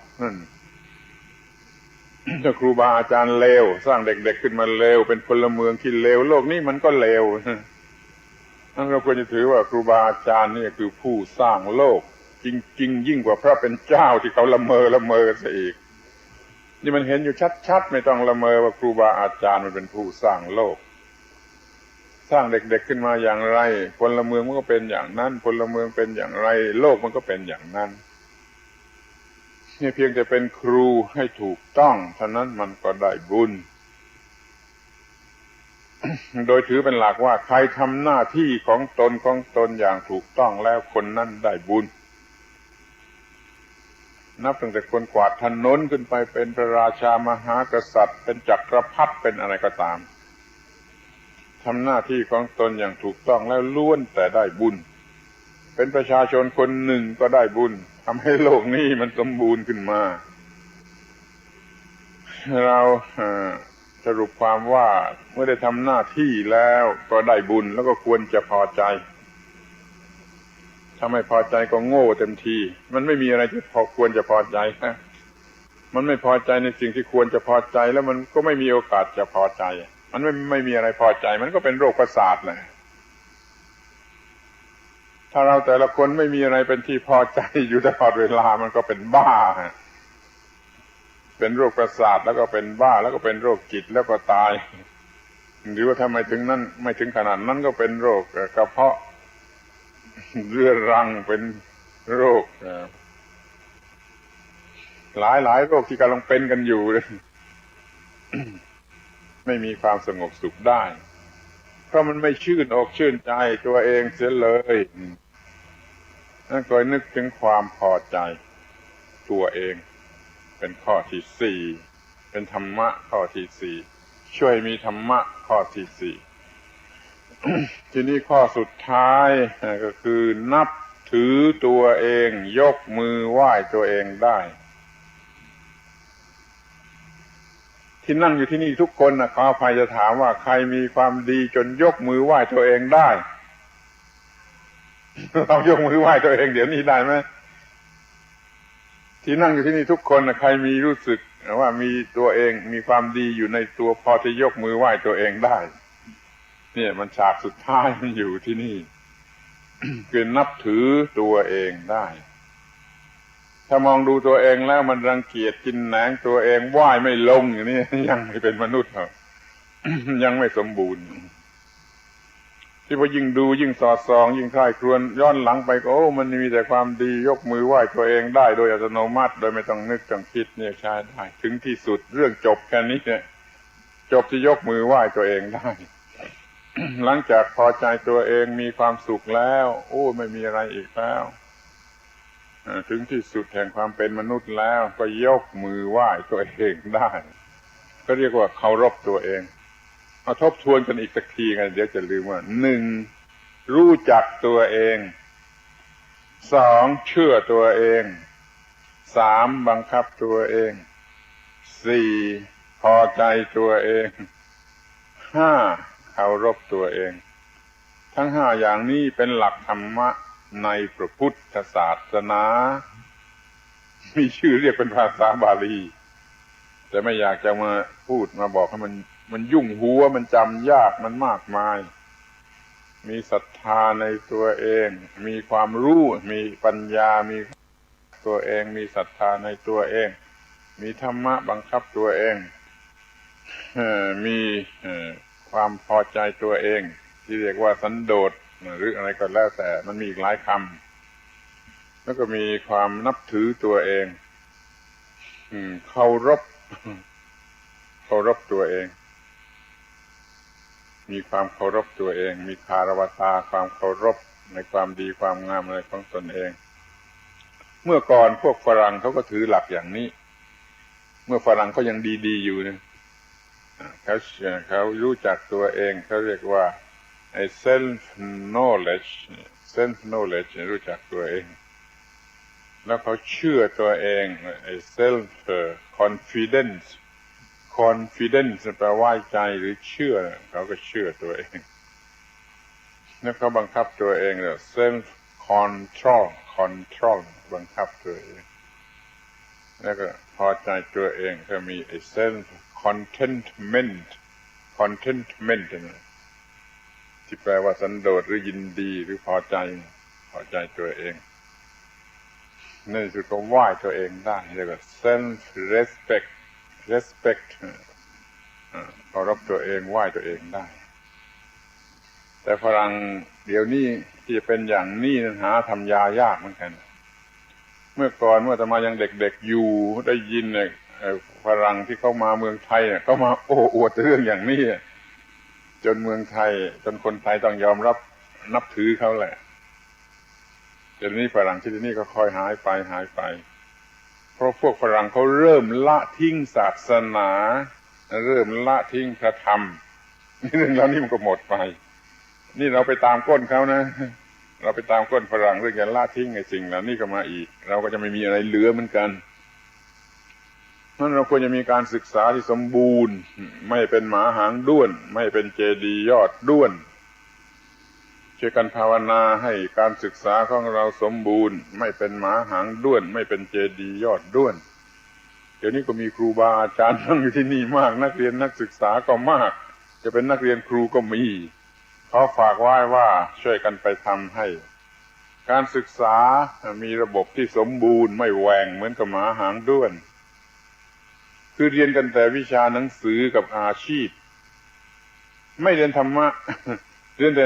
หนังสือกับอาชีพจบแล้วมันไม่รู้จะเป็นมนุษย์กันอย่างไร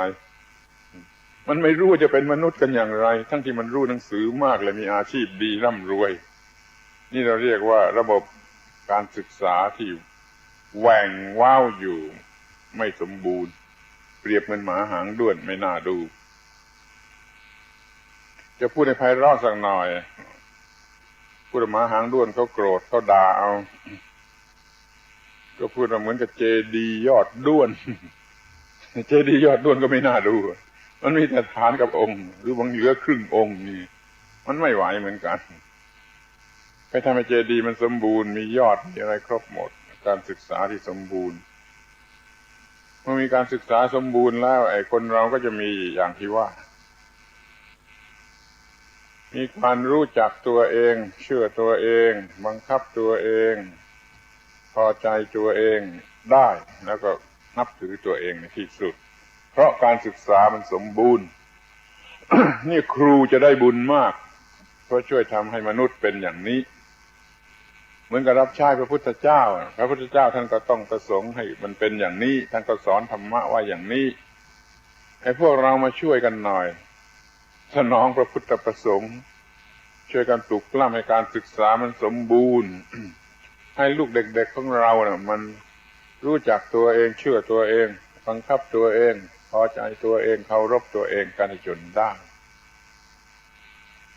ไอ้5อย่างนี้คือวิธีที่จะทำให้เรามีธรรมะ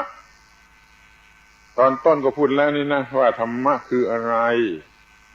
เดี๋ยวนี้ก็จะพูดว่าจะมีธรรมะได้อย่างไรก็ด้วยการปฏิบัติ5ประการนี้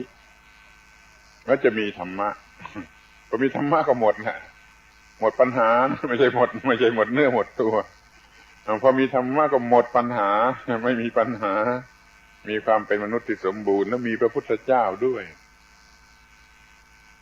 พระพุทธเจ้าท่านตรัสว่าผู้ใดเห็นธรรมะผู้นั้นเห็นเราผู้ใดเห็นเราผู้นั้นเห็นธรรมะเห็นธรรมะคือเห็นตถาคตเห็นตถาคตคือเห็นธรรมะเดี๋ยวนี้เราก็มีธรรมะ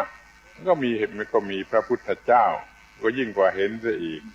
เรากลายเป็นมีพระพุทธเจ้าถ้าเราทำได้ถึงที่สุดจริงๆเราเนี่ยจะเป็นพระพุทธเจ้าเสียเองไม่ใช่องค์ใหญ่องค์โตก็องค์นิดๆหน่อยเล็กๆก็ได้ถ้าเรามีธรรมะที่เป็นพระพุทธเจ้านี่คือธรรมะคืออะไรจะมีธรรมะได้อย่างไรพูดกับท่านทั้งหลายล่วงหน้าอีก 2-3 วันเป็นวันปีใหม่แล้วก็ให้เป็นของขวัญปีใหม่ถึง 2-3 วันก็จะมาถึงแล้ว ขอให้ท่านทั้งหลายรับเอาไปในฐานะที่จะเป็นของขวัญสำหรับปีใหม่นับตั้งแต่วันที่1 มกราคมนี้เป็นต้นไปพูดไปมากแล้วเด็กๆก็จะโมโหเขาว่าเขาจะดูสไลด์กันต่อไปอีกนี่มากินเวลาแค่ครึ่งชั่วโมงแล้ว ต้องหยุดเดี๋ยวธรรมะจะแตกกระจายหมด ขอยุติ การบรรยายไว้เพียงเท่านี้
ท่านสาธุชน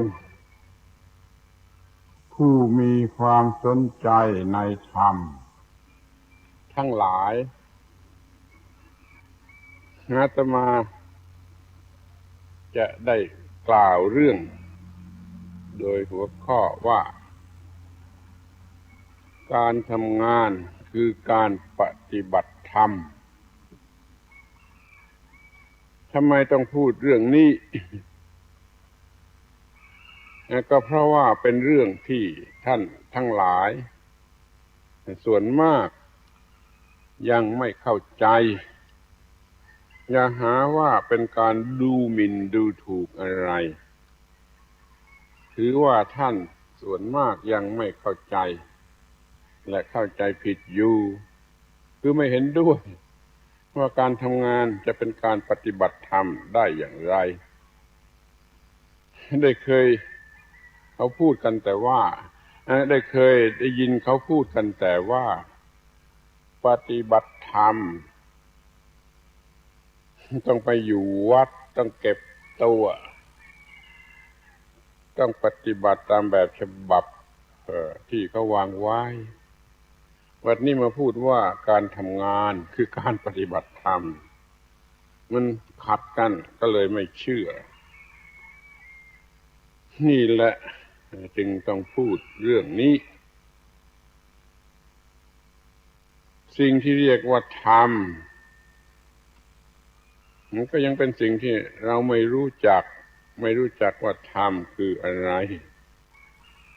เราก็เลยไม่รู้ว่าปฏิบัติธรรมคืออะไรและการทำงานจะเป็นการปฏิบัติธรรมได้อย่างไรเราไม่รู้ว่าธรรมคืออะไรเราก็เลยไม่รู้ว่าทำอย่างไรเราจึงจะมีธรรม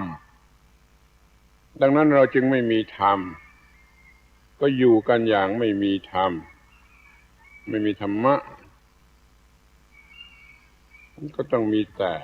ความยุ่งยากลำบากทนทุกข์ทรมานทั้งโดยส่วนตัวและโดยสังคมในข้อแรกในชั้นแรกนี่ก็อยากจะพูดถึงคำว่าธรรมคือสิ่งที่มีอยู่โดยธรรมชาติดังนั้นในภาษาบาลีคำว่าธรรมกับคำว่าธรรมชาติจึงเป็นคำเดียวกันเมื่อถามว่าพระพุทธเจ้าตรัสรู้อะไรก็ตอบว่าตรัสรู้ธรรมท่านสอนอะไรท่านก็สอนธรรมสอนธรรมะก็ควรจะรู้ต่อไปว่าท่านสอนว่าอย่างไรเพียงแต่รู้ว่าท่านตรัสรู้ธรรมและสอนธรรม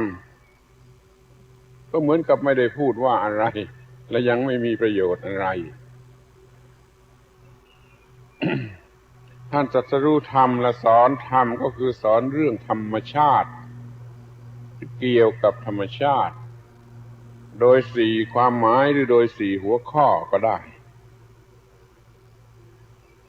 ท่านสอนเรื่องตัวธรรมชาติว่าเป็นอย่างไรท่านสอนเรื่องกฎของธรรมชาติว่าเป็นอย่างไร ท่านสอนเรื่องหน้าที่ของมนุษย์ที่จะต้องปฏิบัติตามกฎของธรรมชาติว่าเป็นอย่างไรท่านสอนเรื่องผลที่จะได้รับจากการปฏิบัตินั้นว่าเป็นอย่างไรมันมีอยู่4 อย่างนี้ท่านทั้งหลายฟังแล้วก็ย่อมจะเข้าใจได้เองว่าไอ้ความหมายที่3คือหน้าที่ที่มนุษย์จะต้องปฏิบัติตามกฎของธรรมชาตินั่นแหละเป็นหัวข้อที่สำคัญที่สุดที่เราจะต้องรู้จะต้องเข้าใจและต้องปฏิบัติด้วยไม่ใช่รู้เฉยๆปฏิบัติเฉยๆนั้นธรรมคือหน้าที่ที่มนุษย์จะต้องปฏิบัติให้ถูกต้องตามกฎของธรรมชาติถูกต้องทุกขั้นทุกตอนแห่งวิวัฒนาการของตนทั้งเพื่อประโยชน์แก่ตนเองและเพื่อประโยชน์แก่สังคมนี่เรียกว่าธรรม เราจะปฏิบัติธรรมให้ถูกต้องตามกฎของธรรมชาตินี่ต้องรู้ว่ากฎของธรรมชาติมีอยู่อย่างไรกฎของธรรมชาติมีอยู่มากมายแต่ที่จะจำเป็นที่จะต้องรู้ก็คือรู้ในข้อที่ว่าทำอย่างไรตามกฎของธรรมชาติแล้วเราจะมีชีวิตรอดอยู่ได้เป็นปกตินี่อย่างหนึ่งและทำอย่างไรชีวิตที่รอดอยู่เป็นปกตินั้นจะพัฒนาคือจะวิวัฒนาสูงยิ่งขึ้นไปกว่าจะถึงจุดสูงสุดที่มนุษย์ควรจะได้รับเรียกสั้นๆว่าอยู่รอดและรอดอยู่เพื่อถึงที่สุดแห่งความดีแห่งความประเสริฐที่มนุษย์ควรจะได้รับนี่ธรรมชาติต้องการอย่างนี้ในที่นี้ก็มาถึงคำว่าหน้าที่ตามกฎของธรรมชาติเราจะต้องเป็นอยู่ให้ถูกต้องกับกฎของธรรมชาติจนได้รับผลอันนี้ที่นี่การทำงานคืออะไรการทำงานก็คือการทำหน้าที่ตามกฎของธรรมชาติเพื่อมนุษย์รอดอยู่ได้และเจริญยิ่งขึ้นไปดังนั้นการทำงานจึงเป็นการปฏิบัติธรรมปฏิบัติธรรมะอยู่ในตัวเพราะว่าหน้าที่ที่ต้องทำเพื่อความรอดนั่นเป็นธรรมะเป็นหัวข้อธรรมะเราทำงานเพื่อถูกต้องตามกฎของธรรมชาติมีความถูกต้องตามกฎของธรรมชาติเกิดขึ้นเรียกว่าธรรมะรอดชีวิตอยู่ได้และเจริญถึงที่สุดเดี๋ยวนี้เราทำงานเพื่ออะไรกันค่อยลองคิดดูเราไม่ได้ทำงานเพื่อความถูกต้องของมนุษย์ด้วยความรู้สึกเพราะเราไม่รู้สึกเราก็ทำงานตามความต้องการของเราซึ่งล้วนแต่เป็นกิเลสตัณหาเพราะทำไปด้วยอวิชชาต้องทำงานเพื่อหน้าที่ของมนุษย์จึงจะเป็นธรรมะถ้าทำงานเพื่อเลี้ยงกิเลสก็ไม่ใช่ธรรมะเราทำงานเพื่อความเป็นมนุษย์ที่สมบูรณ์จึงจะเป็นธรรมะถ้าทำงานเพื่อเลี้ยงกิเลสเพื่อเส้นผีกิเลสแล้วจะเป็นธรรมะได้อย่างไรคนหนึ่งทำงานเพื่อความเป็นมนุษย์ดีที่สุดของตนค คนหนึ่งทำงานเพื่อเอาเงินมาซื้อเหล้ากินเพื่อไปอาบอบนวดเป็นต้นนี่มันต่างกันอย่างไรลองคิดดูคนหนึ่งทำงานเพื่อความเป็นมนุษย์อันถูกต้องคนหนึ่งทำงานเพื่อเอาเงินมาซื้อเหล้ากินเที่ยวอบายมุขมันไกลกันลิบนั้นถ้าว่าทำงานเป็นการปฏิบัติธรรมก็คือทำงานเพื่อความเป็นมนุษย์ของตนจึงขอสรุปผลเป็นสองอย่างว่าทำงานนั้นมีอยู่สองอย่างทำงานอย่างหนึ่งเพื่อทำความเป็นมนุษย์ให้เต็มทำงานในอย่างหนึ่งเพื่อทำความเป็นมนุษย์ให้แหว่งทำงานเหมือนกันคนในโลกนี้ในบ้านนี้ในเมืองนี้หรือพวกผู้ฟังนี่แหละบางคนทำงานเพื่อทำความเป็นมนุษย์ให้เต็มบางคนทำงานเพื่อทำความเป็นมนุษย์ให้แหว่งคือทำงานเพื่อเอาเงินไปเที่ยวอบายมุข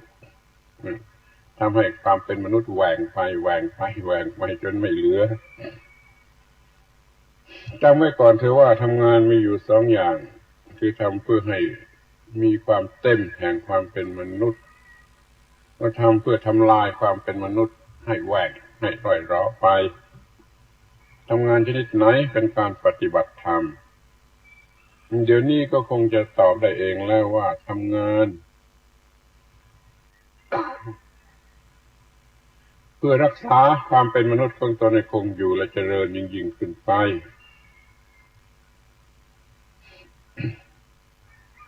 เมื่อรู้ว่าการทำงานคืออะไรโดยถูกต้องแล้วก็รู้ต่อไปหน่อยว่าอะไรเป็นหน้าที่ของมนุษย์เมื่อกี้นี้ก็กล่าวมาแล้วว่าเราทำหน้าที่ของมนุษย์เพื่อความอยู่รอดแล้วเมื่อรอดอยู่แล้วก็ทำให้ความเป็นมนุษย์พัฒนาเจริญสูงยิ่งขึ้นไปจนถึงที่สุดทั้งความรอดของมนุษย์พอจะแบ่งได้เป็นสองชนิดคือรอดอยู่ในโลกนี้อย่างชาวโลกและรอดสูงขึ้นไปเหนือโลกพ้นจากความทุกข์ทั้งปวงในโลกรอดอยู่ในโลกนี้มันยังต้องเผชิญกับปัญหาบางอย่างในระดับสูงเช่นว่ามีเงินมีอำนาจมีวาสนามีเพื่อนพ้องบริวารแล้วก็ยังมีปัญหาเกี่ยวกับสิ่งเหล่านั้นต้องมีจิตใจสูงไปกว่านั้นเหนือนั้นจึงจะไม่มีปัญหาเกี่ยวกับสิ่งเหล่านั้นหรือคนเหล่านั้นที่นี่ก็จะดูว่าความรอดในโลกนี้มีอะไรบ้าง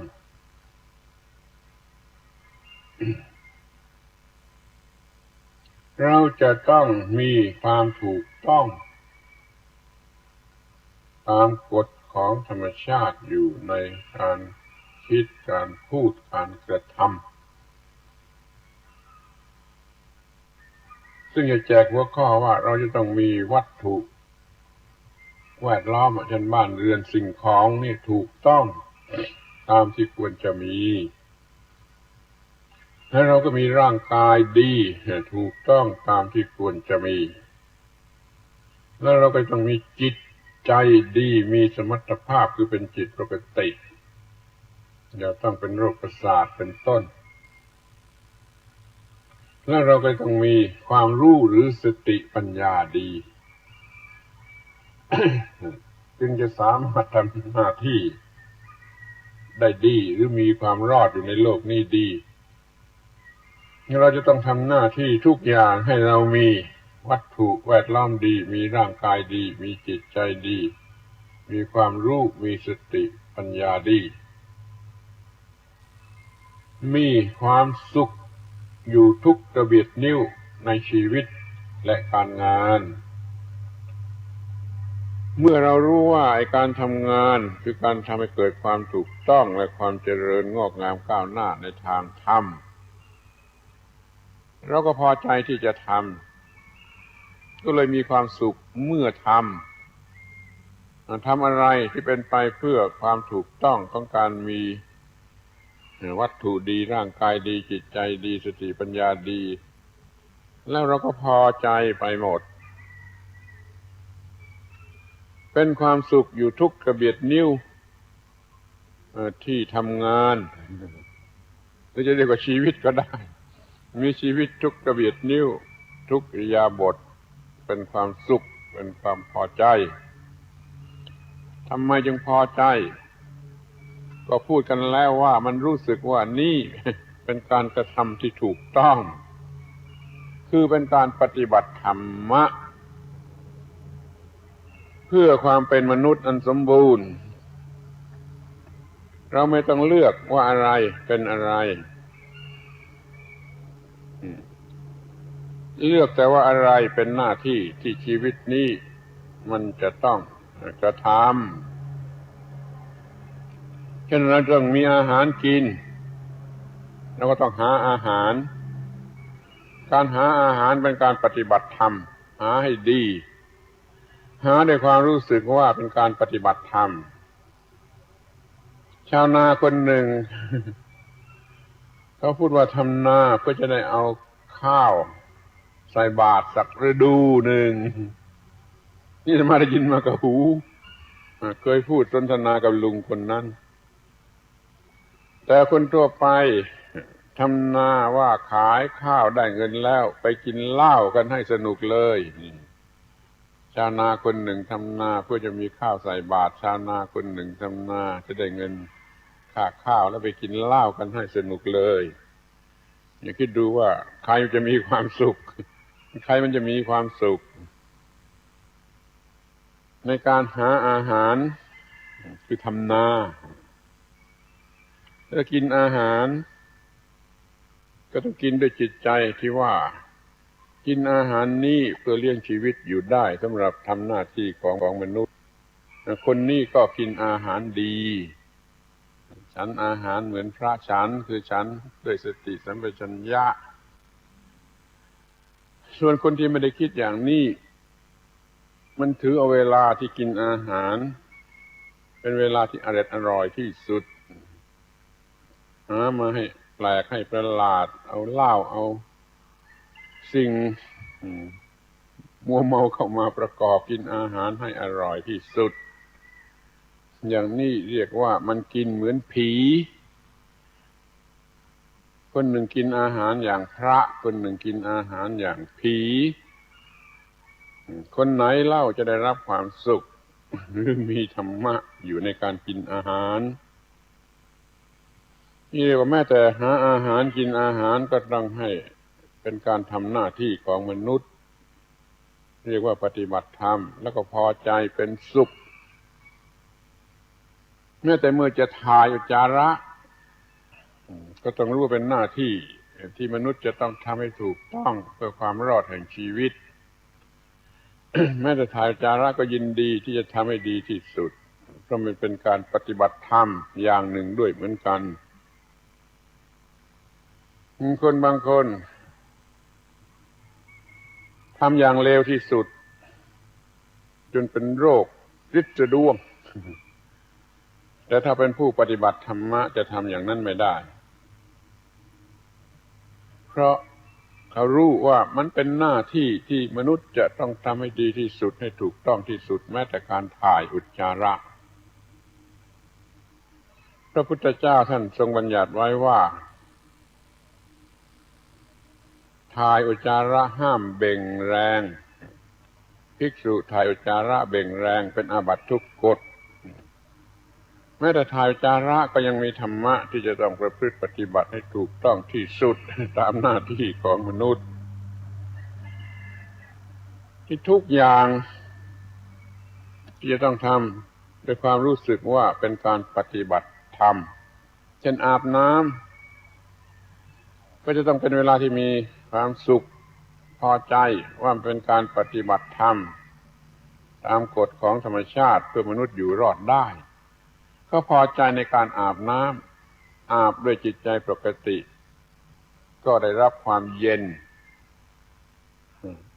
ของน้ำแต่เป็นสุขเมื่ออาบน้ำคนกิเลสหนามันอยากจะไปเที่ยวไปสำเริงสำราญมันไม่ได้ตั้งใจอาบน้ำดีที่สุด